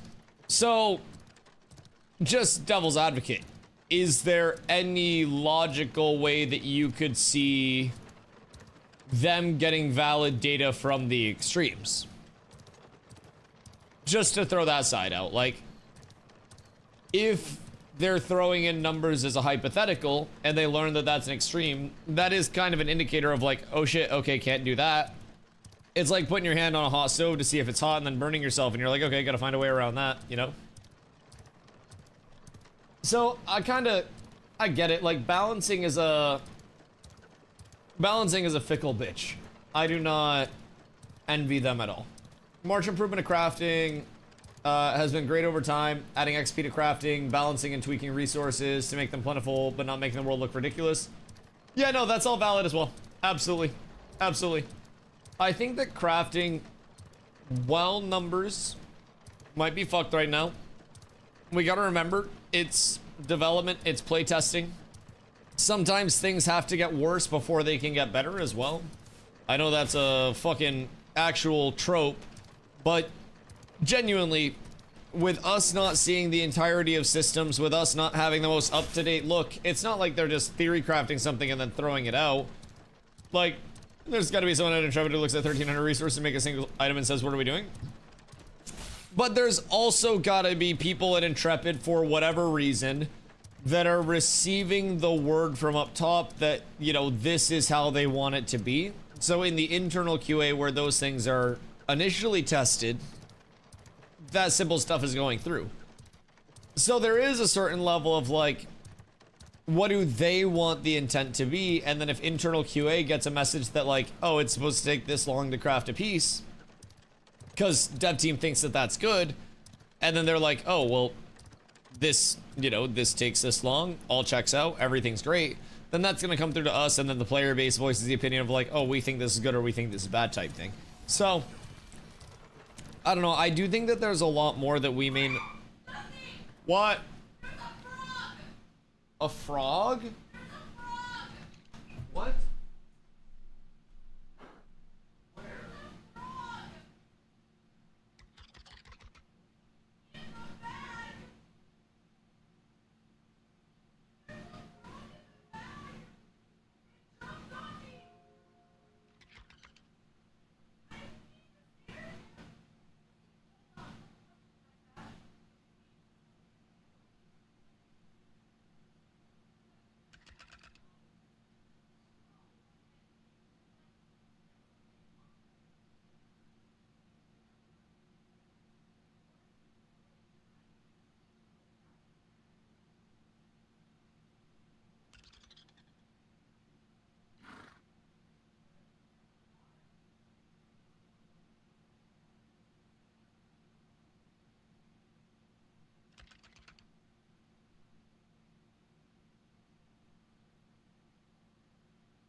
you guys can hear me, but Dusty wanted me to say that he'll be right back. We found a frog inside one of our grocery bags that his mom got us, and so we're trying to save it right now. I don't know if anyone can hear me, but yeah, he'll be right back.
Okay.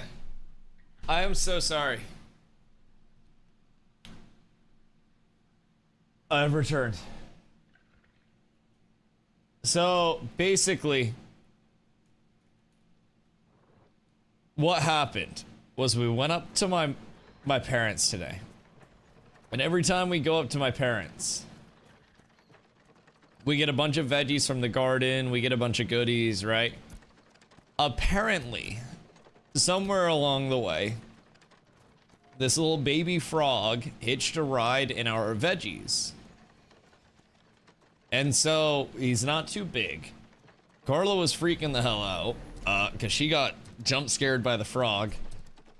So I had to corral this little tiny frog. And, we have him in like a little frog house Tupperware. And I was like, I'll just put him in my tomato plant. He was hanging out in my mom's garden. And Carla's convinced that every frog is amphibious. So Carla is doing research to see if we should release the frog down, you know, by some water after stream, or if we are good to just release it wherever. So most are.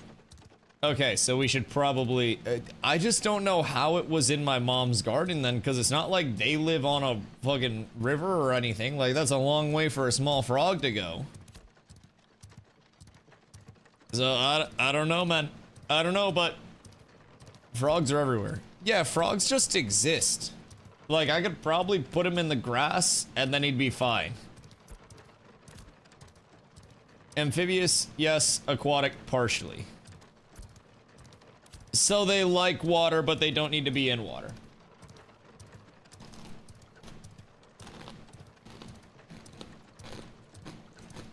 He was kind of chill.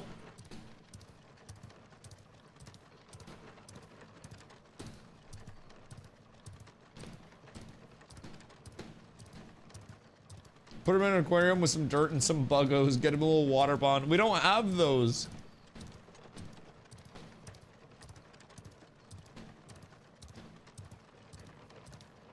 We would need so many more accommodations.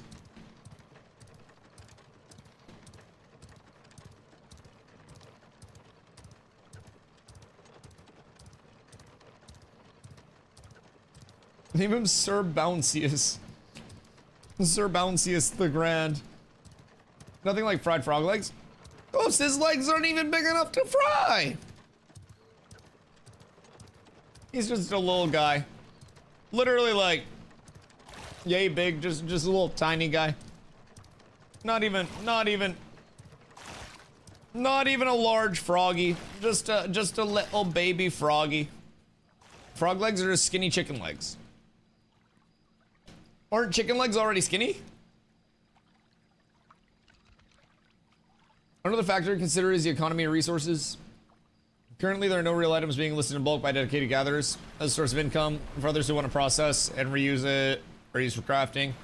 In a more stable real environment that doesn't wipe during a testing state, this issue would likely self-correct. Crafting materials, what do you post on various markets?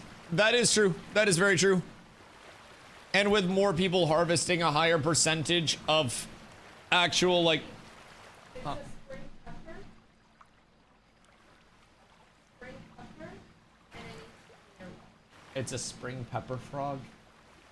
It needs to be- Okay. We'll drop it off after stream. Well, we've got a post-stream mission. I put a frog leg pic in Discord. Bro. You're demonic. You're demonic. Huh. Yeah, they literally just kind of look like chicken legs. Interesting. Do you like dip them in stuff? And taste like chicken. So is it just a worse chicken? Why not just have chicken?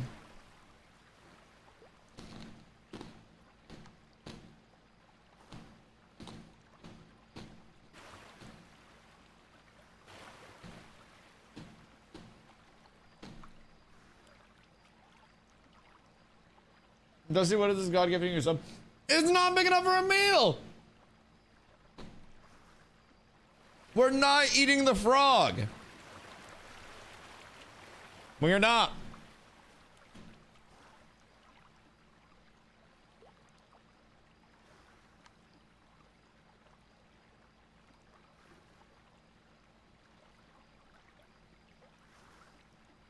Just fry him whole? I would not just fry him whole.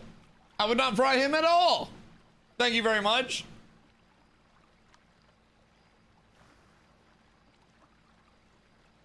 I'm just putting that out there. Like a soft shell crab. No! We're not doing that. The frog is not going to be sacrificed. At least not today.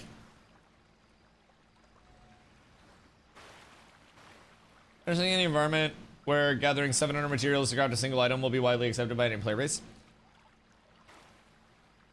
So, with our, and keep minds up, the reason I ask you these things is because I trust you to inform me on these things. Would we be able to mitigate some of the constraint with just like a lot of a lot of gatherers? Like just brute force the shit out of it? Because it could also be one of those where it's like punishing for those that don't have that web, and then if you do have that web, it's very important, which does also align with a lot of other Ashes things. 700 oak is not that long. Yeah, I mean, it's what, 140 trees if you're hitting adult trees.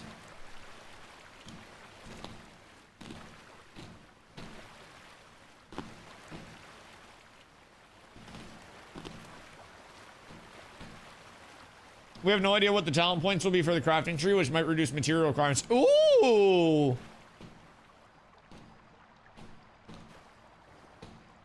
That's actually a good comm.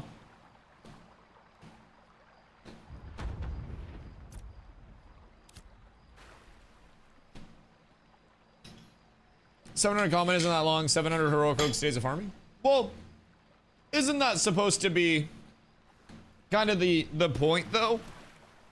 Excuse me, of like higher rarity pieces, where it is supposed to be a whole shitload of farming to go into a higher rarity piece. So I almost feel like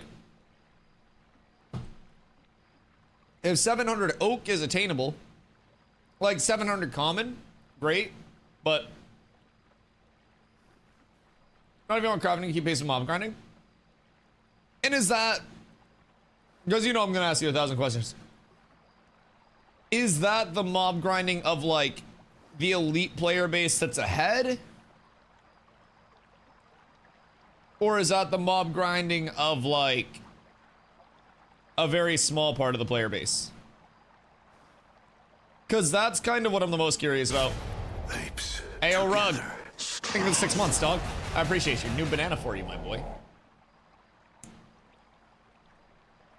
Crafting items for recipes is crazy.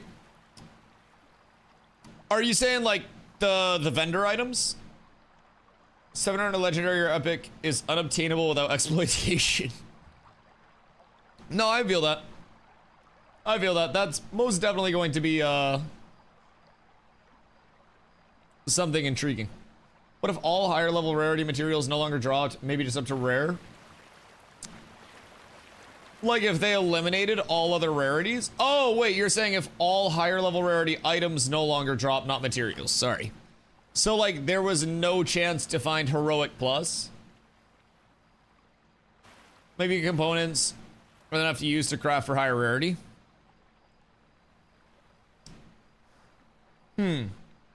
Or no items at all? See, no items at all is what I was preparing for. Because, like, Steven was in the dev stream and he was like, listen here, guys. Items aren't gonna drop. You're not gonna see a completed item. Completed items are extremely rare. They're gonna be very, very, very rare and meaningful when they drop. You're not gonna see a completed item. And then I go in the anvils. But I don't know.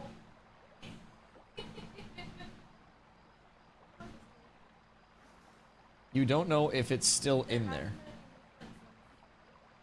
Well, he's probably just chilling. Did you put that entire, like, Tupperware contents? Yeah. Yeah. Chat, do you guys want to see what Carlo put together for this frog? It's a little house. He literally has a better living situation than a lot of Americans right now. This frog is living the dream. Got a couple holes in the roof to sort out, but he's vibing.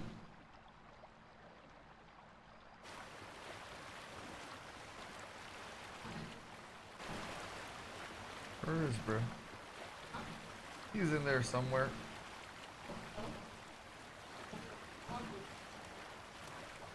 What's up? Yeah, no, I mean, I don't think there's a frog loose. He was in there when I gave him to you, so. Well, I didn't do anything with it except for put it in the pot. Okay, yeah, you should be fine then. If you see the frog, then you know what to do.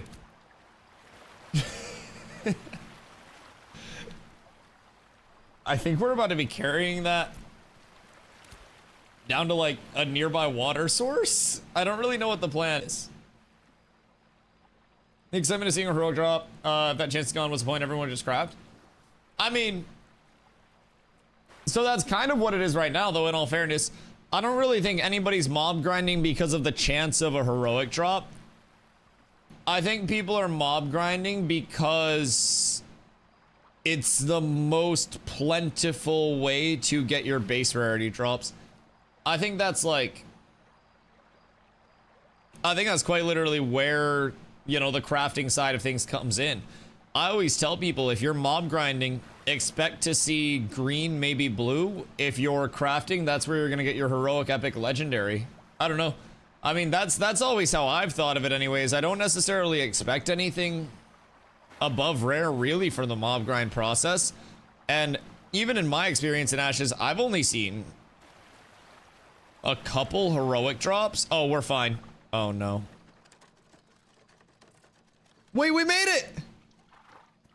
Oh my god, I'm blessed! I'm blessed by the sandaled one! Oh, I just have to unstuck down, and then we're fine. Oh, I'm so fine. I can unstuck down here and then we're good. This is perfect. This is unironically actually perfect. Oh my god, this is so wonderful. This is so beautiful. Unstuck location was not valid. Bro. It's valid as fuck. Let me unstuck. Surely. Oh, wait, can I just go in the water? I can!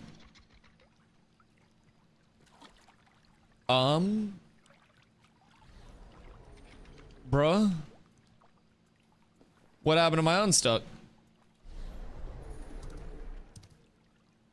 Okay, right.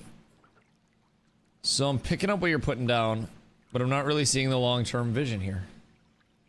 You had his boat and it turned into a caravan? Yeah, the falls are a little bit wacky here. So the falls can sometimes bug you out when you try to go over them, and it'll get you stuck on the rocks, and then it turns your boat into a horse that looks at you very judgmentally.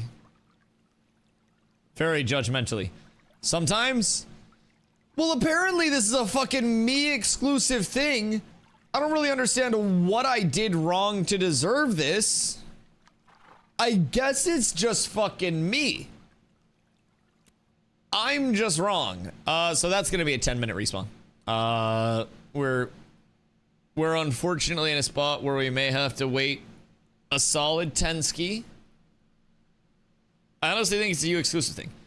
I don't really understand how I'm fucking it up that much, but apparently I'm fucking it up that much. It's never done it to me.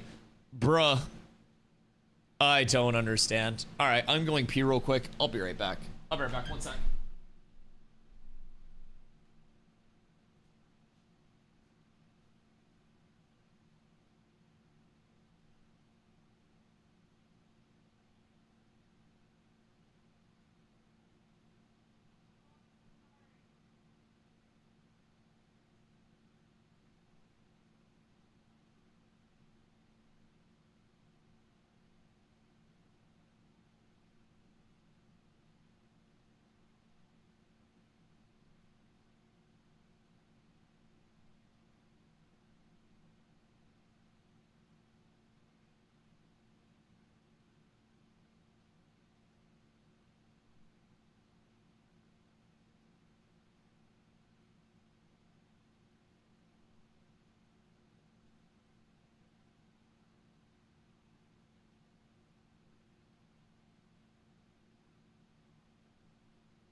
Good day.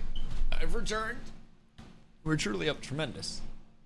Maybe I want folks to grind for base gear, then use decon kits on spare pieces when you have them to speed up crafting of higher rarity. Honestly, that's not the worst take either. That could very realistically be a thing. Grinders will always outpace crafters in the beginning. This is the nature of MMO players. Yeah, I mean, I absolutely think that mob grinding in the early leveling grind, especially if you're looking at your top X%, it's always going to outpace, right? That's why I always try to say that pacing around not the top end of players, like the top X%, but the mass of the player base, I think is a very important thing. I think that too frequently balance gets skewed around the top X percentage of the player base. And when that does happen, it unfortunately leads to a spot where everything is so hyper progged by the time casuals get there that, you know, the casuals, which are actually the largest part of your player base, aren't able to participate in any way, shape, and form. And so I do absolutely get that. But I also feel like we, as the competitive players, so to say, or the ones that are going to be grinding like crazy, we're always going to outpace novice and apprentice level crafting. Just very simply. Just very simply. And will always be filled with the haves and the have-nots because time's the main resource. Right, it's not even about that. It's about like who your point of balance is for, though. And if your point of balance is for the haves to be like a kingmaker system entirely, which Ashes is a pretty big kingmaker system, I will say. I think it's a Miss Spring Pepper Froggy. Okay, so it's a she froggy. We must take note. That is absolutely perfect. Absolutely perfect. Say once I learned how to craft those tutorial bunches, I didn't even check the minor POIs, thinking I already know how this works now. Then when I got to a node, it was totally different expectations. Perhaps quests involving those POIs would help. So are you saying, like, outside of Lionhold, you actually go to the node itself and you get, like, a tour of the node, so to say? I think that could be cool, kind of like an event quest that pops up where a new building goes up, and then you get a tour of the new building, so to say, from the NPC outside of that. You know what frogs have? Cloacas. We're not getting into the cloacas. I don't even know what it is. I don't know if I want to know what it is. But I'm intrigued. And I hate that I'm intrigued. I don't want to be this intrigued. I absolutely hate the Lionhold. Looks like a safe haven / place to return to that isn't actually a place. Yeah, it most definitely gives the most, like, this is a functional town vibe of any of the starting areas. Here. What up, Leon? Wait, you figured it out. I'm so proud of you. Leon, the 7 months. Thank you, dude. Much love. Much love. The big primer on mobile, dude. You are the true MVP. It looks so cool, too. It really does. And I think that's part of the reason why people are so liable to go back over to it once it's already worn its path, so to say. I most definitely get that. I enjoyed grinding goblins and Lionhold early P2. Yeah, I mean, there's functionality to it. I also just feel like part of what cooks Lionhold is that introductory tier of gatherables that's within Lionhold.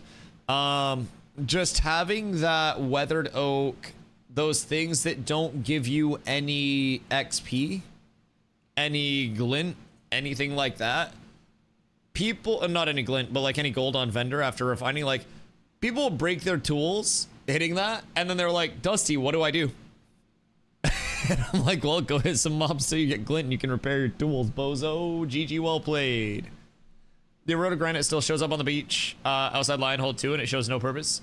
Yeah, literally has none. And they mentioned that they wanted to add an introductory tier of materials that people were able to have easy access to. And I'm also kind of wondering where that's at, because that was something that was talked about with the crafting rework too, that was supposed to help early availability of goods. So just think we'll set up 5x the world we started with when Anvils goes live. I know, it's fucking insane. It's absolutely redonkulous, the size and the scale of the world as a whole. How much playable functional area we have, in my opinion, I think is pretty fucking remarkable. It's most definitely, you know, a large aspect of expansion over development, so to say.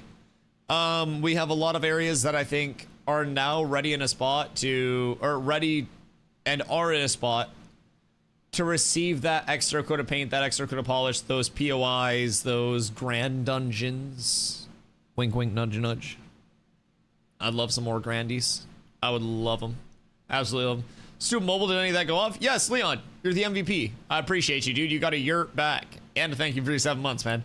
Yes, it did work. You were truly up tremendous. You figured it out. You're the smartest man alive. You're up absolutely massive.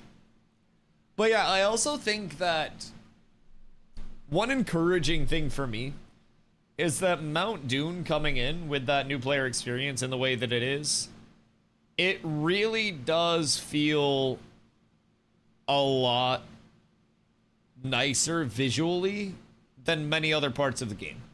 And I know Mount Dune is meant to be grandiose. Mount Dune is meant to be massive. It's meant to be this insane structure, right?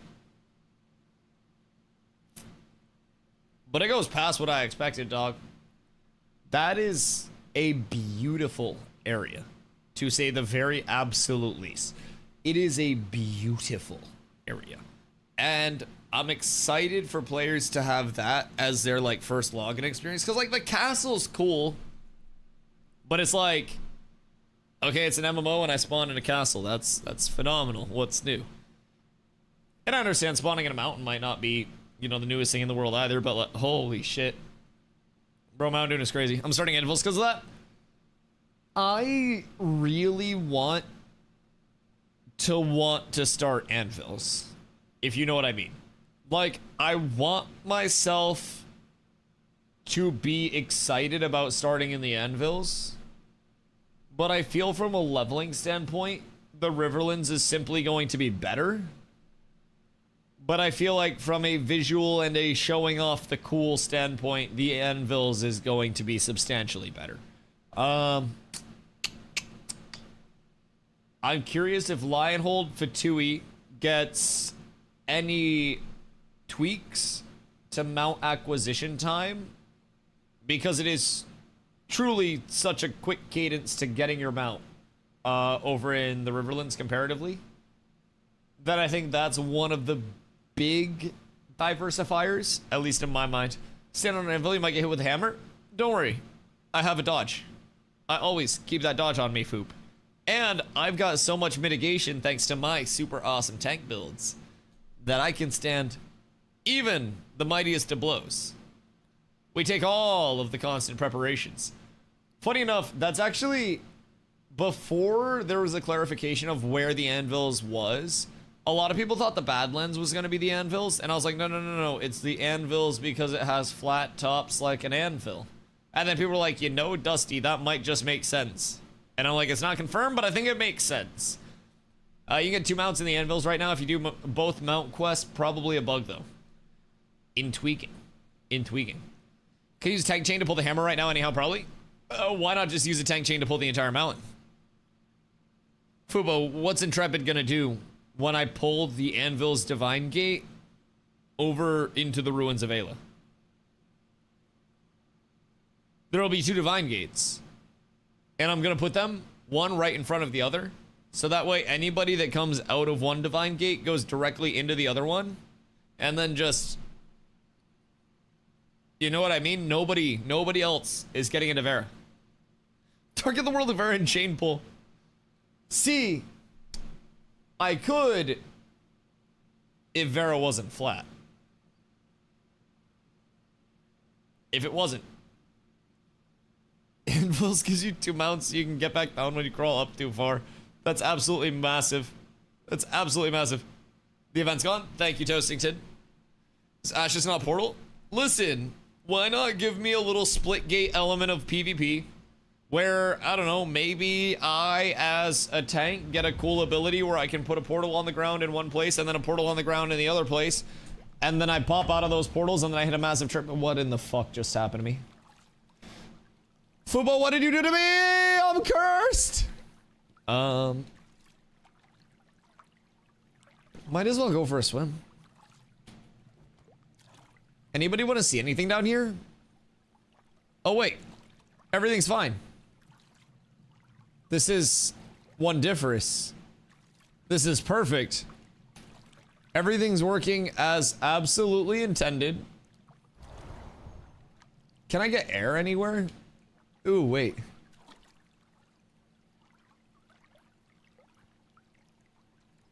Nice.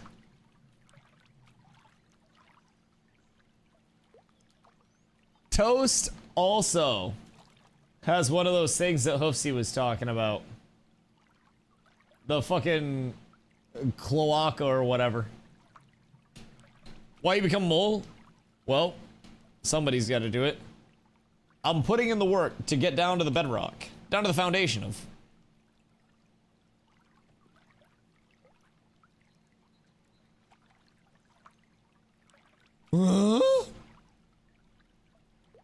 What on the platform 9 3/4 did I just fucking do?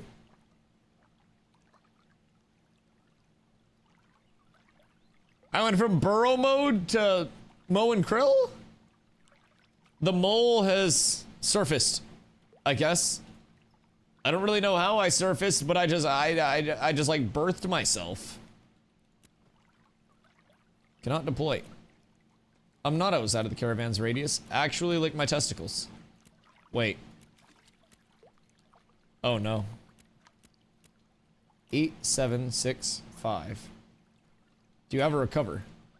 I should. I don't understand why I wouldn't be able to recover right here. Maybe I need to like go around this way and then get up here. Okay, that's bad. Yep, that's bad for business. Toasty. Oh my god, my UI. Uh-oh.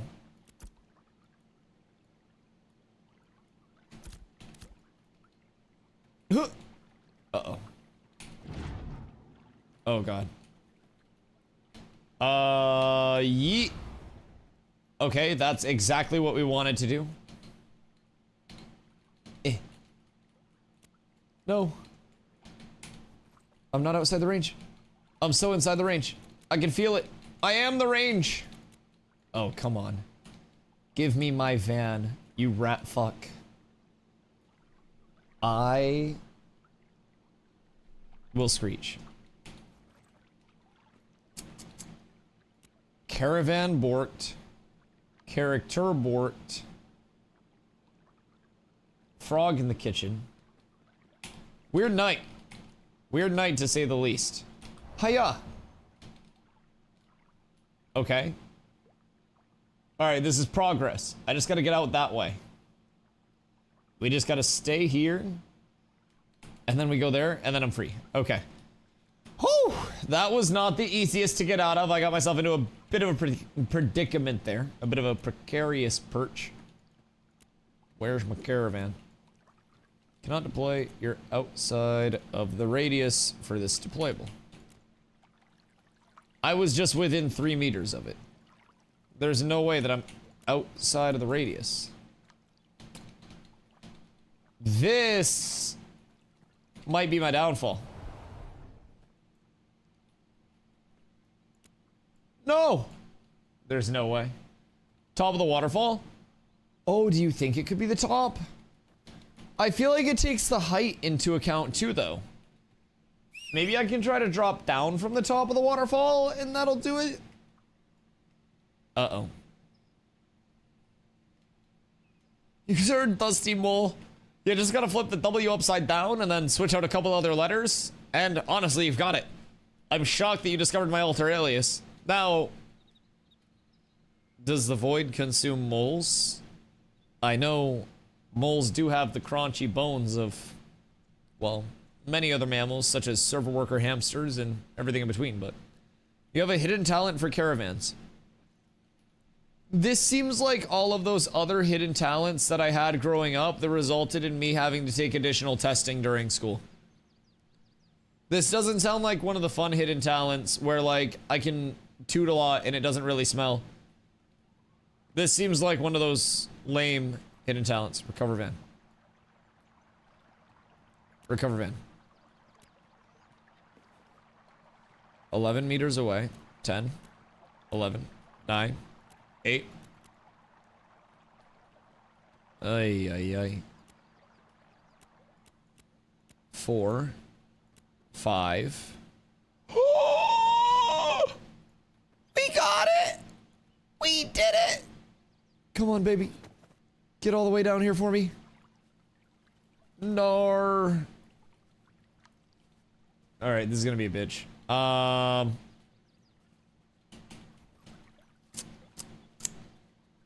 This is going to be a journey. Where's a good spot for a level 8 noob to farm solo? Island? Outside of Carfin. I do believe. Church is good with a group. South of Seth. I like the island outside of Carfin. Church, yes. Church, another good one. There's a lot of good ones. Maybe not going off a waterfall would work better. Why can I not take my caravan off a waterfall? The caravan can go on water. The waterfall is water.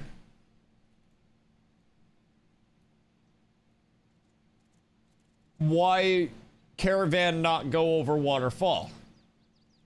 I feel as though I'm bringing all of the necessary reagents for this craft, but for some reason my craft is failing. You have to deploy where it's blue. I know I have to deploy it where it's blue. I just wanted to push the bar of where the blue was. That's the thing. It's like you can accept boundaries or you can make your own boundaries.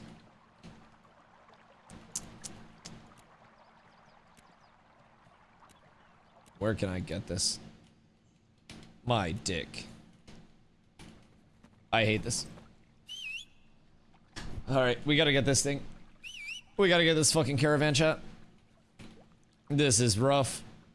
I had it the first time. We just gotta get a redeploy and then like maybe another unstuck or something. Oh god. I literally might have done myself in this time. I really screwed the pooch here, chat. To say the very heckin' least. It's looking grim for the caravan boy himself. I'm hoping I can pull off a minor miracle here. Because we are quite literally... Oh, long inventory today. Yes, sir. That's that gift that just keeps on giving. Holy shit. We are at a humble 908 gold. This would be quite literally just enough to bring me up to gold caparoni. Alright. We gotta slowly back off. And then... Yeet. Alright. I've got myself in a pickle. I don't know how well this is going to go deploying it here, but my hope is that I can deploy it here. And then maybe like unstuck it up here. And then once it's unstuck up here, I can convert it to a raft there. Foob, you're only scared of the pickle if it's behind you. This time a mountain van? Bro, this is fine. This is how caravans are fucking run. I'm teaching new players about the caravan system, and everybody just wants to shame me and act like I'm the bad person, and I'm teaching bad habits, and I'm not helping the new players learn anything by doing this. Phooey. Phooey. Fubo. We've got pickles everywhere. The pickles have your location. No. Now, I would never say it, but... Who's playing Hide the Pickle? Hoofs. I have a spot that you are going to love. I was about to refrigerate a frog. I mean, so Hoofsy posted pictures of frog legs in Discord when he was told the news of our froggy friend. He immediately went to a spot of barbarism. And I'm not talking about cutting hair, I'm talking about being a barbarian.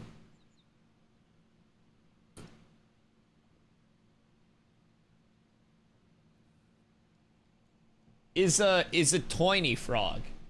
It's a little baby. Now, I don't know if those frogs get very big at all. I don't think they do. But this is just a little baby one. It's merely a palate cleanser. It's like a little shred of ginger for the tongue. Yes, yes indeed. True elegance. All right. Now we get fancy. That's not gonna work. So let's hit an unstuck. And then unstuck it as high as I can up here. What should we name her? Puff Daddy. Thank you. I'm good at coming up with names. Oh. Why are you the way you are? Why are you not showing blue-red? Show blue-red. What the freak? What the freak? Uh-oh. Boys, we might unironically have cooked this van. I don't understand why it won't show blue-red. But it's not showing blue-red and the boys are not vibing with this. Uh-oh. Uh-oh. Uh-oh. Come on. Dude, we might actually be fucked. Uh-oh.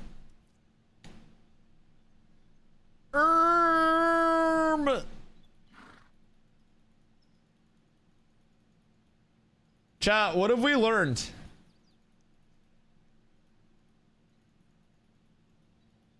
Because I feel as though we've all learned a very valuable lesson today.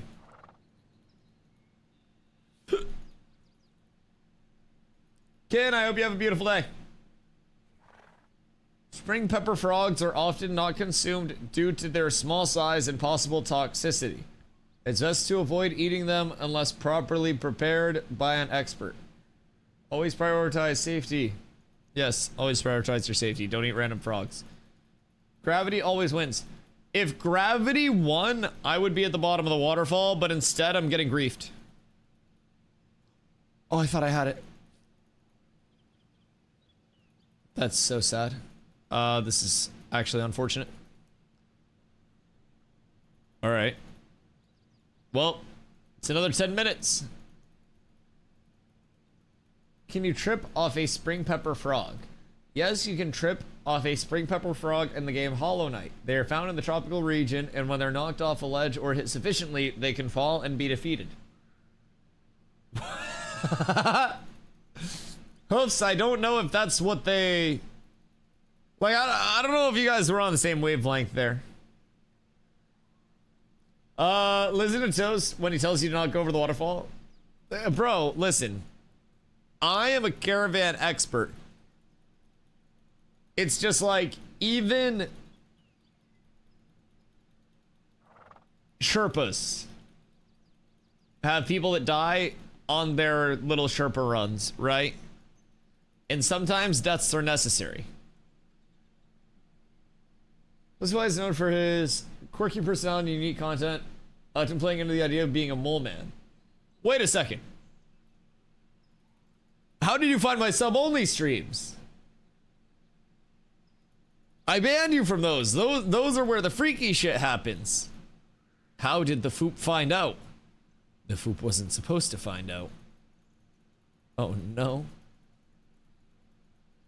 Fubo should not eat your pet frog, Frogulicious. It's important to keep pets safe and healthy. That is true, yes. Yes, Fubo has other animals to eat, like the server workers on live. So that way, they have to give us really cool changes early and maybe just start phase 3 early. Wait, Fubo, what if you eat all of phase 2.5? Instead of frog. Fupo Headhunter relishes every small frog as a delightful amuse-bouche. Each tiny treat brings a burst of flavor that tantalizes the taste buds. No, wait. No. That's not a hashtag yummy treat. Why is Fupo interacting so well with the AI? You got an extra hashtag? It's like the first time in the history of forever that I've seen somebody get an extra hashtag. Can't park there? I can park wherever the fuck I want. I own this town. I fucking made this town, and you wouldn't be in this town if it weren't for me in the first place, bucko. Show some respect and straighten up that posture. You look like a fucking degenerate. God damn it. Bro, I swear to God, it's just this goddamn stupid fucking horse. The horse was driving over the waterfall. And I know that may sound worse. It's like, Dusty, why do you let a horse drive over a waterfall? But bro, I'm kind of questioning things. Kind of questioning things. Depends on the specific parking regulations of the area. If DustyWhy has the proper permits or is allowed to park in that spot, then yes. I have permits. I have all my permits. I just left them in my other horse when I was doing something yesterday. I had a lot going on. It was clearly the driver. The horse didn't correct me. You might have to log again. Yeah, it's okay. It's okay. All is well. This might be a tomorrow venture at this point, because I think I've somehow fucked it even more now, where now nothing is moving. The horse is now on a very, very precariously perched ledge. And I regret to inform everyone the horse no longer wants to move. It just, it doesn't want to fucking move. I don't know how else to describe that, but the horse is just cooked. So, it's looking like, from my perspective, it might be a ripperoonie. But that's okay, because I'm tired as fuck. I'm actually genuinely tired of shit. I got up early this morning. I slept like shit last night, and I've been busy. Just here for another 30 minutes. Lick my balls. Lick my balls. If Dusty feels good and the chat's engaged, extending the stream by another 30 minutes could be a great way to connect with viewers. It's all about keeping the vibe positive and enjoyable. Woo! But what if I stream an extra 30 minutes tomorrow as a result? No, I can't get off the mount. Or off the van. Wait, I can't. Wait a minute. Wait a minute. Caravan? Caravan? Caravan? Wait, there's no shot. Come on. Show Papa the beans. Come on. Show Papa the beans.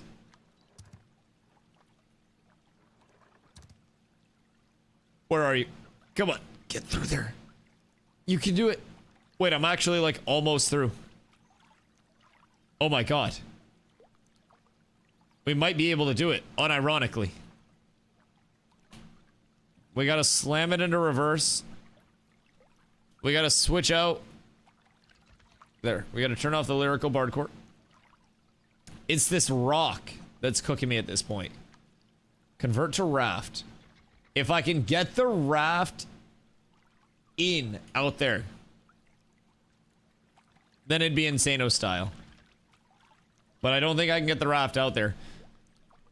Now, this last unstuck will be the determining factor. This is everything we have riding on it. Fuck. If I could just get through here. See, I'm just glad that my caravan itself is, like, taking all this abuse. Oh, wiggle for me. Come on, wiggle through it! No, it's not gonna happen. Now it's not moving at all. That's not good. Okay, what if I go this way? Come on. A little more to the right. Nah, I'm literally in like a pit of misery right now, man.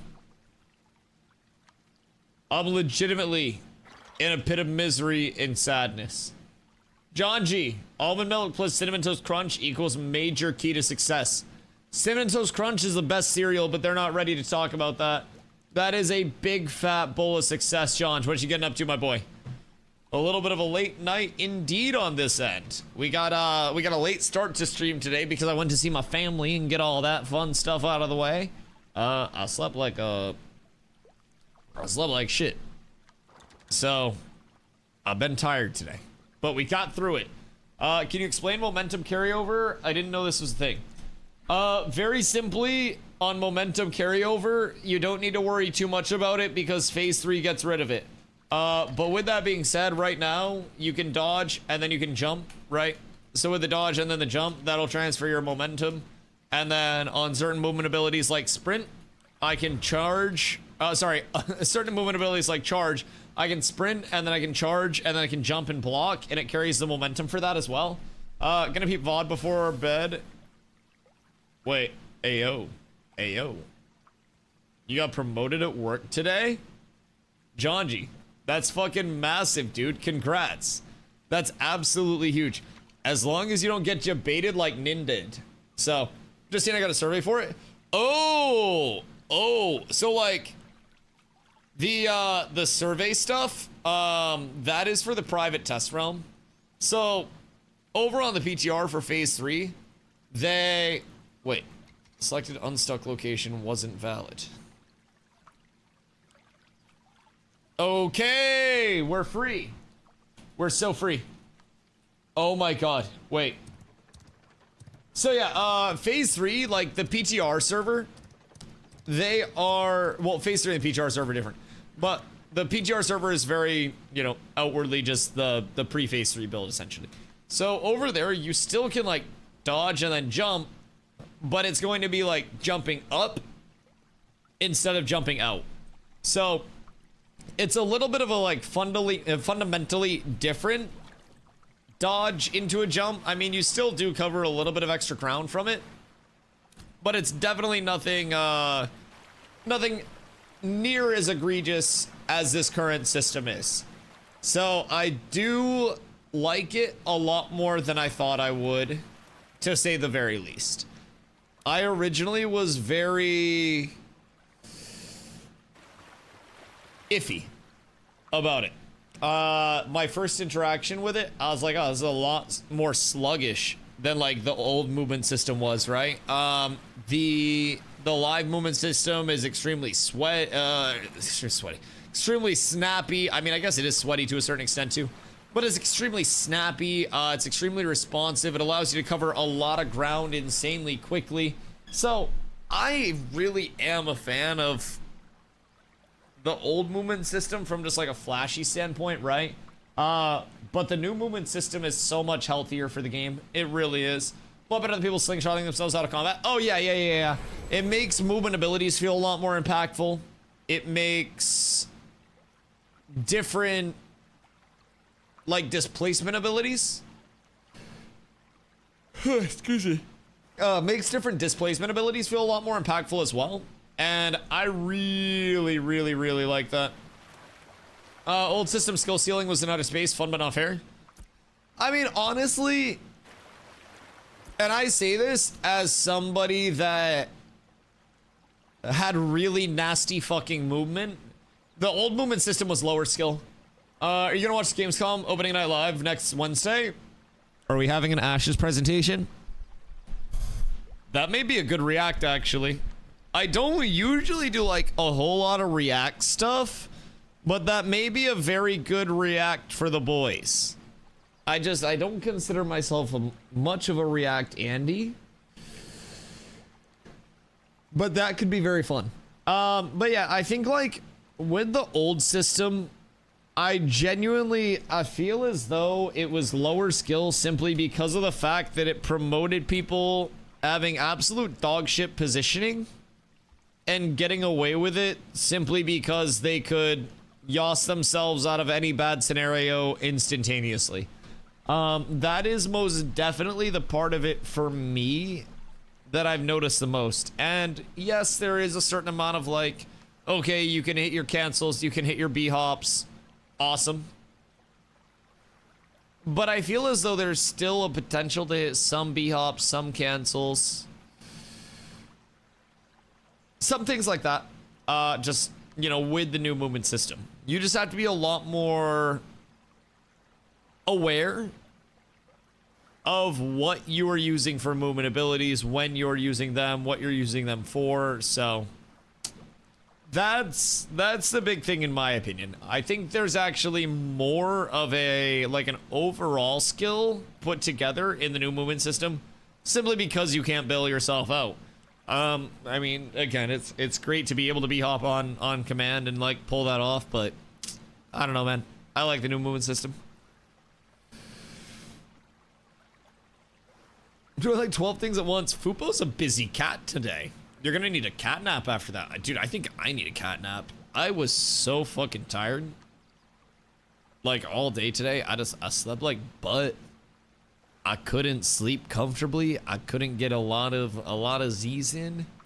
And so it was one of those things, man. One of those things. I think I might leave this caravan here and then finish it tomorrow. That'd give me something to do at the start of stream and actually be able to hit gold cap. I will say. This is gonna watch or not? I'm thinking about it actually, because Wednesday's gonna be downtime day. So I won't have live to play. Might as well do a little react day. I don't have any reason not to. Do I have to get co-streaming perms or anything? I don't think we have to. There's some events where they want you to get like co-streaming permissions for it and stuff, but I don't think Gamescom is like that if I remember correctly. I'm hearing some things that might be worth watching. No is not Ashes stuff. Phooey. Phooey. But probably a fun watch. Extreme game calm. Yeah. That's what I thought. I didn't think it was one of the weird events where you actually like need the perms, but better to be safe than sorry. Oh my god, I'm so tired. Good golly. Okay, yeah. I think I'm gonna park the van. 2,000 people banned if not. Yeah, that is very fair. That is very fair. New World did a reveal at Gamescom last year, I think. I want to say it was Gamescom. Either way. Okay. Am parking here for night. Will resume tomorrow. Gold cap and philanthropy. We're up tremendous. I think this is right around where I stopped last time, and we found the bottom of the rainbow. It's absolutely beautiful. All right, boys. If it's your first day here, I greatly appreciate you guys coming through today. My name's Dusty. I do stream every single day, and tomorrow I'll be back before 2 p.m. EST to make up for the shorter stream today. I went off to see some family today and did all the IRL necessities, so that way we're good to degen for another long streak. So, boys, today was 780 in a row, and tomorrow will be 781. If it's your first day here, make sure, again, you drop the follow so you know when I go live every single day, and you don't miss any of the content whatsoever. I'm a full-time Ashes content creator, so all of the support quite literally means everything. It keeps me here doing this full-time for you guys and for the community. Put the raft on land so it's easier to recover. You're a smart man. You're a smart man. Ground raft. Yeet. So, my friends, I greatly appreciate all of the love, all of the support, as always. It quite literally means the world has changed my life. So, Carla's working again tomorrow. I think we have to go release a frog tonight, and then from there, I'll be back on tomorrow, probably like around 1, maybe even a little earlier, depending on what's what. But boys, I'll see you tomorrow. We'll be having some fun. I'll get my goddamn gold cap one way or the other. I love y'all. I appreciate y'all. Peace.